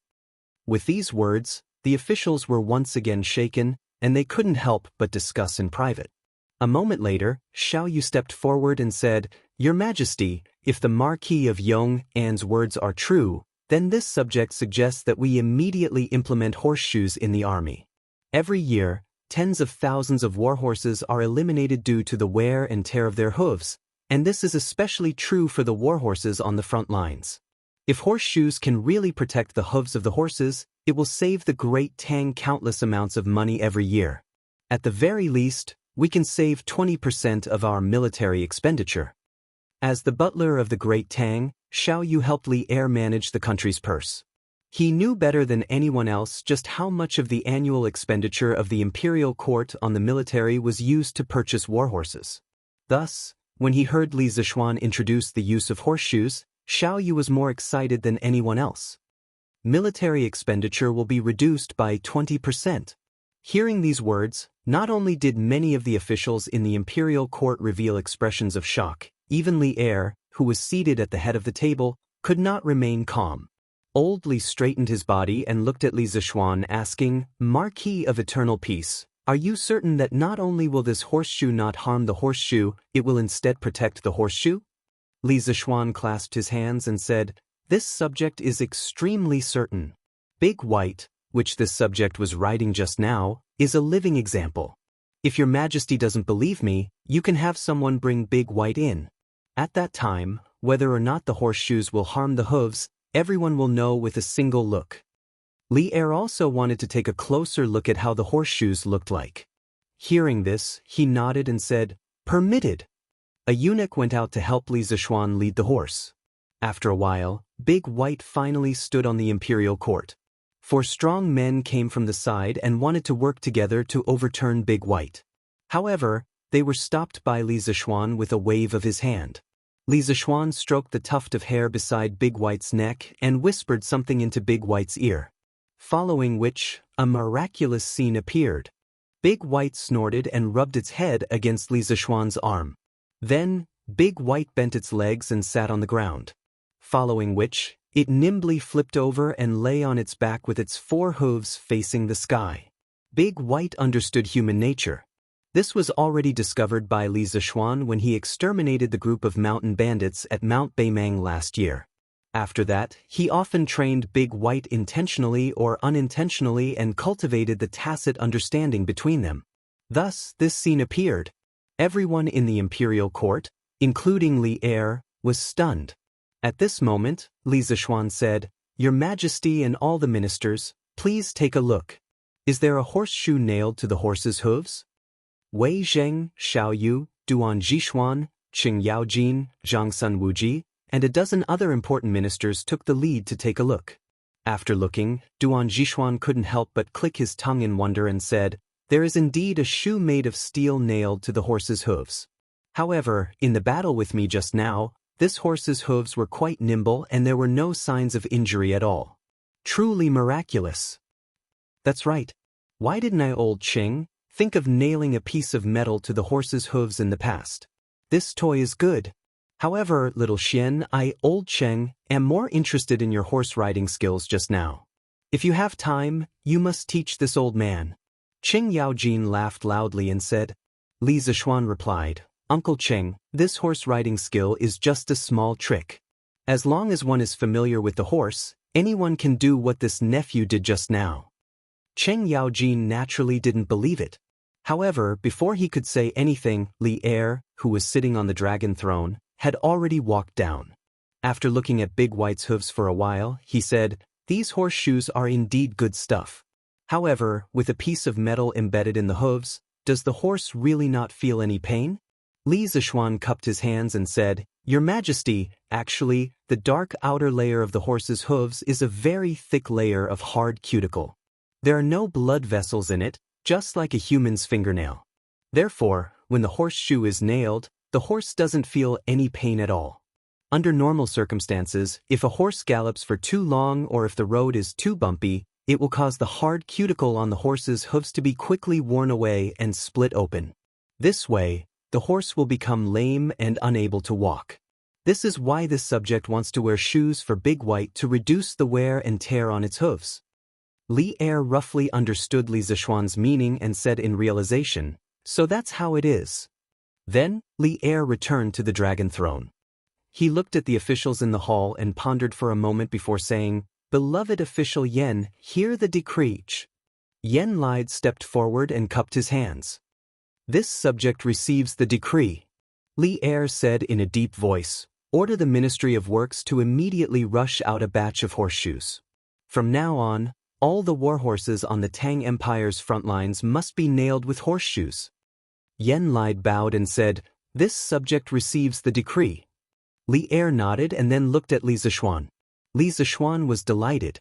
"Is old Li going to reward me?" Li Er didn't know what Li Zishuan was thinking. He said expressionlessly, "Come forward and hear the decree." This subject, Li Zishuan, hears the decree. Li Zishuan cupped his hands in anticipation. Unexpectedly, Li Er said, "Mark Yong, and has contributed plate armor, vanadium steel horse lance, vanadium steel horse armor, and horseshoes. You have contributed greatly. In view of your knowledge of military affairs, I hereby appoint you as the Black Armored Army's registrar. You will assist Duan Zhishuan in quickly replacing the Black Armored Army's equipment. You will also incorporate the new equipment and come up with new training methods and battle tactics." "What? You want me to become an registrar in the Black Armored Army?" Hearing this, Li Zishuan was instantly dumbfounded. Not only was he stunned, but so were all the officials in the imperial court. After all, Li Zishuan had always been a civil official. After entering the imperial court, Li Zixuan's resume had been from the Imperial College's doctorate to the Yanhuang College's Yamacho to the Crown Prince Zhanshi to the Crown Prince's junior guardian to the Marquis of Yong. He had started his career as a civil official. But now, Li Er had appointed Li Zixuan as the registrar. Wasn't this branding? Your Majesty, this subject feels that this is inappropriate. Before Li Zixuan could voice his objection, Wei Jing had already started to scold him. He had spoken. Chapter 1445. Beloved official Wei, is there anything wrong with my conferment? In the Sweet Dew Hall, Wei Jing jumped out to oppose Li Zixuan the moment Li Er announced his decision to confer the title to Li Zixuan. This made old Li extremely displeased, and at the same time, furious. After all, this was a decision he had made after careful consideration. It was undeniable that Li Zixuan's talent in engineering was unparalleled. Furthermore, during his time as the Yamacho of Yanhuang College, he had been extremely diligent. However, on the other hand, Li Zixuan's attainments in martial arts and military affairs weren't lacking either. Firstly, his martial arts realm had surpassed all of his peers, and even the majority of the older generation couldn't compare to him. Secondly, the invention of plate armor, vanadium steel horse lance, vanadium steel horse armor, and horseshoes, as well as his suggestion to attack Liang Shidu, all of these showed that Li Zixuan was talented in military strategy. He was a good seedling. Apart from that, Li Er felt that a martial arts expert who was well-versed in engineering was someone who was born for war. After quelling the rebellion in the city in the 3rd month, Li Er had a deep understanding of the importance of engineering in war. The Turks were powerful, and they had millions of soldiers who could control their bowstrings. If they could use the most advanced engineering in war, Li Er felt that Great Tang's chances of victory would be even greater. Li Zixuan was the perfect combination of engineering and military affairs. This was why Li Er decided to appoint Li Zixuan as the military secretary. He wanted to see what kind of different sparks could be created from the clash between engineering and military affairs. It had to be said that Li Er's mind was open enough and his ideas were bold enough. He did not see new things as different. Instead, he thought about how to make use of new things. If it was any other emperor, they probably would not have such a tolerant heart. Facing Li Er's questioning, Wei Jing wasn't afraid at all. He clasped his hands and said in a deep voice, "Your Majesty, this old subject doesn't deny that the Marquis of Yong and has outstanding literary talent and vast knowledge. Thus, even though he was appointed as the junior guardian of the Crown Prince at such a young age, this old subject didn't have any objections. But the military would determine the rise and fall of the Great Tang. The Marquis of Yong and was skilled in civil affairs, so how could he be so rashly sent into the army? The consequences would be unimaginable if we were to delay the war." Once these words were spoken, everyone fell silent. Li Zixuan, who was standing beside Wei Jing, couldn't help but frown. Although Li Zixuan had never thought of joining the army before, Wei Jing had made him sound so unbearable. Li Zixuan was a little unconvinced. Just as he was about to refute, Qing Yaojin spoke first. "Bah, Wei Xuanqing, don't try to flaunt your seniority here." When Qing Yaojin heard that Li Zixuan was going to be the military secretary of the Black Armored Army, he was very happy. Because from the beginning, old Qing wanted to let Li Zixuan gain experience in the army, because the Tang Empire valued military achievements a lot. So when he saw Wei Jing jump out to object, how could Qing Yaojin hold back? He quickly jumped out and unceremoniously retorted, "The Marquis of Yong, and studied under spiritual master Ling Su, and his martial arts attainments are not below mine. Moreover, because of Han Tianhu, the Marquis of Yong, and is a relative of the medicine master. If he wants to learn the art of war, won't he be able to learn it at any time? Also, the previous rebellion in Guan City and the punitive expedition to Liang Shidu, these two battles were won so smoothly because of the Marquis of Yong and's contributions. Such a good general seedling, why did you, Wei Xuanqing, call him a weak scholar who doesn't know anything about military affairs?" Li Jing, who rarely attended morning court, didn't expect to be used as a scapegoat. He couldn't help but shake his head, but he didn't refute. If it was really as Qing Yaojin said, if Li Zixuan wanted to ask him for advice on the art of war, he probably wouldn't refuse. Wei Zheng's face flushed red as he refuted, "Duke Lu, you are twisting words and forcing logic. During the rebellion in Guan City and the punitive expedition to Liang Shidu, the Marquis of Yong, and did make a great contribution, but that was only behind-the-scenes planning. The Marquis of Yong and is not good at war. If His Majesty forcibly places the Marquis of Yong and in the Black Armored Army, it will only backfire." In fact, the reason why Wei Zheng was so vehemently against Li Zixuan joining the army was because he had a certain selfish motive. He admired Li Zixuan very much and hoped that Li Zixuan would have a better development in the field of civil affairs. Not to mention anything else, as long as Li Zixuan could develop Yanhuang College well, it would definitely benefit countless people. However, Li Er suddenly wanted Li Zixuan to join the army. How could Wei Zheng bear to let such a good seedling be buried in the army? Cheng Yaojin grinned and sneered, "Wei Xuanqing, I'm afraid you don't know what kind of position the registrar of the army is? Marching and fighting is the job of the great general. What does it have to do with the registrar of the army? In my opinion, with the Marquis of Yong and's current ability, he is more than qualified to be a sixth-rank registrar of the army." When Wei Zheng heard this, he couldn't help but be startled. He was having a great time just now and had almost forgotten about this point. Li Jing took this opportunity to step forward and said, "The registrar of the army is a subordinate of the great general. He is in charge of the great general's records, and he is responsible for investigating good and evil. He is also responsible for strategizing for the great general. From this point of view, the registrar of the army is an official position in the army that is biased towards civil officials. For someone like the Marquis of Yong, and who is full of talent and knows a little about military affairs, that is the most suitable position." This, Wei Zheng didn't expect that Li Jing, who had always kept a low profile, would actually express his opinion on this matter. He couldn't help but be caught off guard. Li Er, who was watching from the sidelines, saw that the time was ripe and announced, "What the medicine master said makes sense. When I appointed Li Zixuan as the registrar of the Black Armored Army, I also had this consideration. Furthermore, the Black Armored Army is the most elite cavalry of the Great Tang Empire. This time, for the Black Armored Army to change their equipment, it must be handled by Li Zixuan personally. Therefore, there is no need to discuss this matter further. Marquis of Yong, are you willing to be the registrar of the Black Armored Army?" After saying this, Li Er's pair of tiger eyes stared unwaveringly at Li Zixuan.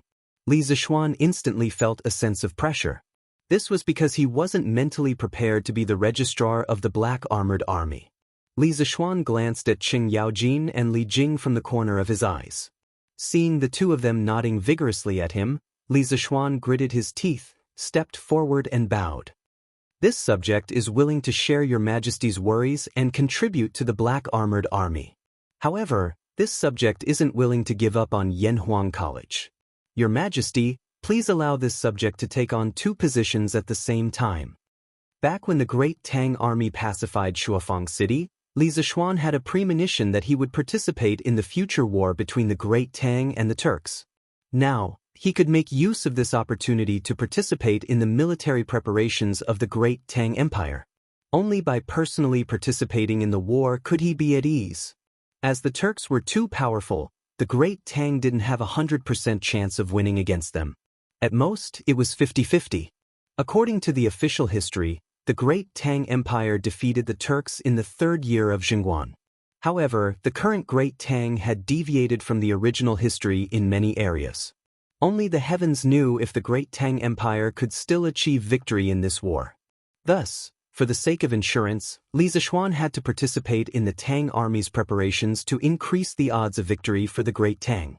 Only when the scales of victory were completely tilted in the Great Tang's favor, turning the odds of victory from 50-50 to 70-30, or even to none, would Li Zixuan feel at ease.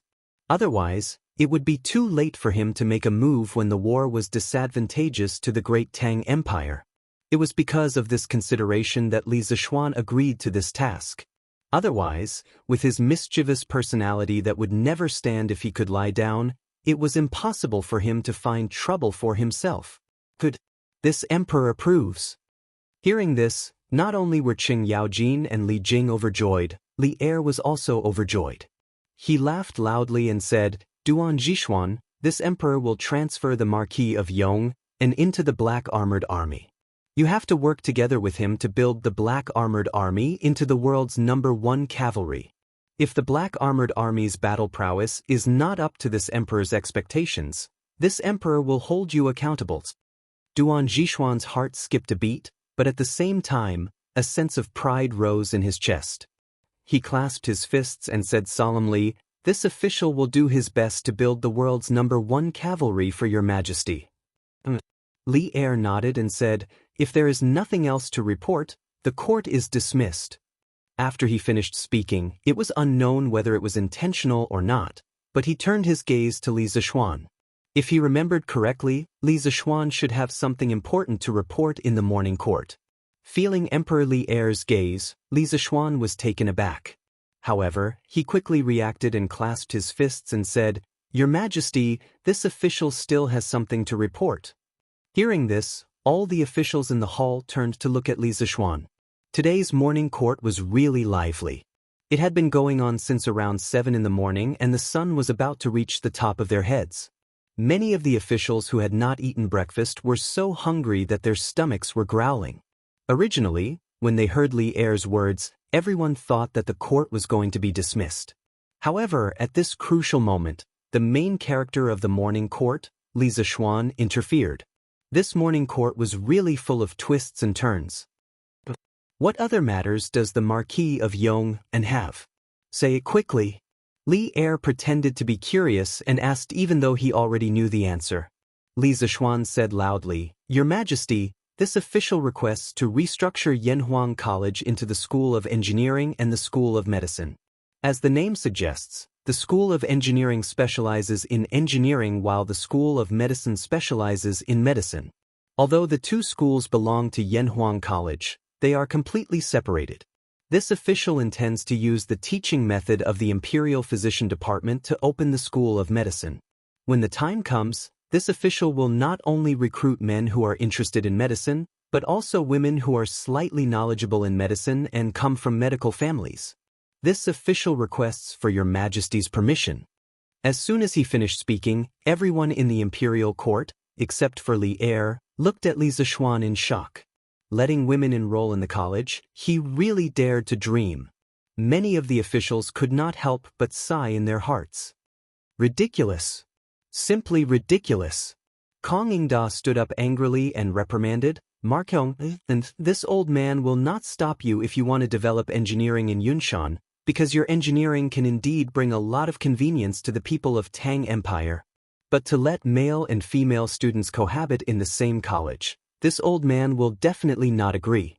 Since ancient times, there has always been a difference between men and women. If men and women are allowed to study together in the same academy, not only will it be immoral, it will also go against the Confucian school's 5 relationships, and it will also ruin the reputation of women. This old man will definitely not agree to this." As a descendant of Confucius, Kong Yingda was naturally the staunchest defender of Confucianism. Although he was different from those narrow-minded scholars who rejected other schools of thought, he would not make any concessions in terms of the moral principles of men and women. Li Zishuan retorted, "Chancellor Kong, I have already said that before the School of Medicine enrolls students, I will order people to completely separate the School of Engineering from the School of Engineering. In the future, this School of Medicine will be like the Imperial Physician Department, specializing in cultivating doctors who are interested in medicine. There will be no gender distinction in front of doctors, and the Imperial Physician Department will also recruit many female students every year. Why can't my School of Medicine enroll them?" Although he did not get along well with Kong Yingda in the past, today he was only discussing the matter as it was and not specifically going against Kong Yingda for revenge. Kong Yingda did not back down and said, "The Imperial Physician Department is the Imperial Physician Department. Your School of Medicine is the School of Medicine. The Imperial Physician Department recruits female students to cultivate female medical officers for the nobles in the palace. Why does your School of Medicine recruit female students?" Li Zishuan replied, "Of course it is to treat the common women." The Imperial Physician Department trains female medical officers for the nobles in the palace, so why can't the School of Medicine train female doctors for the common women? Bao Gu of the Eastern Jin dynasty had excellent medical skills and was meticulous. She was good at acupuncture and was famous for treating tumors and warts. She followed her husband Gu Xianwang to Mount Luofu in Guangdong for a long time to refine pills and practice medicine. She treated the people and helped the people. Her reputation spread far and wide in the Lingnan area, and her name went down in history. As a great scholar, why can't Chancellor Kong tolerate the thousands of female doctors who aspire to become Bao Gu in his eyes? His Majesty has always loved the people like his children. The men in this world are His Majesty's people, so are the women. If a woman is sick, don't they need a female doctor? Hearing this, Kong Ingda was momentarily at a loss for words. However, after pausing for a moment, he still stubbornly said, "It is said that one can't hide their illness for fear of treatment. If a woman is sick, so what if she is treated by a male doctor? Furthermore, there is no lack of female doctors in the world today. There is no need for your school of medicine to do something superfluous." Li Zixuan couldn't help but say, "Chancellor Kong, you just said that there is a difference between men and women. Now you are saying that one can't hide their illness for fear of treatment. Aren't you contradicting yourself?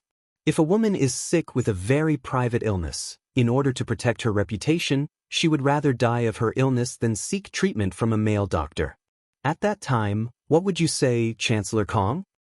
Kong Ingda was instantly speechless.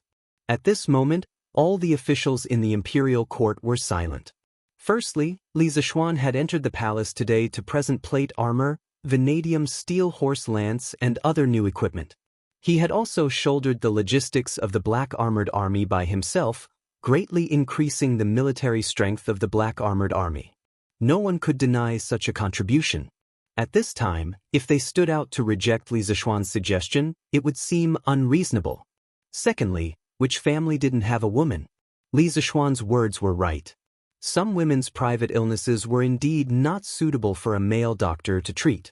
Therefore, in their hearts, they actually hoped that Yanhuang College's School of Medicine could cultivate more female doctors. Chapter 1446. In this debate regarding Yanhuang College's recruitment of female students, Li Zixuan won by a very small margin. The reason for his victory was mainly because Li Zixuan had performed a great service today. In addition, there was the precedent of the Imperial Medical Department.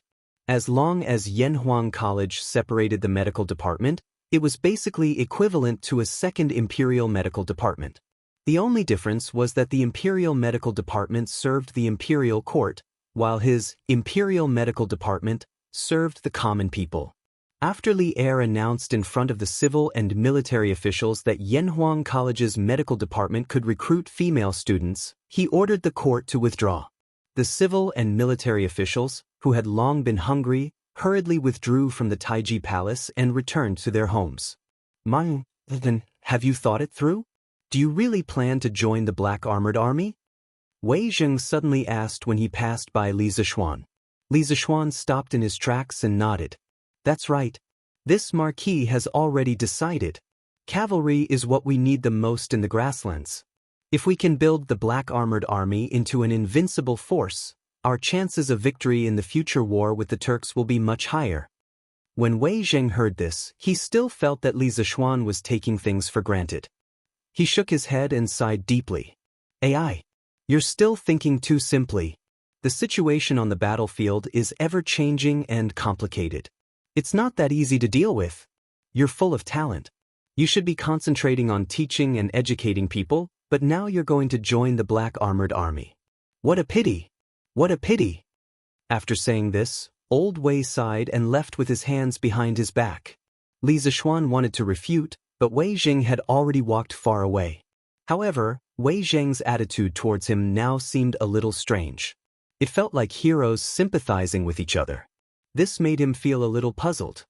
He thought to himself, when did Wei Zheng start treating me so well?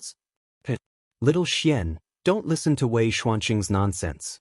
While he was deep in thought, Qing Yaojin's laughter suddenly came from behind him.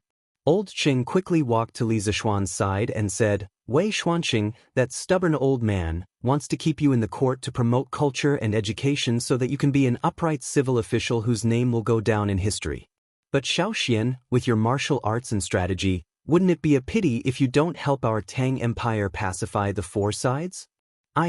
It's a pity that His Majesty didn't arrange for you to join this old man's left guard camp. However, Duanji Xian's black-armored army isn't bad either. It's a good place to gain experience. Little Xian, you definitely won't regret going there. Old Cheng had always had high hopes for Li Zishuan when it came to military affairs. However, Li Zishuan wasn't interested in joining the military in the beginning. In addition, he was the only child of the old Li family, so Old Cheng couldn't persuade him. Now, with Li Er's push, Li Zishuan had finally entered the military. Old Cheng was happy from the bottom of his heart. After all, in his opinion, how could promoting science and education be more satisfying than going to war and killing enemies? When Li Zishuan heard this, he smiled slightly and said, This nephew understands. As the saying goes, men should be hot-blooded. Serving the country isn't just one way to promote science and education. Going to war and killing enemies is also considered serving the country. Little Xian is right. However, you're proficient in both civil and military affairs. Even if the situation is special, it's best that you don't fall behind in both civil and military affairs. Qin Qiong had unknowingly followed behind the two of them and chuckled. He looked at the problem more comprehensively and profoundly than Qing Yaojin. He knew that Yanhuang College was likely to become Li Zishuan's strong foundation in the Tang Empire in the future. Therefore, he felt that while Li Zishuan joined the military, he shouldn't give up on Yanhuang College's career. After all, since ancient times, the country had been founded by martial arts and ruled by civil letters. Once the world was completely settled, the role of military generals in the imperial court would become smaller and smaller. At that time, promoting science and education would be the way to go. Uncle Qin, you're right. This nephew is indeed planning to do so. Li Zishuan nodded and replied. That's for the best. The few of them left the palace and went home separately. As Li Zishuan's main task for joining the Black Armored Army this time was to let the soldiers of the Black Armored Army get used to the new equipment and practice the tactics that were compatible with the new equipment. However, the Black Armored Army only needed a few sets of the new equipment and was far from being able to mass-produce them. Therefore, Li Zishuan wasn't in a hurry to report to the military camp and be on duty. After handing over the plate armor and lance to Pang Feiji, Li Zishuan urged his horse and headed towards the east gate of Chang'an City. However, as he was wearing plate armor when he entered the city in the morning, he was still recognized by many citizens. Therefore, as he walked on the streets, many citizens stared at Li Zishuan without blinking as if they were looking at a rare species. Li Zishuan felt uncomfortable being stared at like that. Therefore, he hurriedly increased the speed of his horse, wanting to leave Chang'an City as soon as possible. Nay, Boss Lin? When he was about to reach the Yanxing Gate, Li Zishuan suddenly saw a familiar person through the window of a carriage beside him. He stopped his horse and greeted him. That's right, this person was the first batch of members of the Yanhuang Chamber of Commerce, Lin Wenyuan. Li Zishuan could still remember Lin Wenyuan's son, Lin Hao, calling him Grandmaster in order to fool the guards and watch the fireworks on Yunshan Mountain. Marquis? You just finished your morning court session, right? I was just about to go to Yunshan Mountain to visit you. Lin Wenyuan was shocked when he heard that. He hurriedly asked the coachman to stop the carriage, opened the curtains, and jumped off the carriage. He cupped his hands and greeted Li Zishuan. As everyone knew, although Li Zishuan was a noble, he did not attend morning court sessions. Moreover, after Yanhuang College was built last year, Li Zishuan did not live in Chang'an City. Therefore, when he saw that the person outside the carriage was really Li Zishuan, Lin Wenyuan was a little surprised. HM? Boss Lin is looking for me? Li Zishuan's heart skipped a beat as he asked curiously. Lin Wenyuan was a little embarrassed. There are some trivial matters, but the weather is hot now. Marquis, if you don't mind, please come to the carriage for a chat. I will go to Lantian County to visit Boss Chow in a while. After Lantian County announced a series of preferential policies for merchants, Chao Wendong moved his entire family to Lantian County. Therefore, if Lin Wenyuan wanted to see Chao Wendong now, he had to go to Lantian County. Li Zixuan pondered for a moment, then nodded. All right, then let's go to Lantian County together. Marquis, please. Lin Wenyuan said happily. Li Zixuan smiled and did not refuse. He turned around and handed Big White to Pang Feiji, then went straight to the Lin family carriage. As one of the first members of the Yan Huang Chamber of Commerce, Lin Wenyuan's carriage was naturally very luxurious. This was a special edition, Don't Touch Me carriage that was custom-made from the Strange Interest Pavilion. Compared to other Don't Touch Me carriages, Lin Wenyuan's carriage had more space inside. Of course, the interior was also more luxurious. Although this was the case, Li Zixuan did not have the time to care about this. After he sat down, he asked directly, Boss Lin, what do you want to talk to me about? Can you say it now? Lin Wenyuan immediately smiled apologetically. Marquis, please forgive me. You have to waste your time on me despite your busy schedule. I feel very uneasy. Li Zixuan waved his hand and interrupted. There's no need to be so courteous. I've known Boss Lin for a long time. Boss Lin, if you have something to say, just say it. Lin Wenyuan knew that Li Zixuan was the kind of person who did not like to beat around the bush. Hearing this, he said directly, Mai, it's like this. This morning, I heard that you created a kind of immortal carriage that does not require human or animal power to move quickly. Is this true? Li Zixuan could roughly guess what Lin Wenyuan wanted to say. His eyes flashed and he said, That thing is not called an immortal carriage. There are no immortals in this world. That carriage is called an electric bicycle. I modified the original bicycle and changed it from the front wheel to the rear wheel. Then, with the help of the workshop's special electric motor and lead-acid battery, the bicycle can rely on electricity to move quickly. As for the name Immortal Carriage that the people gave to the electric bicycle, although it sounded very domineering, Li Zixuan did not like it because he felt that the name contained too much superstition.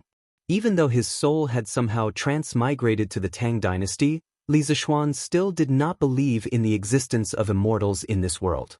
Therefore, he would definitely not use the name Immortal Chariot in the future. Especially now that engineering had developed to a certain extent, many people had begun to truly understand this world. Li Zixuan did not wish to become a theologian when all his students had become propagators of engineering. I see. After listening to Li Zixuan, Lin Wenyuan could not help but be enlightened. Then he asked tentatively, Marquis, I wonder if you plan to sell this electric bicycle to the public in the future? Li Zixuan's eyes narrowed.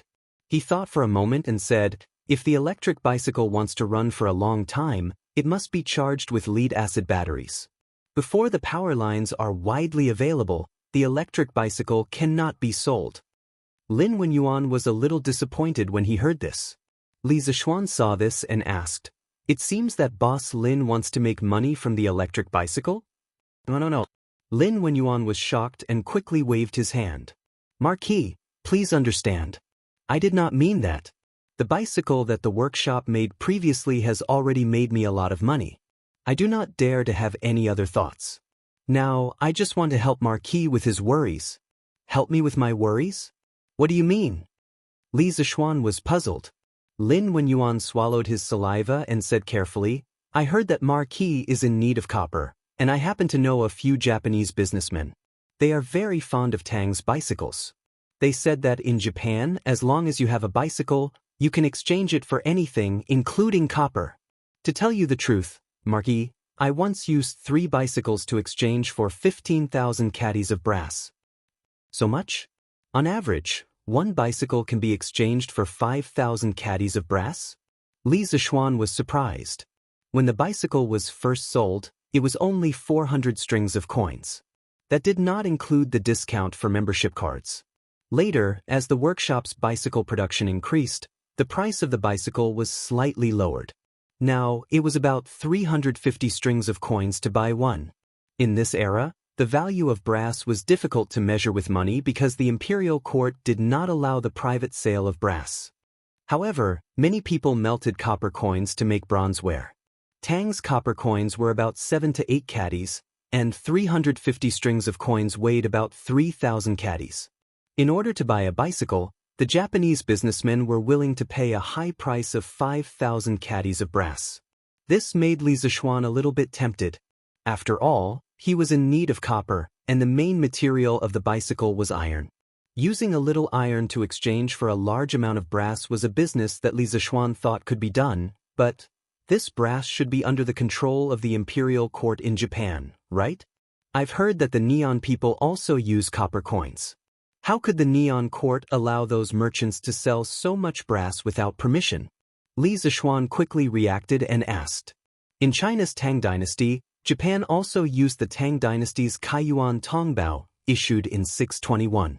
At the same time, they began to issue the Hetong Kaishi, silver cast by Nara in 708, followed by Wanyan Tongbao, Shungong Kaibao, Longping Yongbao, Fusho Shunbao, Chungha Changbao, Changyan Debao, Raoi Shunbao, Zhengguan Yongbao, and Quanping Debao.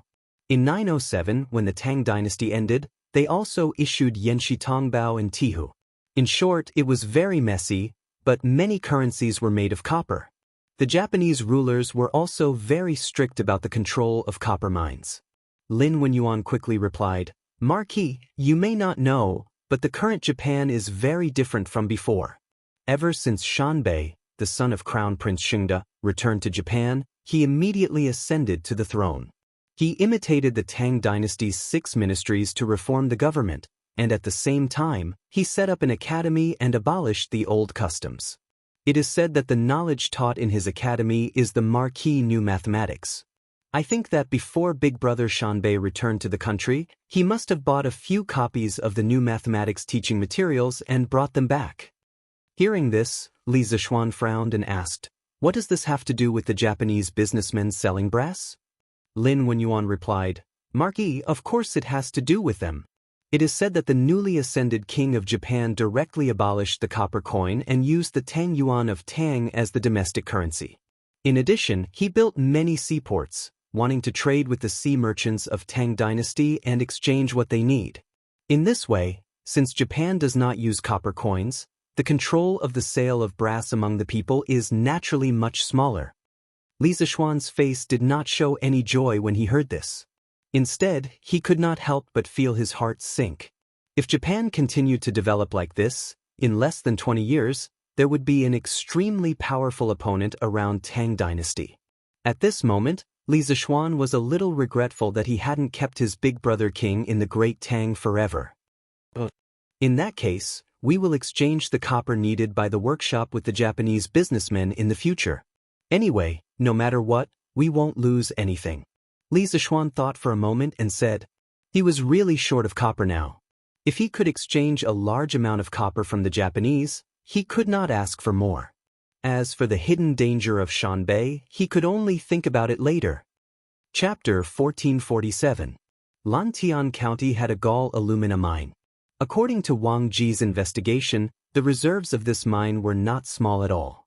However, using the wet process to refine copper was a problem. It was basically impossible to refine a large amount of copper in a short period of time. Therefore, after hearing Lin Wenyuan say that bicycles could be exchanged for a large amount of copper from the Japanese merchants, Li Zixuan decided to temporarily use the brass in the hands of the Japanese merchants to solve the problem of the workshop's lack of copper. "Boss Lin, go and inform the members of the Chamber of Commerce to get rid of all their bicycles as soon as possible. In addition, I will give you 50 bicycles from the workshop. Take them to the Japanese merchants and exchange them for brass as soon as possible. Get as much as you can." Li Zixuan suddenly said as the carriage traveled on the cement road to Lantian County. Lin Wenyuan could hear the urgency in Li Zixuan's words and couldn't help but wonder, "Marquis, why are you in such a hurry to sell all your bicycles? Also, if you take out so many bicycles at once, the Japanese merchants will take the opportunity to lower the price." Li Zixuan waved his hand and said, "It doesn't matter if they lower the price, as long as it's within an acceptable range. This range is probably not lower than 80% of the current market price. Also, there's something you probably don't know. and that is that the workshop will soon release the second generation of bicycles. The electric bicycle I told you about before is based on the second generation of bicycles. Compared to the first generation of bicycles, the second generation of bicycles uses the latest technology from the Strange Taste Pavilion workshop. Not only does it save energy, but it's also safer. It can be said that anyone who has ridden the second generation of bicycles will definitely not be willing to ride the first generation of bicycles. The workshop will soon mass-produce the second generation of bicycles. When that time comes, the demand for the first generation of bicycles will definitely decrease. If you don't hurry up and get rid of all your bicycles, you'll have to sell them at a lower price in the future.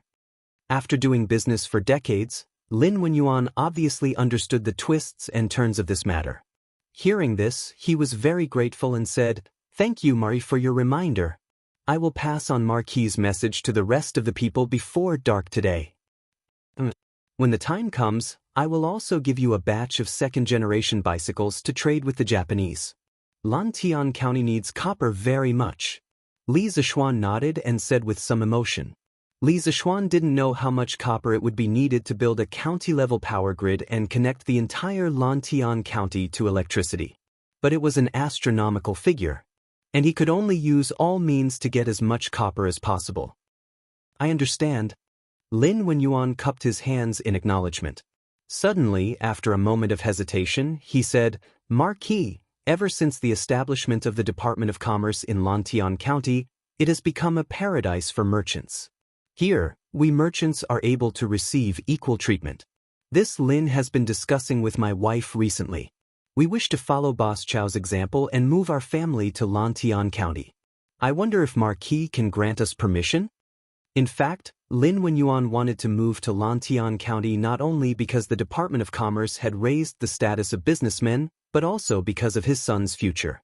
Although Lin Hao had Iron Egg as his teacher, and after more than half a year of studying in seclusion, he had a higher chance of passing the Yanhuang College this year. But what if he didn't pass? If that really happened, Lin Wenyuan planned to send Lin Hao to the county school in Lantian County. Moreover, hearing that Li Zishuan needed brass, it was obvious that he wanted to connect the entire Lantian County to electricity. That way, Lantian County would become more dazzling than Chang'an City. When that time came, many people from other counties would want to move to Lantian County. "Mr. Lin also wants to move to Lantian County? That's good. You can move directly. The conditions for moving to Lantian County are still very generous." Li Zishuan heard this and said with some surprise, "Thank you, Marquis." Lin Wenyuan cupped his hands and said, with Li Zishuan's words, it would be much easier for him to move to the county office later. "What? Xian? You want to go to the Black Armored Army to be a clerk?" Returning to the Marquis's mansion in Lantian County, Li Zishuan told the two elders in detail what had happened in the morning court. After Madame Li heard it, she was almost scared half to death. After all, she and Li Zishuan only had this one son. In the early years, Li Zishuan had followed spiritual master Lingshu into the mountains to nurse his body because of his weak body. But now that Li Zishuan was healthy and had made a name for himself, how could Madame Li accept this? Li Jingma's face also froze.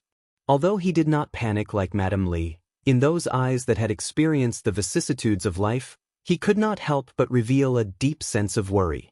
Mother, don't worry. The registrar of the record is in charge of all the documents and records. He is also in charge of planning and giving advice to the general. He won't lead the troops to charge and break through enemy lines, so there won't be any danger. Now that the Tang Empire and the Turks are at daggers drawn, a war is likely to break out.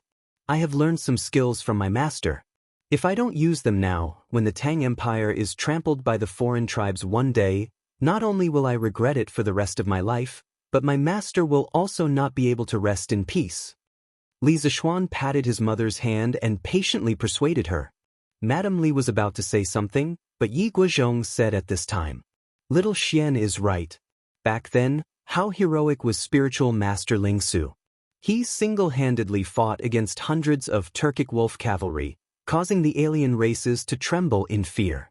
As the last disciple of spiritual master Ling Su, little Xian couldn't be a coward and do nothing when the kingdom war was about to arrive. Moreover, His Majesty has transferred little Xian into the Black Armored Army, the most elite cavalry of the Tang Empire. This shows that His Majesty has high hopes for little Xian. How can this imperial favor be easily rejected? Madame Li was not an unreasonable person.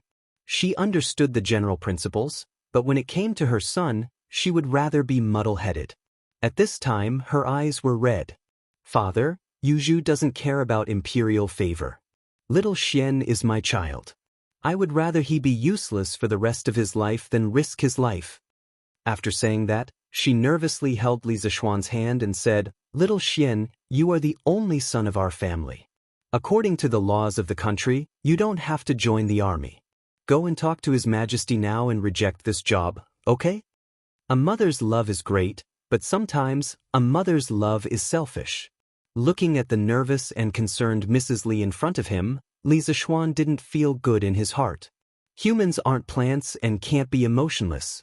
After spending more than a year together, he had long regarded this woman in front of him as his biological mother in this life. After a pause, he adjusted his mood and said, Mother, I know you are doing this for my own good, but I have a reason to join the Black Armored Army. Currently, my workshop has created a type of armor that is especially suitable for the Black Armored Army. It can greatly increase their battle prowess. I have to help them adapt to this new equipment and practice new tactics. But don't worry, I am just an insignificant member of the army, not a general. I don't have to lead troops into battle, and I won't be in any danger. In fact, I don't want to be rich in this life. I only hope to protect my family and let the people around me live in peace and happiness. Now that the enemy is before us, if I am afraid of the slightest thing, and if the Tang Empire is defeated by the Turks, when the country is destroyed, the millions of families in the Central Plains will be massacred by the foreign races. No one will be spared. Mother, do you really want to see that kind of scene? After listening to Li Zishuan's description of the terrifying scene, Madame Li couldn't help but tremble. She hurriedly shook her head and said, Mother, of course I don't want to see that kind of scene. But little Xian, there are many famous generals in the imperial court. Even if you don't go, it won't affect the overall situation, right? Li Zishuan replied, Mother, if a war breaks out between the Tang Empire and the Turks, the chances of victory will be 50-50. At this time, if we can increase the chances of victory by a little, we can change the outcome of the war. Yi Guozhong stroked his beard and nodded. Little Xian is right. Yuzhu, there is no small matter when it comes to the country. It is rare that little Xian is so capable, and His Majesty is willing to give him a chance to serve the country. As his mother, you should understand. Li Jingmo knew that this matter was almost a foregone conclusion. He let out a long sigh and looked at his wife. He also comforted her, Madam, father-in-law is right. Little Xian has grown up. What path he wants to take is his own choice. As his parents, we can only silently support him from behind. We only hope that we don't cause him any trouble. Seeing that her husband and father were both comforting her, Madame Li knew that there was no turning back. She wiped away her tears and looked at Li Zishuan. Little Xian, then you have to promise me that you will never put yourself in danger at any time. Mother, don't worry. Li Zishuan naturally nodded in agreement. After such a commotion, Madame Li felt physically and mentally exhausted. She shook her head and returned to her room to rest. Li Jingmo looked at Li Zishuan with a complicated expression. In the end, all the words he wanted to say turned into a sigh. Xian, you've already grown up. In the future, no matter when or where, before you make a decision, I hope you can think about your mother, your wife, and this family. After saying that, without waiting for Li Zishuan's response, Li Jingmo left with his hands clasped behind his back. Han Yushi, who had been standing silently at the side, wrung her hands and silently left. Li Zishuan felt a little guilty, but when he made this decision, he had already expected his family to oppose it. At this time, he couldn't say anything. The next day, the second enrollment announcement for Yanhuang College's medical school was officially published by Datong Daily. After reading the contents of the new enrollment announcement, the public was completely stirred up. Yanhuang College's medical school is accepting students regardless of gender? Does that mean Yanhuang College is going to recruit female students? What kind of scandal is this? That's not it. Didn't you see that the medical school is allowed to recruit female students? Right now, Yanhuang College is divided into two major schools, the medical school and the engineering school. It is said that these two schools are separated by a high wall and are completely independent. The medical school is almost like the Imperial Medical Department. That's good. The female students recruited by the Imperial Medical Department will be sent to the palace to be female medical officers. The female students trained by Yanhuang College's medical school might be sent to Marquis's Great Tang Joint Medical Center in the future. When that time comes, there will be more female doctors among the people. Wives and daughters won't have to look for female doctors to treat their illnesses. Yes. That's very possible. I heard that there are already female doctors in the Great Tang Joint Medical Center in Lantian County. There might be more in the future. Marquis is really considerate of us commoners. The Marquis of Yong and is immoral. You are actually praising him here? I am going to the palace to impeach the Marquis of Yong. Don't you dare slander the Marquis of Yong. Do you believe that I won't beat you up? Yes, beat him up. Most of the people were supportive of the Yanhuang College's medical school's recruitment of female students. After all, there was the precedent of the Imperial Medical Department. Moreover, Li Zishuan was doing this for the good of the people. How could they not support him? However, when some of the scholars heard the news, they privately reprimanded Li Zhe for offending public decency. However, whether they were truly angry or enraged out of jealousy, that was something that no one knew. In any case, Yanhuang College was currently in a state of jubilation. Yanfu, did you hear? The medical school is going to recruit female students? What? Is that true? Of course it's true. It's written in today's Datang Daily. I heard that even the emperor agreed. This is too crazy. What a pity. What a pity that a high wall will be built between the medical school and the engineering school. The students from both sides will not be able to walk around. Even if we want to see the new female students, I'm afraid it won't be easy. Ahem. Yuan Shuo, your thoughts are too filthy. If you really want to see the new female students, why don't you just transfer to the medical school? You think I don't want to?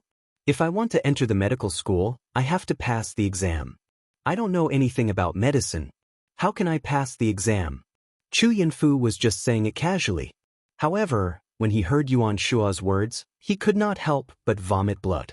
Similar conversations took place in every corner of Yanhuang College. It was no wonder that the students were so excited. In fact, Yunshan Mountain was mostly filled with men. It was like a temple for monks. As the saying goes, a gentle and graceful woman is a gentleman's dream. They were still in their adolescence. How could they not be excited when they heard that the college was going to recruit female students? Bao Lin, Ziffen, I have a good idea. In class 1, during the break, Cheng Chumo suddenly shouted excitedly. What good idea do you have, Chumo? Tell me. Sun Ziffen's eyes lit up and he immediately said excitedly. Cheng Chumo smirked and whispered, binoculars. We can go to the courtyard on the 4th floor and use binoculars to see the view of the medical school. Smacks. As soon as Cheng Chumo finished speaking, he felt a strong gust of wind at the back of his head. A solid slap landed on the back of his head, followed by an annoyed voice. You're using your cleverness on crooked ways. If Uncle Cheng finds out, won't he break your legs? Chapter 1448. Only Cheng Chumo could come up with such a wicked idea like using an astronomical telescope to peek at a beautiful woman. This kind of thing was something that many restless youths in modern society had done before, but Cheng Chumo, as a man from the Tang dynasty, was actually able to come up with this idea. It had to be said that this guy's brain circuit was a bit different from others. Yamacho, why are you here? Cheng Chumo was about to scold him when he heard Li Zishuan's voice behind him. He immediately changed his words. Li Zishuan rolled his eyes and said impatiently, Why am I here? If I didn't come, someone would have used the Academy's astronomical telescope to peek at women. Cheng Chumo was speechless. Bao Lin and Sun Zifan hurriedly sat upright and still, acting as if this matter had nothing to do with them and they were unconcerned. Li Zishuan looked around and asked curiously, "Where's Qin Ke? Why isn't he in the classroom?" Cheng Chumo rubbed his head and replied, "Oh, Qin Ke saw Yamacho's new electric bicycle at the workshop the day before yesterday and wanted to go to the workshop to build it. He should be looking for Mr. Li Gang or Mr. Mo now, right?" Qin Ke wants to build a bicycle? Li Zishuan was stunned when he heard this. Cheng Chumo nodded and said, "Yeah, he even told me about it yesterday." "Yamacho, tomorrow is Saturday. Can you lend me your electric bicycle for 2 days?" As he spoke, Cheng Chumo suddenly shamelessly asked Li Zishuan to lend him his car. Li Zishuan looked at him from head to toe and said angrily, "With your careless temper, if I lend you my car, you'll either hurt yourself or someone else. I think I'd better not borrow it." Cheng Chumo panicked when he heard that. "Yamacho, how can you look down on me? I, Cheng Chumo, am someone who has ridden a warhorse and been on the battlefield. I'm just riding an electric bicycle. How could I hit someone?" Li Zishuan didn't want to talk to this idiot, so he turned around and prepared to leave the classroom. He came to the academy today mainly to talk to Li Gang, Yan Silu, and the others about something, and also to check on the teaching situation in the academy. "Yamacho, don't go. Are you going to lend me this electric bike or not? If you lend it to me for 2 days, I promise I won't hit anyone. If I really hit someone, I'll do whatever you want me to do in the future without any hesitation." In order to borrow the electric bicycle, Cheng Chumo was going all out. He was betting his future freedom. Li Zishuan was helpless. After all, this idiot was his good brother. He could only wave his hand and say, "Oh, lend it to you for 2 days. After school, you can go to the county and get it yourself." "Thank you, Yamacho." Cheng Chumo couldn't help but laugh proudly when he heard that. Suddenly, he pointed at the door and said, "Yo, Yamacho, Qin Ke is back. Weren't you looking for him just now?" Li Zishuan turned around and saw Li Tai walking toward him. He took 2 steps forward and stopped in front of Li Tai. Li Tai saw Li Zishuan and hurriedly greeted him. "Yamacho." Li Zishuan nodded and said, "Qin, come with me." But Li Tai hesitated for a moment, then followed Li Zishuan out of the classroom. "Qin Ke, I heard you wanted to go to the workshop to build a bike. How was it? Did you go to see Mr. Mo? Or Mr. Wenji?" Downstairs, Li Zishuan looked at Li Tai and asked. Li Tai nodded and replied, "Yes. I just went to see Mr. Mo. He said that as long as Yamacho agrees, I can go to the workshop to study how to build a bike. In the future, I might be able to build a bike that's even better than an electric bike." Li Zishuan found it funny and said, "Qin, why do you suddenly want to build a bike?" Li Tai was silent for a moment and said, "Yamacho, although the teachers in the academy have taught us a lot of engineering knowledge, Qin Ke thinks that if this knowledge can't be used in practice, it's no different from Zhaoqua's theory. Mr. Wang made sulfuric acid based on practice. Professor Mo made telescopes, electric motors, and generators through practice. Xiaoque is now practicing in the Yanhuang Bank to verify the economic knowledge he learned from Yamacho, and I also want to use practice to verify the knowledge I learned. The day before yesterday, when I saw the electric bicycle made by Professor Mo and Xianxia, I felt that only by personally participating in the practice could I deepen my knowledge. Only then would I be able to show the value of engineering. Only then would I be able to create such a magical and convenient tool like the electric bicycle. So, Yamacho, please let Qin Ke go to the workshop to participate in the practice." Li Zishuan didn't expect Li Tai to say this to him.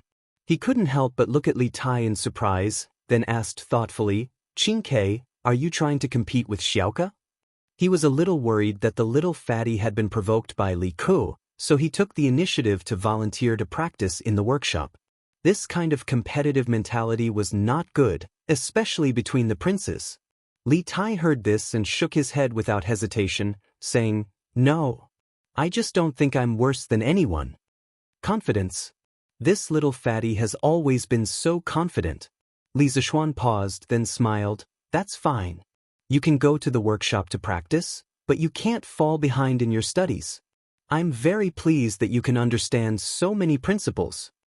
Li Tai was overjoyed when he heard this and quickly cupped his hands, saying, "Thank you, Yamacho." "Oh, right, I heard from Mr. Mo that Professor Mo and Xiaoning are about to get married, so he hopes that I can take over Professor Mo's work as soon as possible." "Yamacho, then I'll go to the workshop today." Li Zishuan was stunned and said, "Ink Girl and Xiaoning are about to get married? Aren't they not engaged yet?" Li Tai said strangely, "They were engaged yesterday. Don't you know about Yamacho?" "Yesterday?" Li Zishuan was busy attending the morning court and dispelling the worries of his family yesterday. How could he have the time to pay attention to Yunshan? However, if what the little fatty said was true, then Yan Xiaoning and Mo Lingwei's wedding date was very likely to be soon. "Qingke, do you know when they are getting married?" Li Zishuan asked. Li Tai thought for a while and answered, "Yamacho, I think I heard from Mr. Mo that they should be getting married at the end of this month." At the end of the month?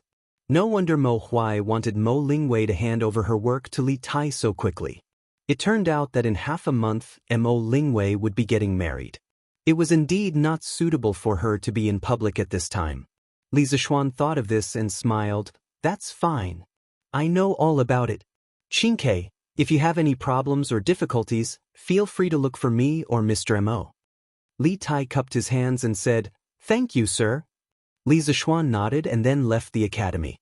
He went down the mountain and walked towards the workshop. Chapter 1449. Brother Zhang, how's the progress of the new armor? How long will it take to make 5,000 sets? After descending the Cloud Mountain, Li Zishuan went to the temporary blacksmith workshop near the Ba River hydropower station. He asked someone to call Zhang Hongxing over and asked. Currently, the workshop wasn't lacking in iron.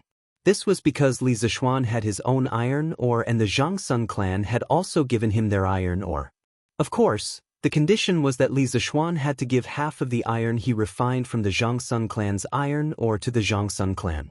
However, this time, Zhangsun Wuji had generously agreed to give Li Zishuan 200,000 jin of iron ore for free. Thus, he wasn't lacking in raw materials for producing weapons and armor. What he lacked was speed. Zhang Hongxing might have just come over from the forge as his forehead was covered in sweat. When he heard Li Zishuan's question, he wiped his sweat and replied, "Marquis, vanadium steel horse lances, horse armor, and horseshoes are easy to make. However, plate armor isn't easy to make. When making it, we have to consider the coordination between the joints of the body and the plate armor. Although we have the hydraulic press now, we can only make 10 sets of plate armor in a day. If we want to make all 5,000 sets of plate armor, it will take about 500 days. 500 days? Li Zishuan couldn't help but frown. He couldn't even wait 100 days, let alone 500 days. After pondering for a moment, Li Zishuan asked, "If we add a few more hydraulic presses, can we increase the speed of making plate armor?" Zhang Hongxing scratched his head and thought for a moment before replying, "Marquis, this can be done. However, other than the hydraulic presses, I think our workshop needs to recruit a group of blacksmiths. Otherwise, the speed won't increase much." Li Zishuan nodded and said, "That's true. I'll ask Faubert to recruit a group of blacksmiths as soon as possible. If you know any blacksmiths, you can introduce them to us." Zhang Hongxing chuckled and said, "Hey, Marquis, now that you mention it, I do think of some blacksmiths that I know. Their skills are definitely superb. If I'm free in the next few days, I'll ask them to come over and help." Li Zishuan heard this and immediately felt relieved. He smiled and said, "Whether it's recruiting blacksmiths or adding hydraulic presses, you can go ahead and do it. You don't need to worry about the materials and money. I just need you to get 5,000 sets of plate armor made as soon as possible. 2 months at most. Brother Zhang, are you confident that you can complete the task?" 2 months? Zhang Hongxing couldn't help but be stunned. According to the current speed, it would take a total of 500 days, but Li Zishuan had said 60 days, directly reducing the time to a tenth. Zhang Hongxing subconsciously wanted to directly say that it couldn't be completed, but seeing the urgency in Li Zishuan's eyes, it was obvious that Li Zishuan wanted to create 5,000 sets of plate armor as quickly as possible, regardless of the cost. Was the Tang Empire about to go to war? Zhang Hongxing suddenly had such a conjecture in his mind. He was so scared that he broke out in a cold sweat. Marquis, I can't promise you this, but I will do my best. I hope that when the time comes, I won't disappoint Marquis.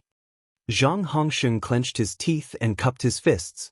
Li Zishuan didn't make things difficult for Zhang Hongsheng. Instead, he smiled and said, "Okay. Then I'll look forward to your good news. If you need anything, don't hesitate to ask Faubert or me." After that, Li Zishuan turned around and prepared to leave. Zhang Hongsheng suddenly said, "Marquis, there's something I need your help with." Li Zishuan stopped and turned around to ask, "What's the matter?" Zhang Hongsheng said, "Marquis, I presume that you also know that in order for plate armor to maximize its effectiveness, it first has to match the stature of the soldiers. Otherwise, plate armor will greatly affect the soldiers' movements on the battlefield. Thus, this Zhang wishes to ask Marquis to send someone to measure the bodies of the soldiers wearing plate armor." Li Zishuan couldn't help but think that Zhang Hongsheng was rather thoughtful. But he still frowned and said, "This way, I presume that it will greatly affect the speed of the armor production, right?" "It should." Zhang Hongsheng scratched his head, somewhat troubled. "But your suggestion isn't unreasonable. How about this? I'll send someone to measure the bodies of the soldiers, and you'll need to use the data I provide you to divide their bodies into 4 sizes: small, medium, large, and large. Each size actually corresponds to a range of figures. As for how much this range is, you can decide for yourself. This way, we only need to produce 4 sizes of plate armor. Although there will be some discrepancies after the soldiers wear them, it won't affect their normal activities. In addition, when forging the plate armor, Brother Zhang, you must remember to let the craftsmen work together and divide the plate armor into many parts for a specific group of craftsmen to specialize in producing. For example, a group of craftsmen will specialize in making wrist guards, another group will specialize in making shoulder armor, and another group will specialize in making helmets. This way, a production unit only needs to focus on one part of the work. This can greatly increase the efficiency and production." Li Zishuan briefly explained the modern clothing size grading system to Zhang Hongsheng. Compared to tailoring, making clothes according to the size of the clothes could greatly save labor and time. This was also why the clothes in modern shopping malls were labeled with S, M, L, and so on. Speaking of sizes, Li Zishuan remembered that plate armor was very suitable to be made using the assembly line method. So, he taught the assembly line method to Zhang Hongsheng. In fact, in the new workshop of Strange Interest Pavilion, some workshops had already used the assembly line method for a long time, such as the bicycle workshop. However, Zhang Hongsheng joined the workshop relatively late, so he wasn't very familiar with the assembly line method. Hearing this, Zhang Hongsheng's eyes lit up. He said excitedly, "Marquis method of dividing the sizes and dividing the work is simply too good. This way, our workshop can really make 5,000 sets of plate armor in 2 months." Hearing Zhang Hongsheng's words, Li Zishuan couldn't help but let out a sigh of relief. He smiled and said, "That's great. Then we'll have to trouble Brother Zhang." "Don't worry." After leaving the plate armor forging workshop, Li Zishuan went directly to the workshop to look for Faubert. He told Faubert about the expansion of blacksmiths and the addition of hydraulic stamping machines. Faubert naturally agreed. After repeatedly reminding Faubert to do his best to ensure Zhang Hongsheng's production, Li Zishuan turned and went to the laboratory in the workshop. In the morning, Li Tai said that Yan Xiaoning and Mo Lingwei were about to get married. As a good friend and boss, Li Zishuan had to personally go and see the newlyweds. "Xiaoning, connect it quickly. See if the motor can turn?" She used to be called Little Ningzi, but now she's called Xiaoning. It seems that women who are about to get married are generally more polite than before. But, wait. Okay. Ooh. It turned. This small motor can rotate stably, which means that our rectifier circuit is finally successful. When Li Zishuan approached Mo Lingwei's laboratory, he heard such a conversation coming from inside. Finally, he heard Mo Lingwei's cheers. He couldn't help but feel happy. Could it be that the electronic diode was made? So, he quickly quickened his pace and walked into the laboratory. "Xiaoning Ink Girl, you guys made the electronic diode?" After entering the laboratory, Li Zixuan saw Mo Lingwei and Yan Xiaoning giggling at the small DC motor spinning crazily on the table. Yamacho, you're here. Hearing Li Zixuan's voice, Mo Lingwei quickly stood up to greet him. Then she said excitedly, Yamacho, Xiaoning and I not only made the electronic diode, but also the rectifier circuit. We tried it with a small DC motor just now, and it's totally feasible. In the future, as long as we match it with the rectifier circuit, we can directly use AC to charge the battery. Li Zixuan went forward to take a look. Seeing that the motor's rotor was rotating stably, he nodded and said, Okay. I didn't expect you to make the diode so quickly. I thought you would make the DC generator first, then study how to make the diode.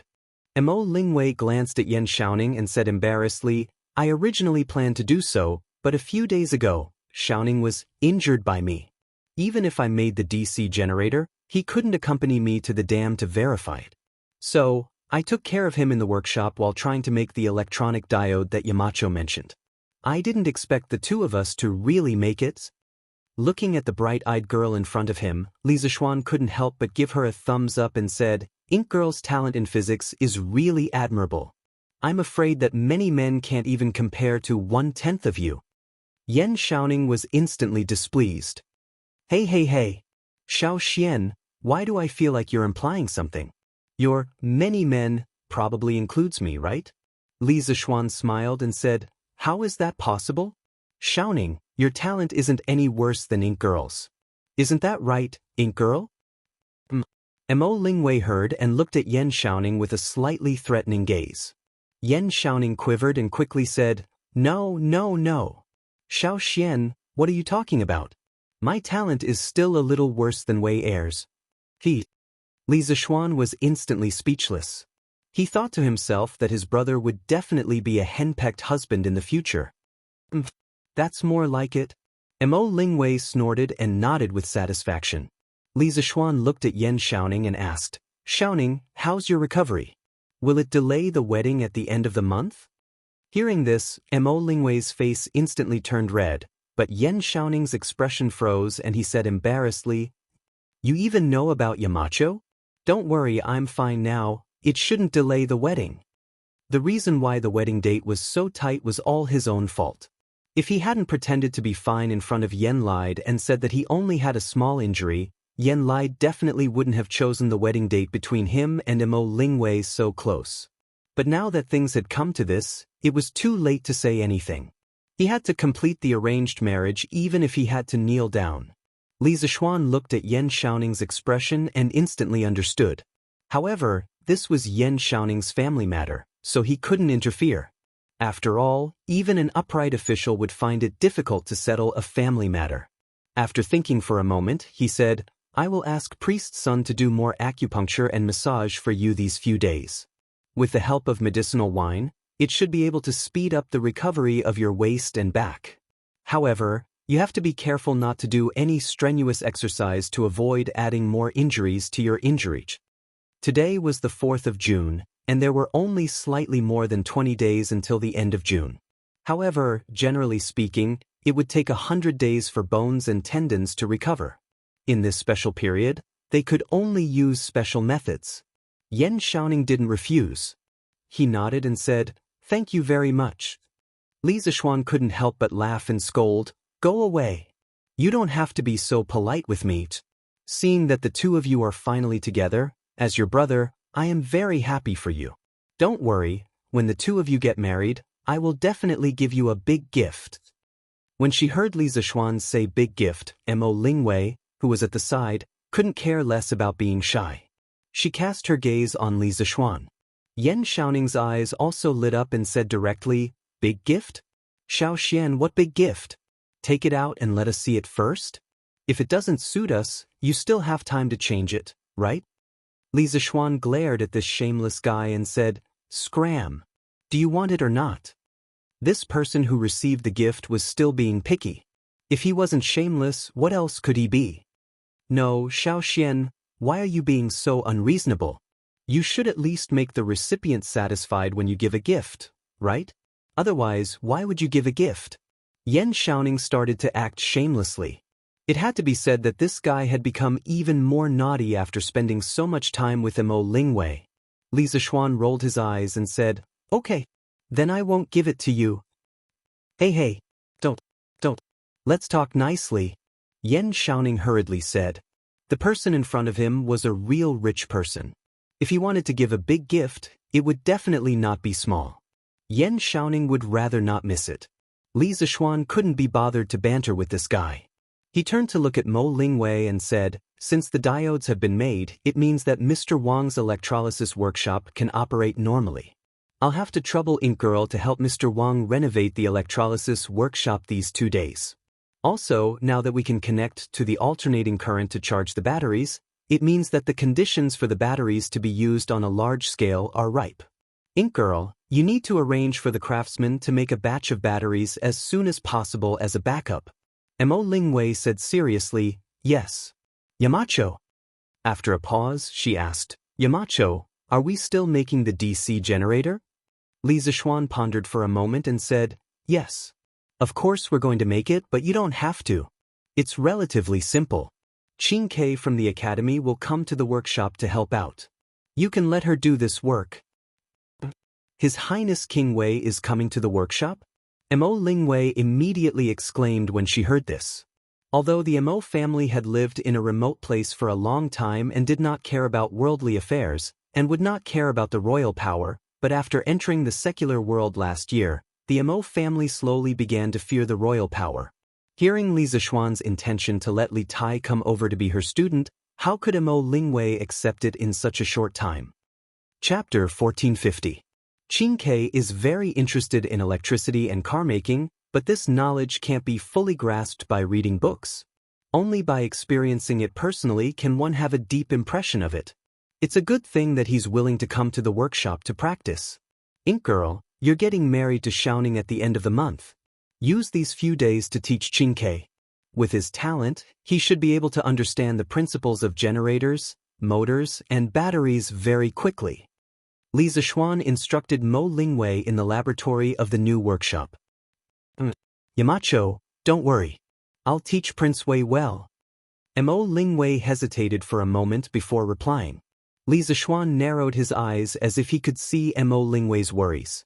He smiled and said, "In the academy, there are only teachers and students. There's no Prince Wei, so Ink Girl, don't feel pressured. In general, Qing Ke is very easy to get along with. If you don't believe me, you can ask Xiaoning's."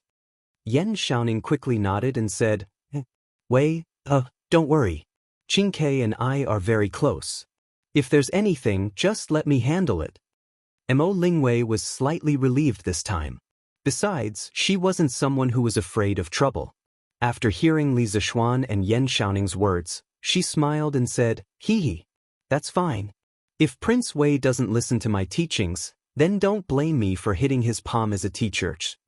There was even a hint of excitement in her words. She must be excited that she could hit a prince's palm? Li Zishuan and Yan Xiaoning couldn't help but look at each other, speechless. They had almost forgotten that although the lady in front of them looked beautiful, there was a devil in her heart. Now that things had come to this, they could only pray for that little fatty Li Tai in their hearts. What? The Marquis of Yong, and wants to join the Black Armored Army? How can that be? He's just a kid who hasn't even seen human blood. How can he join the Black Armored Army? If he wants to gain merit, he can just go to the other camps in the capital. But if he wants to join the Black Armored Army, I won't allow it. In the afternoon, in the main hall of Duke Fan's mansion in Chang and City, the angry roar of a middle-aged man could be heard. The master of the Duke Fan mansion was Duan Zhishuan. In the 9th year of Wuda, Crown Prince Li Jianxing wanted to murder Li Er. He bribed Duan Zhishuan with a large sum of money in an attempt to lure him into submission. Duan Zhishuan refused to accept it and informed Li Er of this matter. Afterwards, together with Yuqi Jingda and the others, he started the Black Tortoise Gate Rebellion and killed Li Jianxing and Li Yuanji. Not long after, Li Er ascended the throne. As the #1 contributor to the Black Tortoise Gate, Duan Zhishuan was promoted to the position of Great General of the Left Valiant Guard and was conferred the title of Duke of Fan. Since Duan Zhixuan had participated in the formation of the Black Armored Army and Li Er trusted him, he was basically the one in charge of the Black Armored Army. Xingong, the Marquis of Yong, and did not come to the Black Armored Army to gain military merits. He has already become a Marquis at such a young age, why would he need military merits? He is here to help the Black Armored Army adapt to the new armor. Moreover, he is not a child who has never seen human blood. Last year, he killed more than 50 bandits at the Bloodwind Stockade alone. His martial arts are unparalleled among the younger generation. At this time, Duan Zhixuan's voice came from the main hall. Then, the middle-aged man snorted again. Those were just small bandits who gathered in the mountains. Killing them was as easy as chopping vegetables. What is there to brag about? Duan Zhixuan said in a deep voice, what about the battle at Snake Spirit Mountain? At that time, the 7 cultivators of True Virtue sect had a late-stage grandmaster and a peak grandmaster, as well as thousands of disciples. However, Li Zixuan destroyed the entire 7 cultivators of True Virtue sect in one night. To put it bluntly, with his strength, I'm afraid that even you and I are no match for him. You are praising others and diminishing our own prestige. I don't believe that a teenager like him can be so powerful. Isn't it just because he was taught by a famous teacher since he was young? No matter how high his realm is, it is still unstable. Compared to us veterans who have experienced hundreds of battles, he is still too young. In short, I don't agree to let a child join the Black Armored Army. Hearing this, Duan Zhixuan's voice turned cold. Xingong, this is not a matter of whether you agree or not. This is the Emperor's decree. Are you going to defy the decree? If you really have something to say, go to the palace and tell the Emperor directly after you recover. Fine, I'll say it. The glory of the Black Armored Army today is built on the blood and bones of countless soldiers. I will not allow a child to criticize us. Goodbye. As soon as he finished speaking, a middle-aged man dressed in a Crimson Warrior's uniform walked out of the main hall. After leaving Duke Fan's mansion, he left directly. This stubborn old man. In the main hall, Duan Zhixuan sat on the seat of honor and muttered to himself. From the frown on his face, it could be seen that the middle-aged man's attitude just now had put him in a difficult position. Master, Marong, and requests an audience. After some time, a person who looked like a housekeeper walked up and said carefully to Duan Zhixuan, who was deep in thought. Hearing this, Duan Zhixuan was shocked and immediately recovered from his deep thoughts. He hurriedly said, "Quick! Invite him in." No matter what others thought, Duan Zhixuan admired Li Zixuan. That was why he spoke up for Li Zixuan just now. Master. The housekeeper replied and cupped his hands and prepared to leave. Unexpectedly, Duan Zhixuan waved his hand and said, "Wait. It is better for me to go out and welcome him personally. In the future, when Marquis Yong and comes, do not report. Invite him directly to the side hall. If I am not in the mansion, immediately send someone to report to the army camp." I understand. The steward hurriedly complied, but in his heart he was astonished at the importance his master placed on Li Zixuan, this new noble of the imperial court. Marquis Yong, Anne's presence brings light to my humble abode. The servants are not sensible. Marquis Yong, and please don't blame them.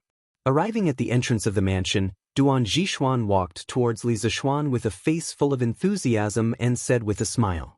Li Zixuan cupped his hands and returned the greeting. He smiled and said, "General Duan must be joking. I came uninvited. I hope General Duan will not take offense." Speaking of which, before this, he did not know where Duan Zhixuan lived. This was only when he went to the academy to ask Chung Chumo in the afternoon. This could not be blamed on him. The main reason was that he was not in the imperial court for many years. He only knew the names of many officials. As for where they lived, he most likely did not know. This Duke Fan mansion was not big, let alone grand. It looked about the same as Li Zixuan's mansion in Yongla district. However, this also showed that Duan Zhixuan was a low-key person who did not like to be extravagant. At this moment, Duan Zhixuan waved his hand and said, Marquis Yong, and what are you saying? Before long, you and I will be colleagues. Aren't you treating me as an outsider? Let's talk inside. Housekeeper, quickly get someone to serve tea. Under Duan Zhishuan's beckoning, Li Zishuan came to the front hall of the Duan mansion.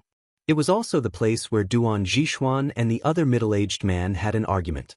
After a brief exchange of greetings, the servants of the Duan mansion brought a pot of hot tea. After pouring a cup for Li Zishuan and Duan Zhishuan, they left. This is divine tea. Li Zishuan was not interested in other people's tea. However, after smelling the tea fragrance in the air, he could not help but exclaim, This is something that I asked someone to buy from Longtime County. Speaking of this Duan has to say that Margyong and is too stingy. You actually only sell the good stuff in Longtime County. Chang and City either doesn't have it, or the supply is very small. You've almost driven the high officials and dignitaries of Chang and City crazy. Duan Zhishuan said half-jokingly. Li Zishuan cupped his hands and said, General Duan is right. This junior will take note in the future. However, this junior has something to ask of General Duan today. Duan Zhishuan perked up and said, Please speak, ma. Li Zishuan replied, Here's the thing. The workshop at Chitsu Pavilion is currently working hard to create armor for the Black Armored Army. However, in order to maximize the effectiveness of the new armor, it has to fit the soldiers' bodies.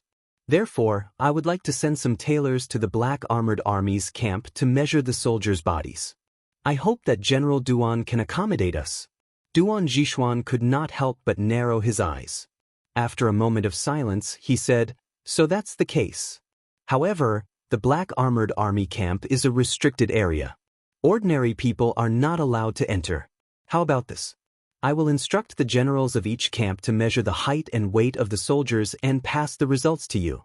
How about that? Li Zishuan did not suspect anything when he heard that. He nodded and said, Sure. I will write down the measurements on a piece of paper. General Duan, you can ask the soldiers to fill in the data when the time comes. No problem. Duan Zhishuan nodded and ordered someone to get a pen and paper. After a while, Li Zishuan picked up the pen and a line of small words appeared on the paper. Duan Zhishuan took a closer look and could not help but exclaim, Height, weight, shoulder width, waist circumference, waist circumference, waist circumference. This needs to be measured for so many things? Li Zishuan smiled and said, That's natural. This is also to ensure that the plate armor made will fit the soldiers' bodies better. Otherwise, the plate armor will affect the soldiers' movements on the battlefield. Duan Zhishuan nodded thoughtfully. After a while, he frowned and asked, Although this makes sense, won't this affect the speed of your workshop's craftsmen? Li Zishuan shook his head.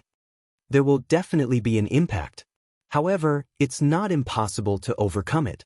Don't worry, General Duan.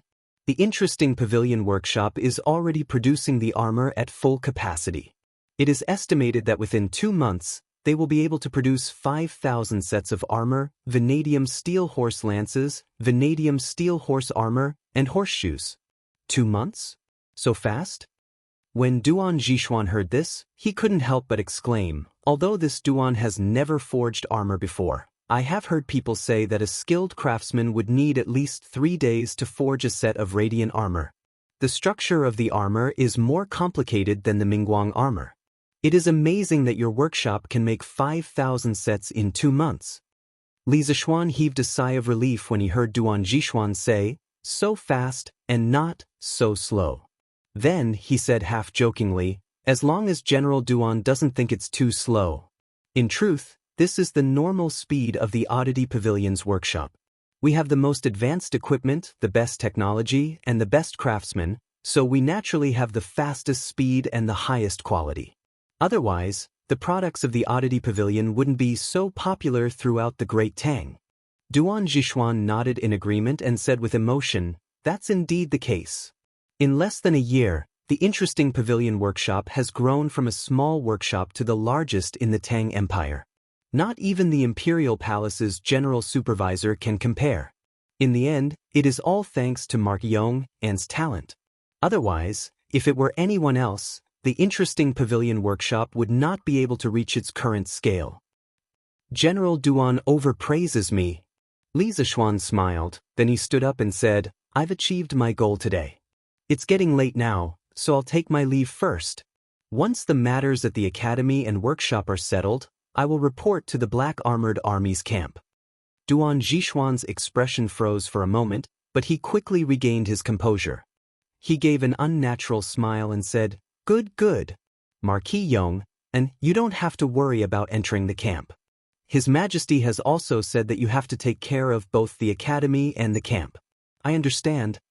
Although Duan Zhishuan's expression changed quickly, it did not escape Li Zishuan's eyes. Li Zishuan looked at Duan Zhishuan and clasped his hands. "Thank you for your understanding, General Duan. However, the matters at the camp are more important. After I settle the matters at the academy, I will return to the camp as soon as possible. I hope that General Duan can calculate the figures of the soldiers as soon as possible." Duan Zhishuan nodded. "I will arrange for someone to do it as soon as possible." Li Zishuan clasped his hands and took his leave. "Your Highness, the projects from last month have been sorted out. Our bank made a total profit of 35,800 Tang Yuan. After deducting the costs, we made a net profit of 31,400 Tang Yuan. Lantian District, Yanhuang Bank, Back Hall. A middle-aged scholar held a thick account book and bowed to Li Ku. Back then, Li Zishuan gave Li Ku special treatment and imparted some advanced financial knowledge to Li Ku. Then, he arranged for Li Ku to go to the Yanhuang Bank in Lantian County to gain experience. After all, knowledge on paper is shallow, but experience is necessary. Only through practice would Li Ku understand the true way of the economy. Thank you for your trouble, Mr. Song." Li Ku nodded, then he stood up and walked to Mr. Song. He stretched out his hand and said, "Let me see the account book." "Your Highness." Mr. Song's body trembled inexplicably, but he quickly returned to normal. After hesitating for a moment, he handed the account book to Li Ku. Li Ku took the account book, turned around, and returned to the desk.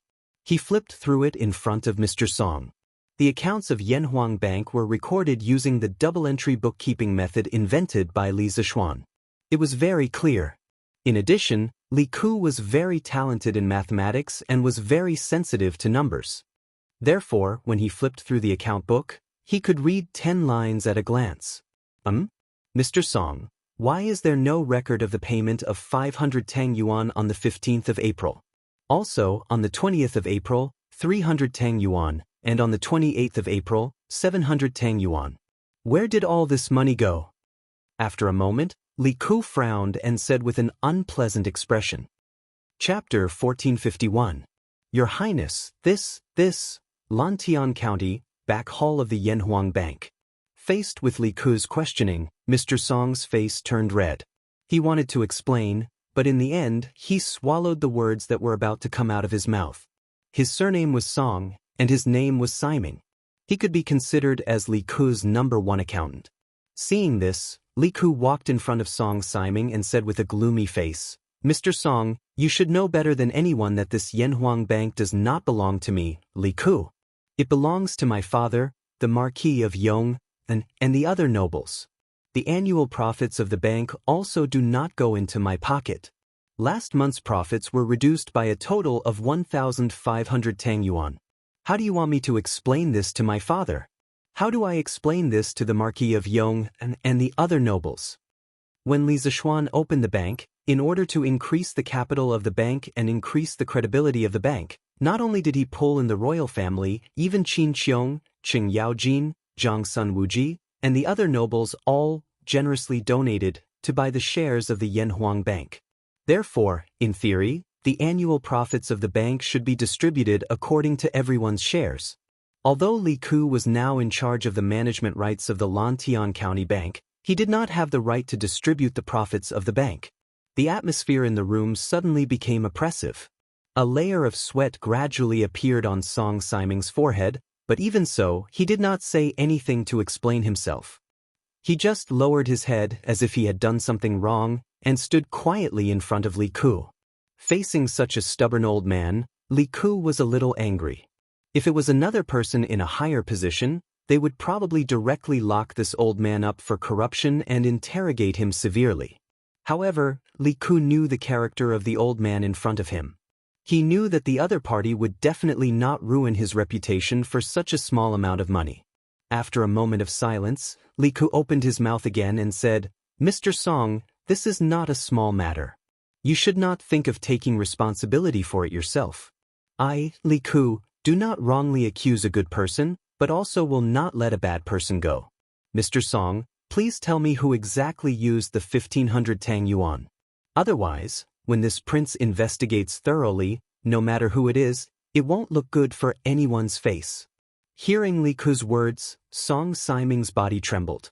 After a moment of hesitation, he finally opened his mouth and said, "Your Highness, this matter must not be made public because the person who embezzled the money is the sixth prince."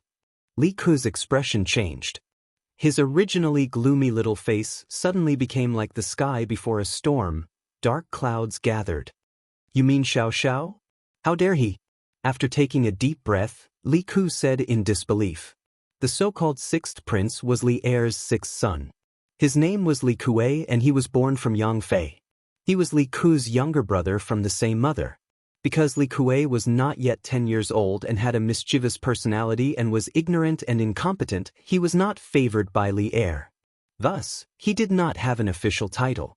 According to the normal course of history, Li Kuei would only be conferred the title of King Liang in the 5th year of Zhengguan's reign. Right now, this troublesome brat was doing his best to cause trouble for the imperial family. In official history, Li Er had once reprimanded Li Kuei like this: "Beasts can be tamed after being trained. Iron and stone can be smelted and sculpted to be made into tools. People like Li Kuei are worse than beasts and iron and stone." From this, it could be seen how much Li Er loathed this child. At this time, Song Siming said with a bitter face, "Your Highness, last month, the sixth prince and His Highness King Lu came to this Song many times, saying that they needed to withdraw a sum of money urgently. This old man also knew that the money in this bank could not be used, so I flatly refused. However, the sixth prince threatened this old man, saying that Your Highness was in charge of the entire bank and that he was Your Highness's younger brother, so it was no big deal for him to withdraw a bit of money. He also said that if this old man did not give him the money, he would sell this old man's little granddaughter to 100 Flowers Tower. The sixth prince's past misdeeds were all over the place, so how could this old man dare to risk my granddaughter? Your Highness, this old man's granddaughter is only 10 years old." At this point, Song Siming's old face was filled with shame and fear. Bastard!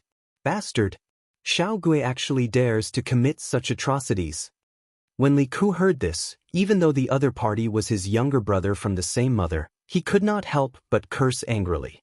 After cursing, he looked at Song Siming and said, "Why didn't Mr. Song tell me about this earlier?" Song Siming smiled bitterly and said, "Your Highness, the sixth prince also said that if this old man told you about this matter, not only would he sell my granddaughter, he would also break the legs of my entire family. This old man will resign today, Your Highness, and bring my entire family to another place to avoid disaster before the sky turns dark." Seeing that his loyal subordinate had been forced to resign and leave, Li Ku could no longer hold it in and said in a deep voice, "Brother Li, don't worry. Mr. Song, you can't go anywhere. This prince promises you today that as long as this prince is alive, as long as you do not violate the laws of the Great Tang Empire, nothing will happen to you and your family. This prince swears to the heavens." The ancients placed great importance on oaths. Seeing that the great king of Shu was actually swearing on his behalf, Song Siming was instantly moved. He hurriedly said, "Your Highness, you are too kind. Your Highness has always been generous and loyal to others. This old man naturally believes in Your Highness." Only then was Li Ku relieved. He nodded, then turned and shouted outside the door, "Guards! Go and capture this prince's disappointing younger brother." He used the word capture and not invite or bring. It was enough to see how angry Li Ku was at this moment. "Your Highness." The two guards who came in could not help but look at each other, but seeing Li Ku's gloomy face, they could only quickly salute and accept the order. Smacks. Bang bang bang. At this moment, the sound of a flower pot falling to the ground came from the courtyard outside the house. followed by a series of hurried footsteps that gradually faded away. Li Ku frowned and said to the two guards, "Quickly go and see what's going on outside." The two quickly walked out of the room. A moment later, "How dare you? Let go of this prince. Quickly let go of this prince. Otherwise, this prince will kill your entire family. This matter has nothing to do with this prince. If you want to capture someone, capture Li Ku. Why are you capturing me? Quickly let go. Otherwise, do you believe that this prince will not let you see tomorrow's sun?" Amidst the commotion, two of Li Ku's guards walked in with two teenagers in tow. "Your Highness, the commotion outside the house just now was caused by the sixth prince and Prince Lu. They should have just arrived at the bank." One of the guards put down Li Ku and saluted Li Ku. Speaking of which, these two children were unlucky. They had planned to use the same trick today and come to the bank to extort a sum of money from Song Siming. They did not expect to see Li Ku lecturing Song Siming when they arrived at the bank. It was fine if he was lecturing Song Siming, but the content of the lecture just so happened to include them. After eavesdropping for a while, they saw that the situation was not good and immediately fled. However, when Li Yuanchang turned around, he accidentally knocked over a flower pot beside him, which alerted Li Ku inside the house. Li Ku's gaze was gloomy. He nodded at the two guards and said, "Both of you can leave first." "Sir." The more one knew about the imperial family's matters, the faster one would die. The two guards had no intention of listening in at all. When they heard that, they hurriedly left as if they had been pardoned. "Third brother." After the two guards left the room, Li Ku hesitated for a moment, raised his head, and looked at Li Ku fearfully as he spoke weakly. Although he was usually quite a scoundrel and often relied on his father as the emperor to cause trouble everywhere, he was not afraid of anything. However, as the saying goes, everything has its vanquisher. Li Gue was still quite afraid of this elder brother of his who shared the same mother. Li Yuanchang stood there calmly and did not say anything. According to seniority, he was Li Ku and Li Ku's imperial uncle, so he was not afraid of Li Ku. Li Ku stared at his younger brother from the same mother without saying a word. Just as Li Ku could not take it anymore, he heard Li Ku say coldly, "Apologize to Mr. Song immediately." The cold voice seemed to have no warmth, and there was no room for negotiation. "What? Third brother, you want me to apologize to this rotten old man? Impossible. I'm a prince. Who does he think he is?" Hearing this, Li Gue exclaimed in disbelief. Song Siming narrowed his eyes and pretended not to hear Li Ku's rude words. Bam! However, Li Ku could not pretend not to hear. He slammed the table angrily and stood up. "Bastard! Shut up! How did Imperial Father teach us? He taught us to be benevolent, humble, kind, and gentle. Look at you now, how are you any different from those hooligans on the streets? Hurry up and apologize to Mr. Song, or I will return to the palace today and report everything you did to Father. We'll see how Father will punish you then." "Hey, third brother, please don't tell Father. Apologize, I will apologize to Mr. Song right now." When Li Gue heard this, he immediately panicked and said hurriedly. The person he feared the most in this world, other than Li Ku, was Li Er. Li Er was an emperor on horseback. He had been on the battlefield and killed people before. If Li Ku made a mistake, Li Er did not even need to lift a finger. He just needed to glare at him coldly, and Li Ku would not be able to take it. Therefore, when he heard that Li Ku wanted to report the matter to Li Er, this little bastard immediately gave in. "Your Highness, I am just a commoner. How can I accept the sixth prince's apology? Please take back your order, Your Highness." Song Siming cupped his fists and said to Li Ku, "Old man, at least you know what's good for you." Before Li Ku could say anything, Li Ku could not help but whisper. Although his voice was soft, Li Ku, who had sharp ears, heard it clearly. Li Ku said with a livid expression, "Li Ku, Mr. Song is my right-hand man. If you dare to disrespect him again, don't blame me for not acknowledging you as my younger brother." These words were a little harsh. As a princess of the previous dynasty, Yang Fei's status in the palace was already awkward. Li Ku usually did whatever he wanted outside because he had a brother who was favored by Li Er. "Third brother, please calm down. I know my mistake. Li Ku hurriedly begged for mercy. When he saw that Li Ku was unmoved, he quickly bowed to Song Siming and said, Mr. Song, I'm sorry. I have offended you in the past. Please forgive me, Mr. Song.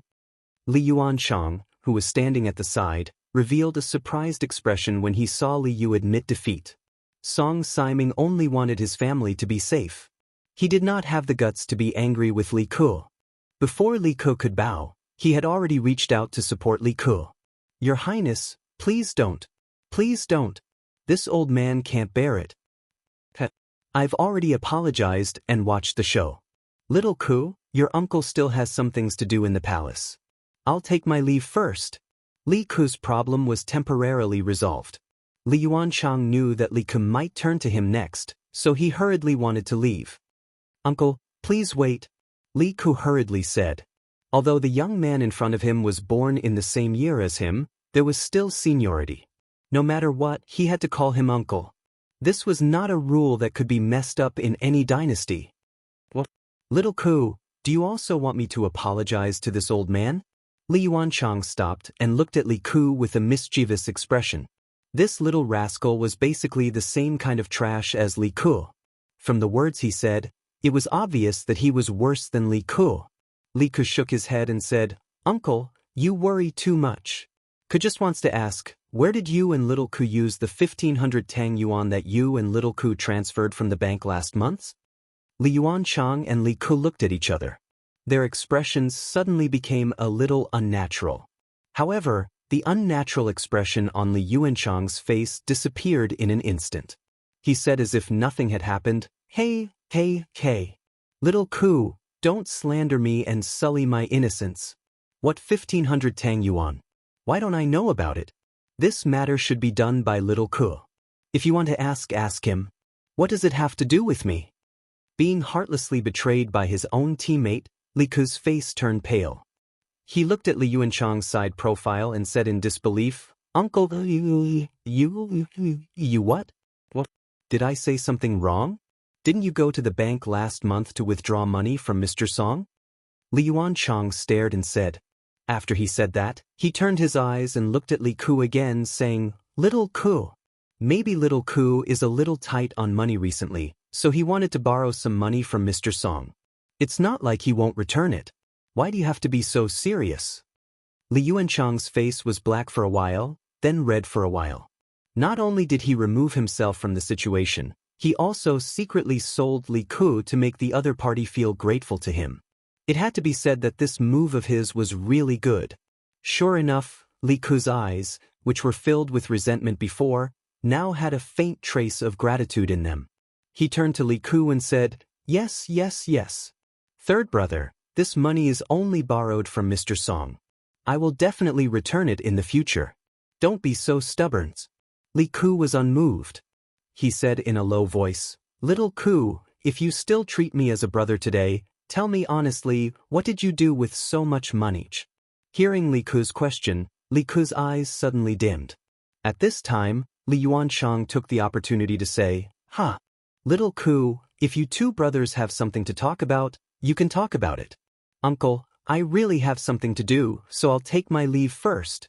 After that, he lifted his feet and was about to leave. Unexpectedly, at this time, a voice full of energy came from the door. If you two don't explain things clearly today, you can't go anywhere. Chapter 1452. Yanhuang Bank.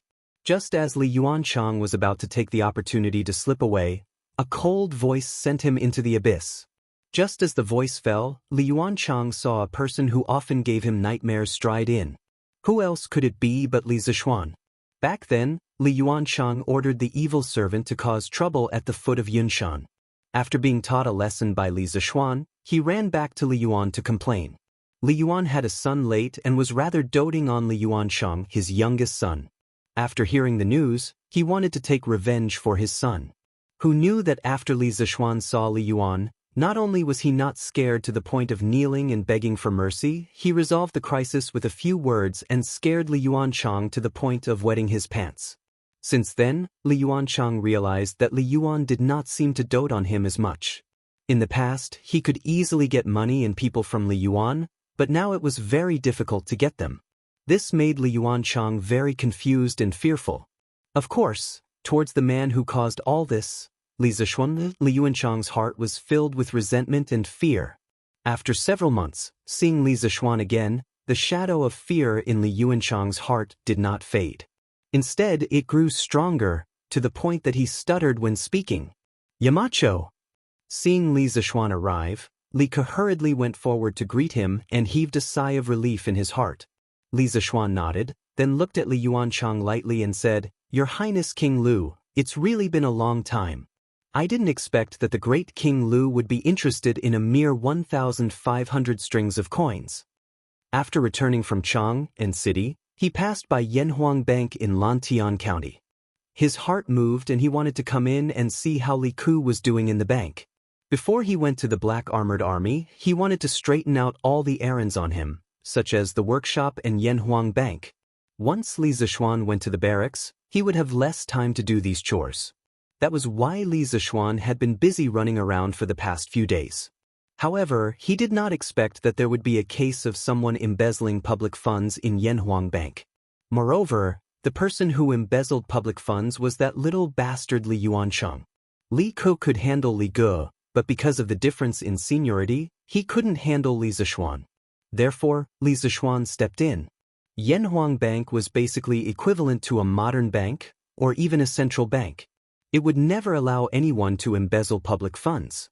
This was because not only would it be irresponsible to the shareholders of the bank, it would also be irresponsible to the people who deposited their money in the bank.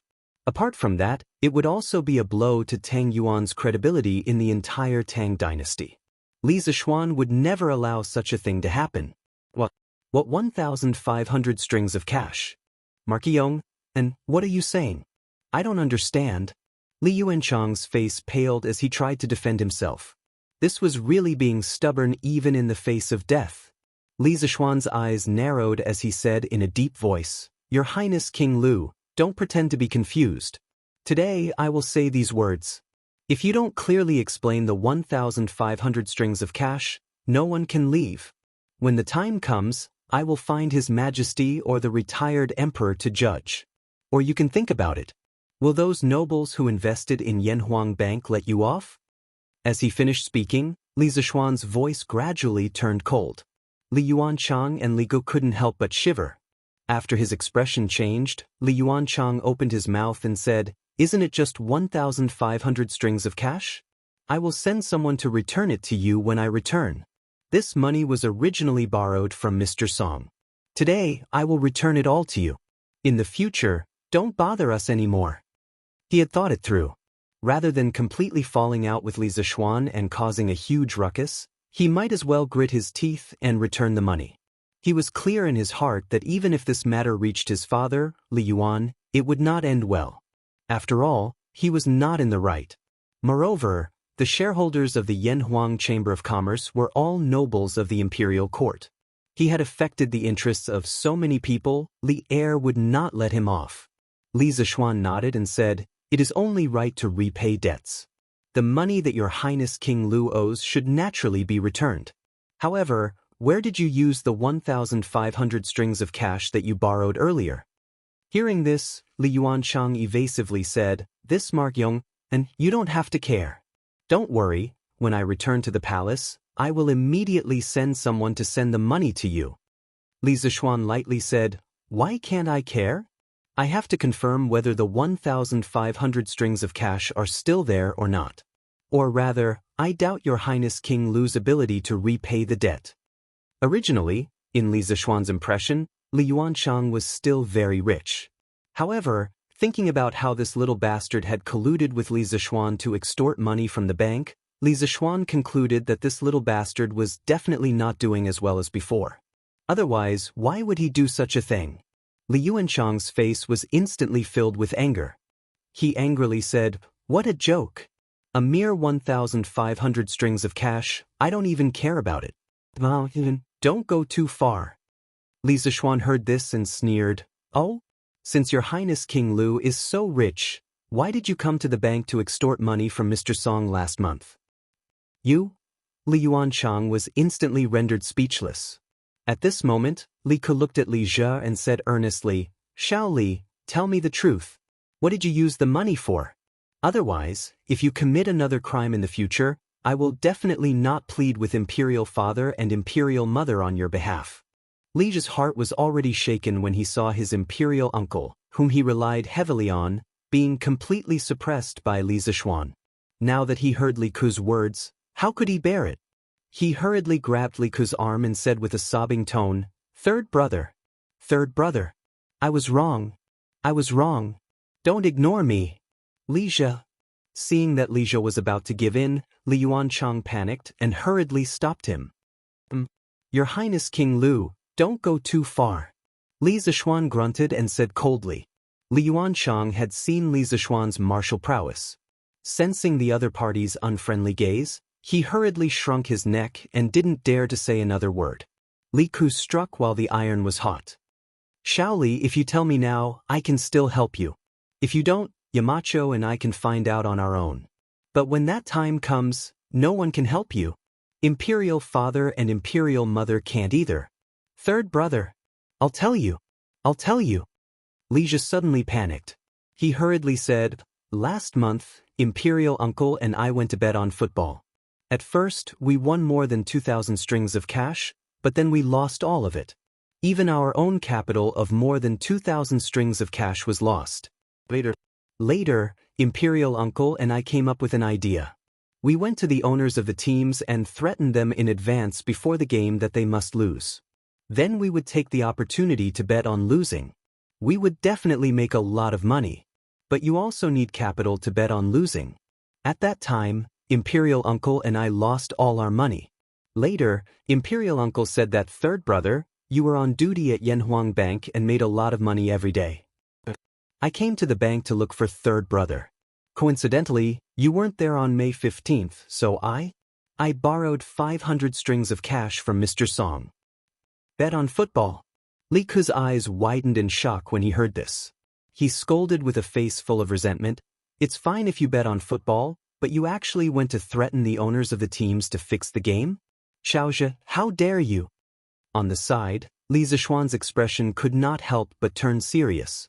He had never imagined that a misappropriation of public funds would actually involve a series of major cases of corruption in football. And he had another identity, which was the president of the Tang Football Association. Therefore, this matter was even more important to him. Li Yuanchang's face was now ashen. He had already decided to go all out, but he still looked at Li Zhe angrily from time to time. "Third brother, I didn't do it on purpose. I just wanted to earn some money so that Imperial Concubine Mother wouldn't treat me like a child anymore. I also wanted to buy a few new clothes and jewelry for Imperial Concubine Mother," Li Zhe said with a sobbing tone. Hearing the second half of Li Zhe's sentence, Li Ke's cold eyes couldn't help but soften. He took a deep breath and said in a deep voice, "A gentleman loves money, but he gets it in the right way. If you use this method, no matter how much money you earn, Imperial Mother and I will look down on you. Imperial Mother won't want the clothes and jewelry you bought with your ill-gotten money. In the palace, danger is everywhere. Imperial Mother is cautious every day, afraid of getting involved in trouble.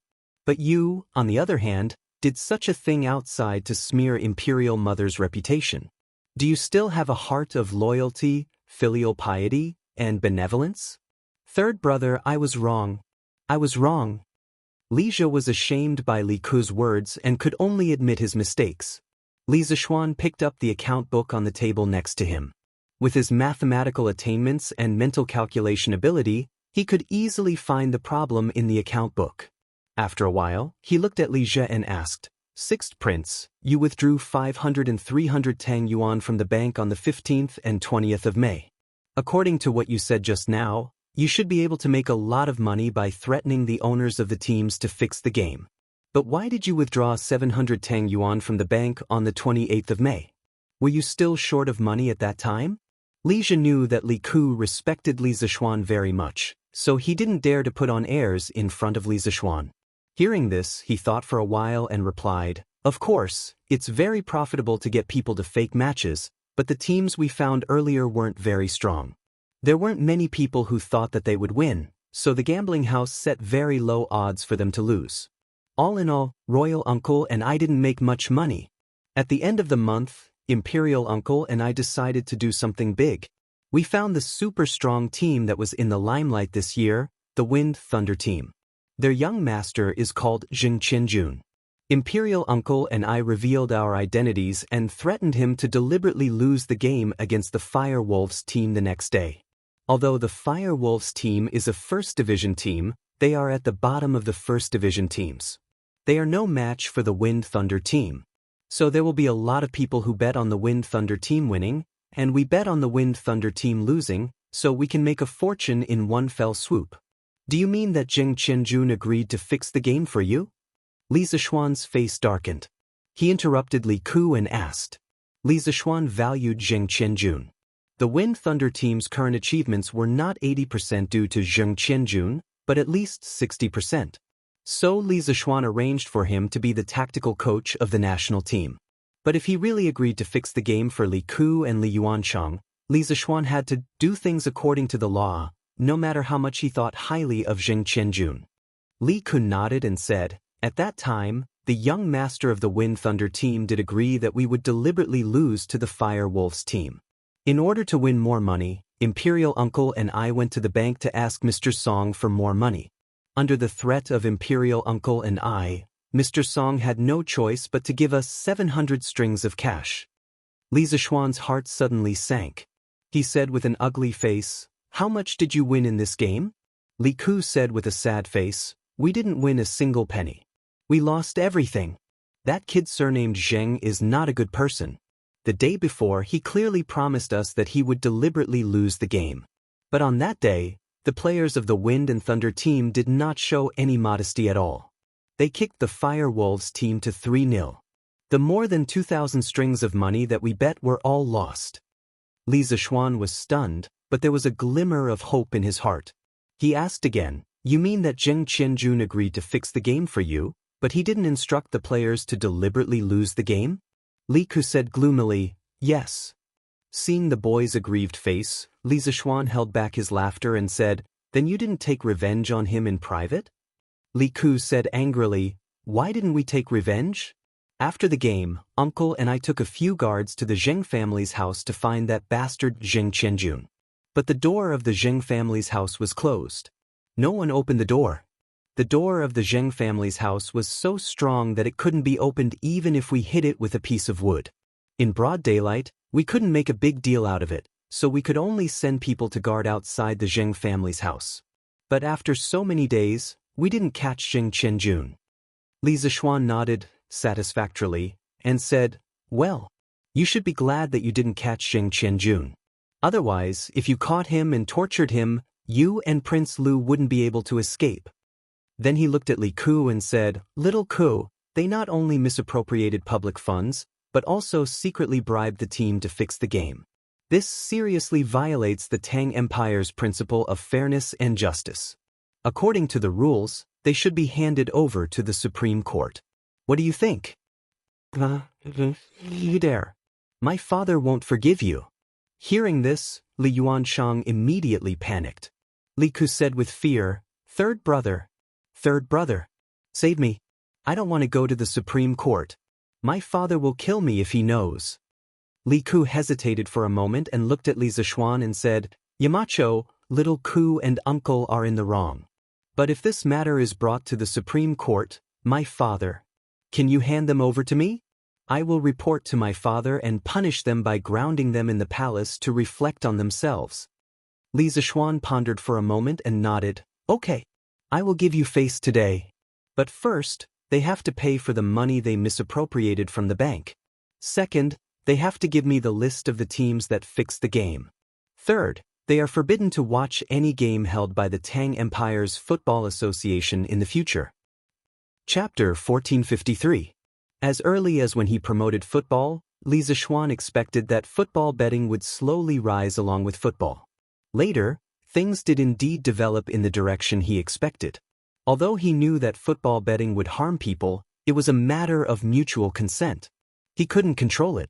To put it nicely, it was called a quiz. To put it bluntly, It was called gambling. However, although he couldn't control the people's football betting, he could control the teams that fixed the matches.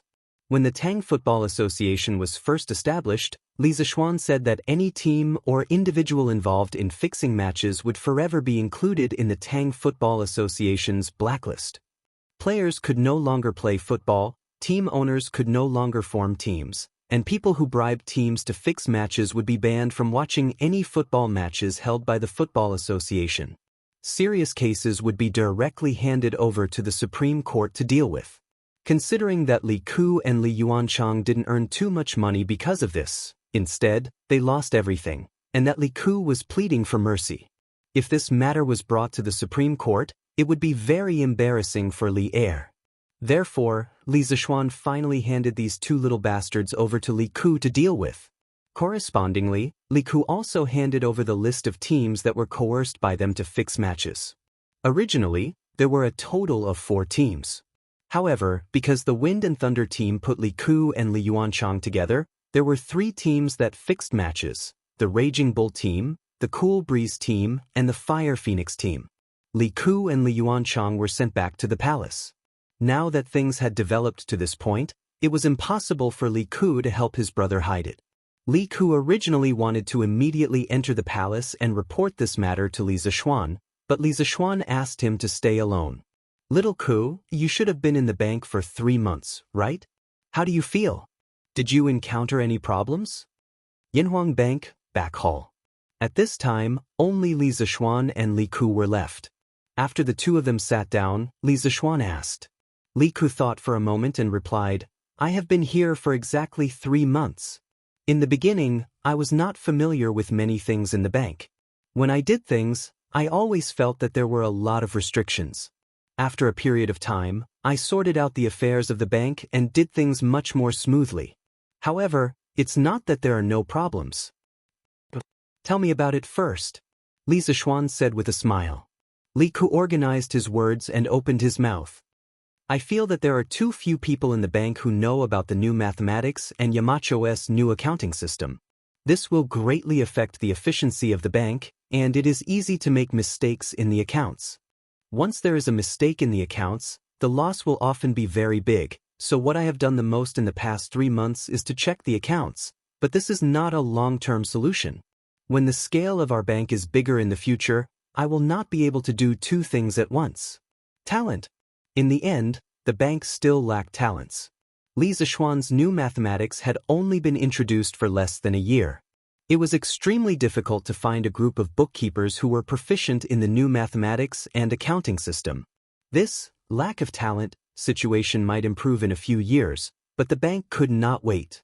Li Zishuan frowned and thought for a moment, then said, "Actually, it is not difficult to solve this problem. Little Ku, you can recruit a group of students from Yanhuang College who are proficient in the new mathematics and accounting system. Hire them to the bank and use their weekends to check the accounts for the bank. This way, there are 2 benefits. First, it will allow the bank to operate efficiently and accurately. Second, these students will work part-time and part-time. They can use this to deepen their understanding of the knowledge that they usually learn from books, and they can also get in touch with the daily operations of the bank. When they graduate in the future, those students who are not interested in an official career can stay in the bank as bookkeepers.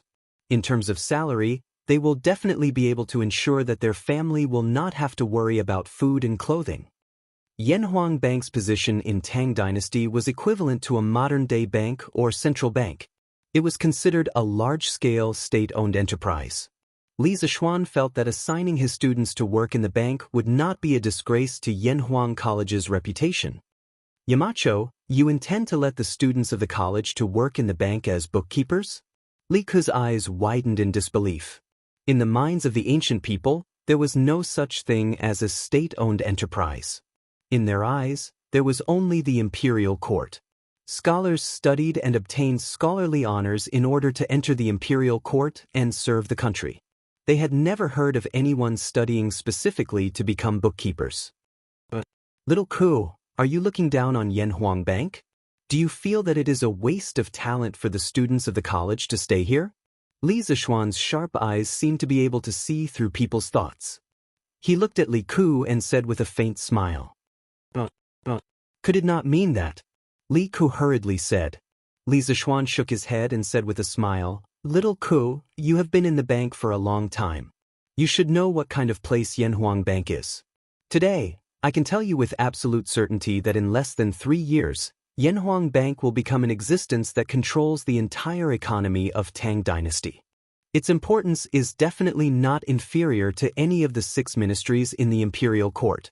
As such, do you still feel that it is a waste of talent for the students of the college to stay here? Li Ku was a little shocked. However, after thinking about it carefully, Li Zishuan's words might not necessarily be true.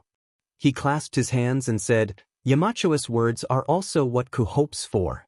No matter what others think, Ku will never feel that it is a waste of talent to stay in the bank. Li Zishuan smiled.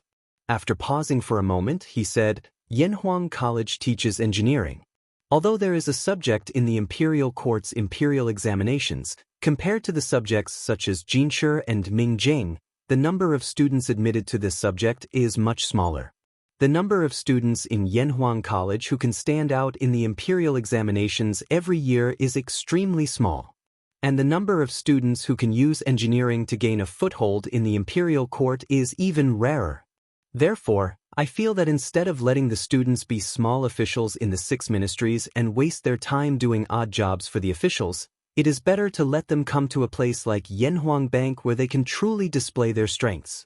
Other than Yanhuang Bank, there is also the workshop of Chitsu Pavilion. That place also needs them. Little Ku, don't look down on the workshop. This workshop is now the most technologically advanced workshop in Tang Dynasty. With the revolution of energy and power machinery, the workshop of Chitsu Pavilion will become more and more advanced, so advanced that it will surpass this era. The students of Yanhuang College can use what they have learned to create wealth here. Wealth that will allow them to live their lives without worry. Master's position today is mostly due to engineering. In the future, among these students, there might be hundreds and thousands of master, hundreds and thousands of Marquis Yong. The meaning of these words was very simple. That was, if the imperial court did not want too many engineering students, then he wanted them. He did not mind having too many. This was a plan that had been buried in Li Zishuan's heart for a long time. It was called the Great Lantian Plan. In his view, since the imperial examination system of this era was mainly based on Confucianism and the imperial court did not want so many engineering students, then he would bring this group of students to Lantian County and create a world that would surpass this era.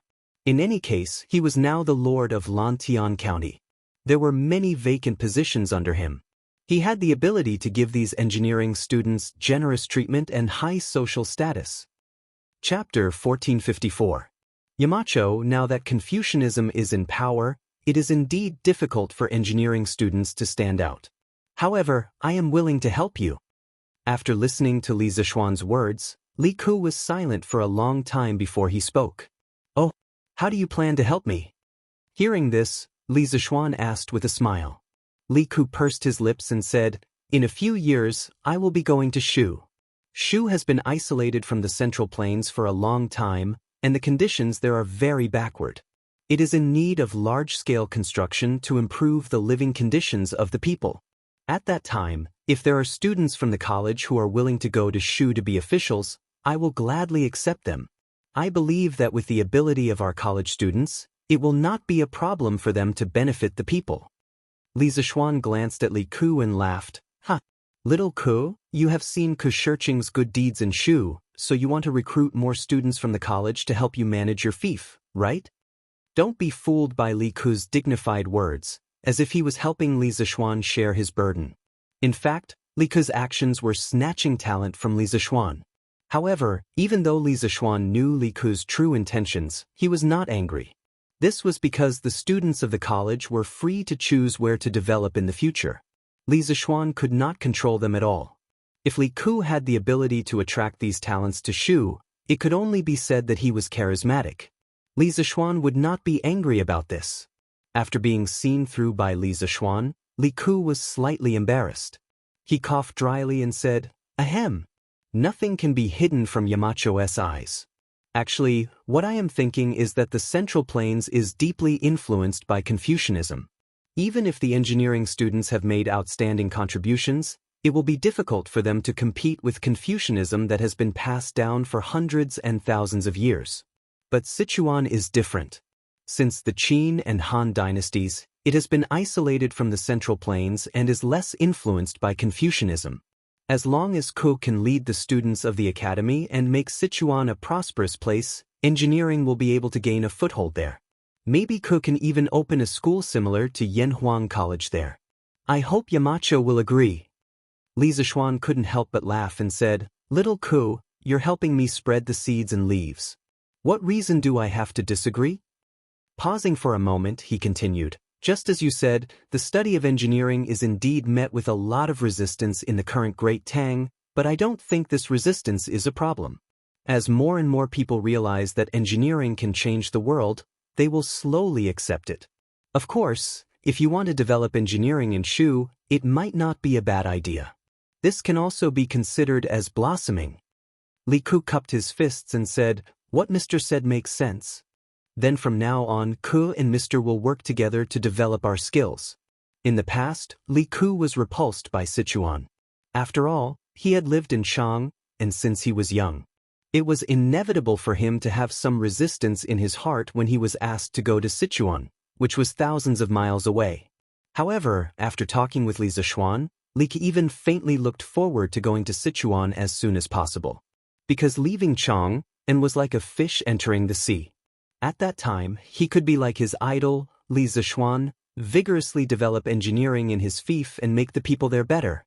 He was looking forward to the land of Sichuan being transformed into a true heaven on earth under his transformation. Li Zishuan nodded. Just as he was about to get up and leave, he suddenly thought of something and said to Li Ku, "Little Ku, I just saw on the account book that Yanhuang Bank's monthly income is more than 30,000 strings of coins. Is that right?" Hearing Li Zishuan suddenly ask this, Li Ku was a little confused. He paused for a moment, nodded and replied, "Indeed. In recent months, the number of merchants in Longtime County has skyrocketed. Countless shops have sprung up in the city like bamboo shoots after a spring rain. These merchants are opening shops and purchasing goods, so it's inevitable that they will encounter problems with funds. Thus, more and more people come to Yanhuang Bank to borrow money, and our income is also increasing. However, if this was a bank in other places, it might not be able to earn so much money. But if there are too many people borrowing money, it might not be a good thing.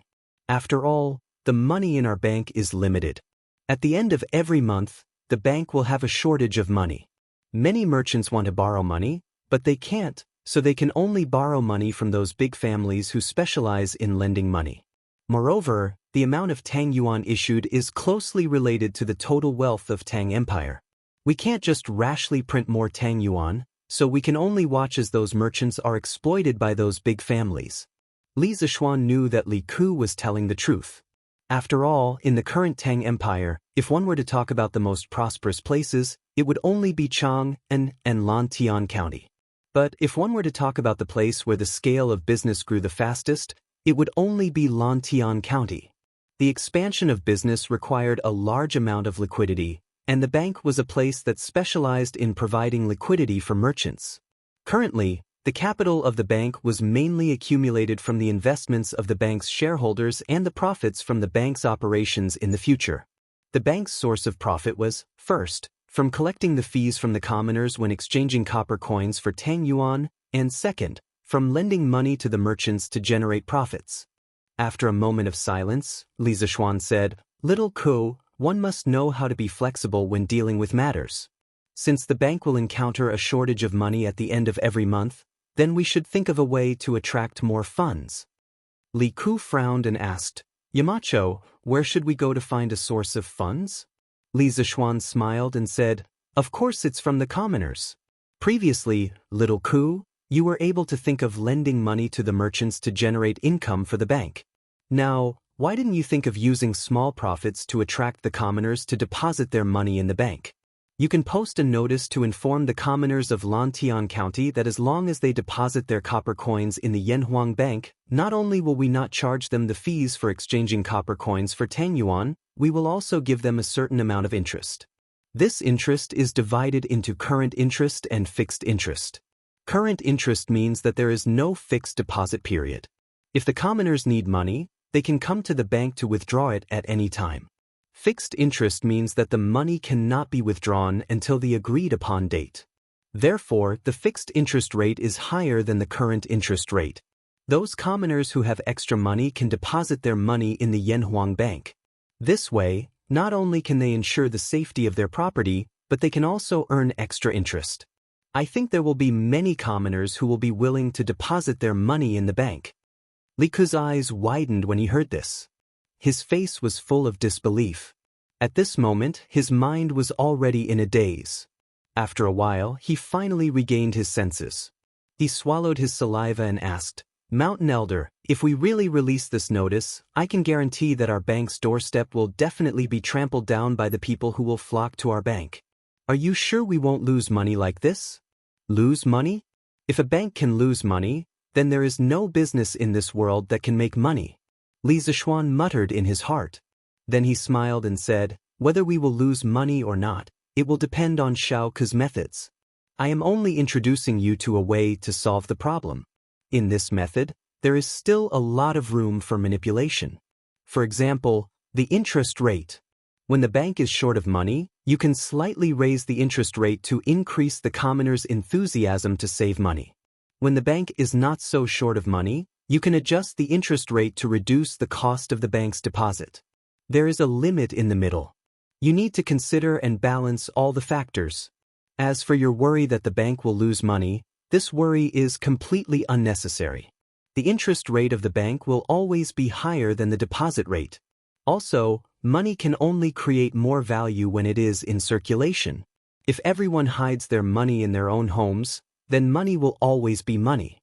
But if they keep their money in the bank, and the bank uses the money to help businessmen expand their business, then money can easily become 2 strings of money, or even more. That is why I told you before that there is a lot of knowledge in the bank. Using money to generate more money is the fundamental purpose of the bank's existence. Li Zishuan seriously pondered over Li Zishuan's words for a long time. He couldn't help but sigh in admiration. Listening to Yamacho's words is better than reading books for 10 years. The knowledge contained in the way of the economy is really mysterious and endless. Thank you, Yamacho, for your teachings today.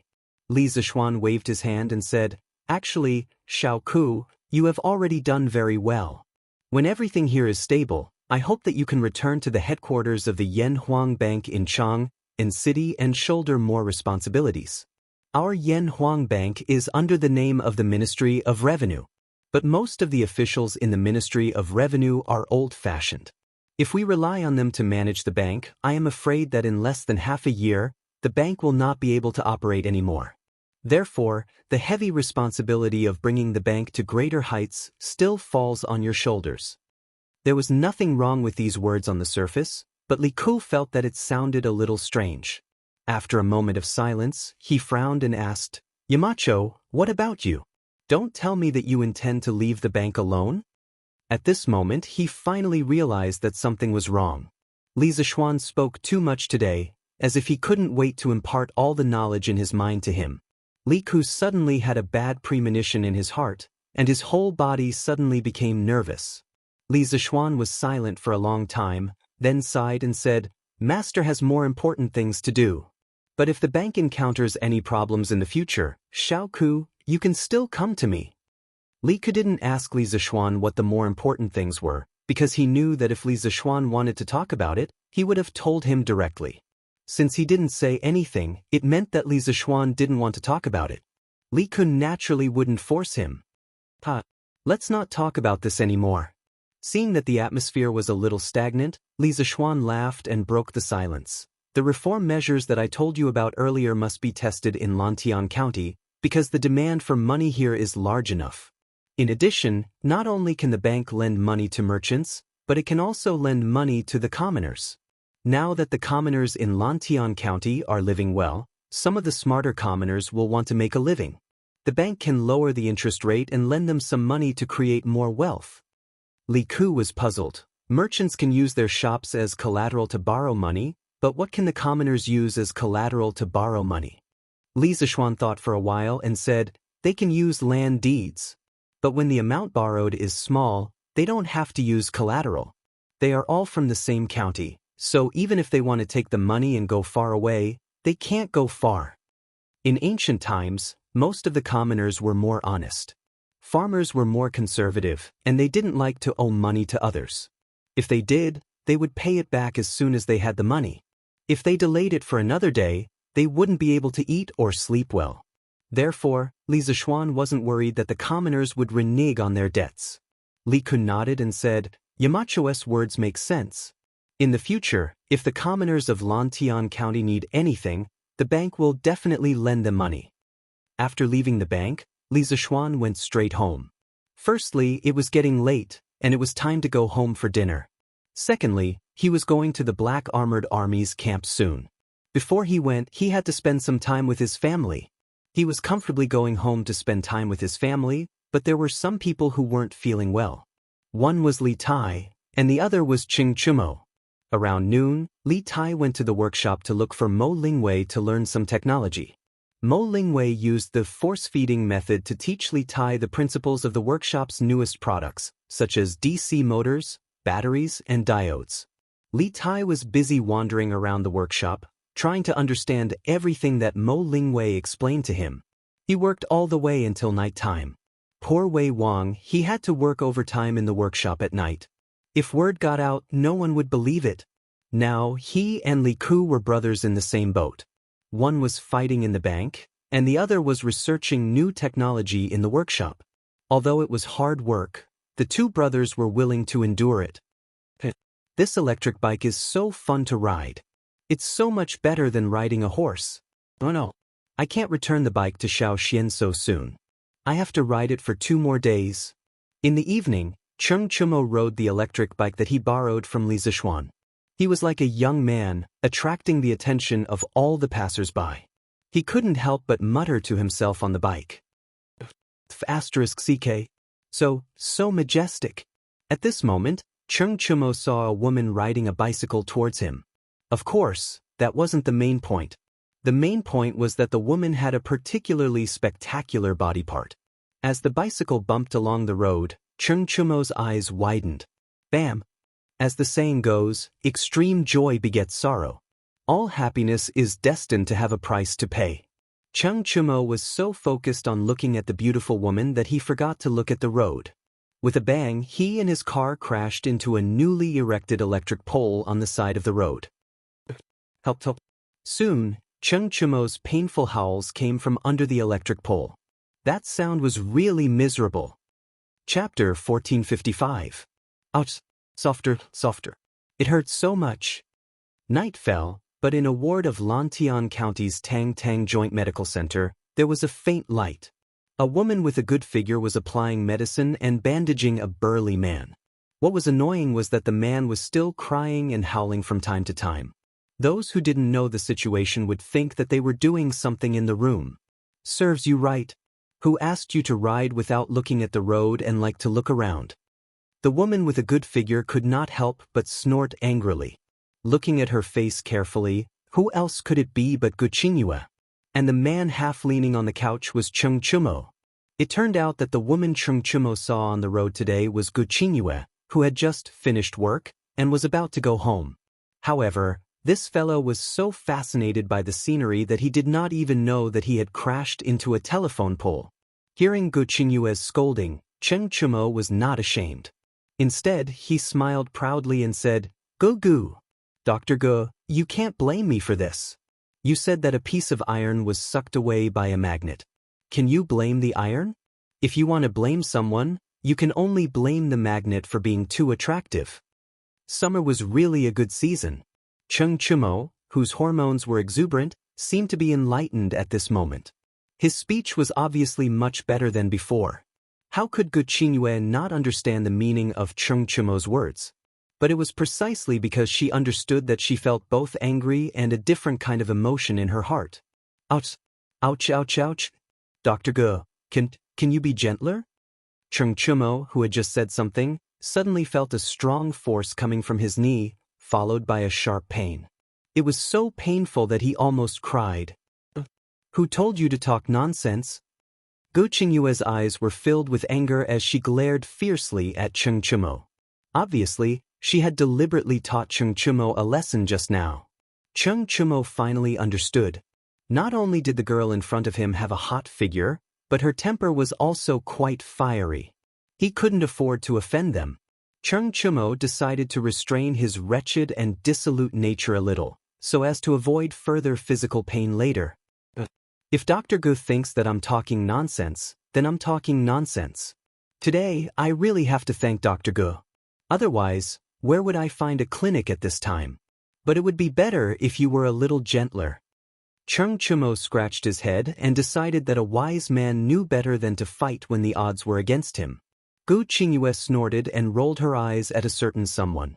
She said, back then, Guan Gong didn't even make a sound when he scraped his bones to treat his wounds. But you, on the other hand, are in so much pain from a small fall that you want to die? Are you still a man? *CK. He could tolerate other things, but Cheng Chumo could not tolerate it when it concerned his gender. Dr. Ge, what you said is wrong. Lord Guan was a peerless hero. Wasn't it natural for him to not be afraid of pain? It can't be that anyone who can't compare to Lord Guan isn't a man, right? Then you really won't be able to get married in the futures. What he said sounded like it was true, but as he spoke, this idiot couldn't help but drive. Not only did he drive, but others also had evidence of him driving. Although Gu Qingyue's personality was stronger than the average woman, she was still an unmarried girl. How could she tolerate others saying that she couldn't get married? You're the one who can't get married. Your whole family can't get married. You're really an ingrate.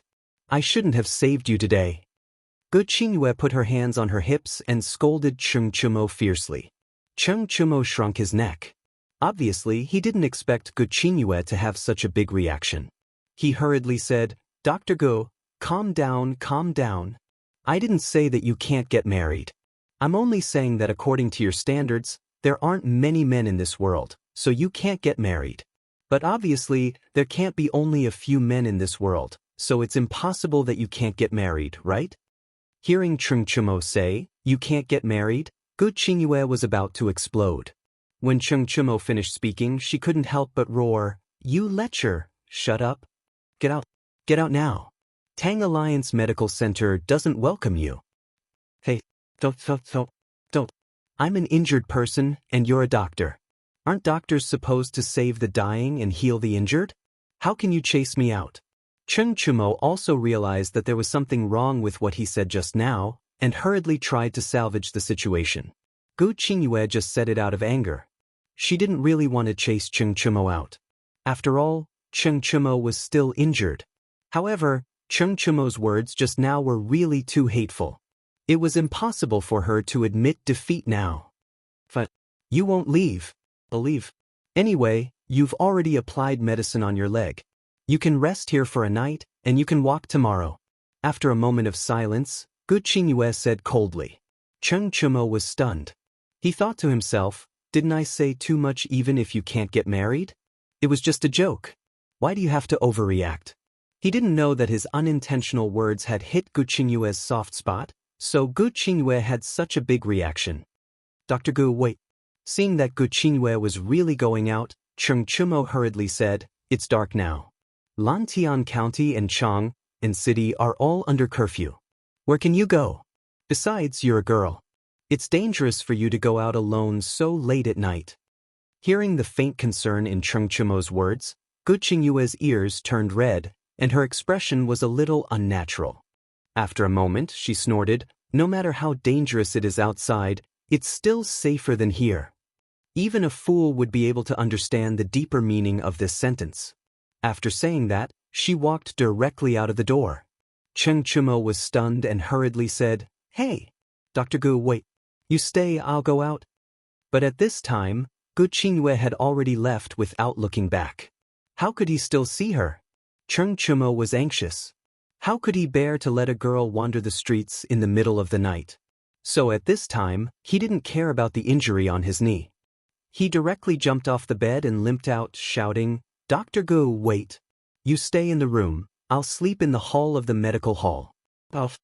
Chung Chumo ran too fast and sprained his knee under the strenuous exercise, adding to his injury. His right knee instantly lost feeling, and he fell forward to the ground. Gu Qingyue, who was walking in front, heard the movement behind her and immediately stopped. She turned around and a trace of panic flashed in her eyes. Then she hurriedly walked over to Chung Chumo. "Why do you have no sense of seriousness? You're clearly injured, but you still want to get off the bed and run out. Great, your injury that could have been healed in 1 or 2 days will now need at least 7 or 8 days to recover." After helping Chung Chumo into the room and checking his injury, Gu Qingyue couldn't help but reprimand him. As a doctor, the most annoying thing was when the patient was disobedient and caused the patient's condition to worsen. Gu Qingyue was no exception. Chung Chumo grinned and said, "I'm worried that a girl like you will encounter bad people if you sleep on the streets at night.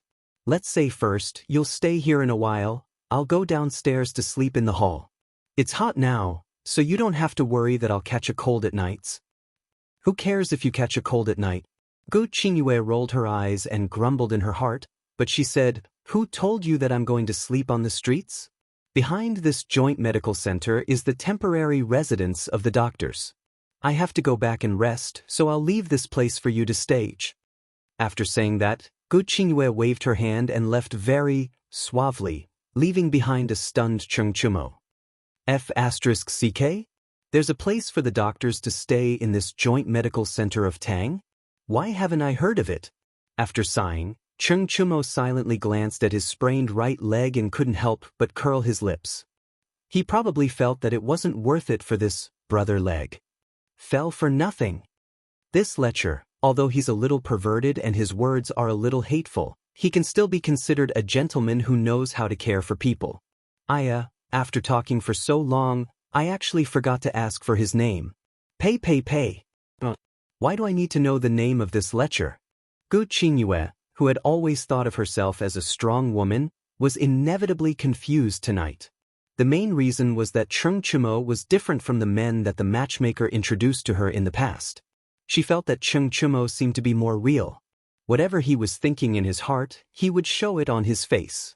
He was not like the young talents she had seen before. On the surface, they were all cultured and elegant, but behind their backs, they were all dirty and filthy. Although this little girl's temper is a little fiery and impatient, she's quite good at taking care of people, and she's also very good-looking. On the other side, Chung Chumo touched the bandage on his knee and whispered with a smile on his face. Previously, when he borrowed the car from Li Zixuan, he had repeatedly assured that there wouldn't be any accidents. He didn't expect that in less than a day, he and the car would crash into an electric pole. Although the culprit was Gu Qingyue's beauty, it was still a collision. He just didn't expect Gu Qingyue to be a doctor, and a doctor of the Joint Medical Center of Tang at that. This was really a bit too much of a coincidence.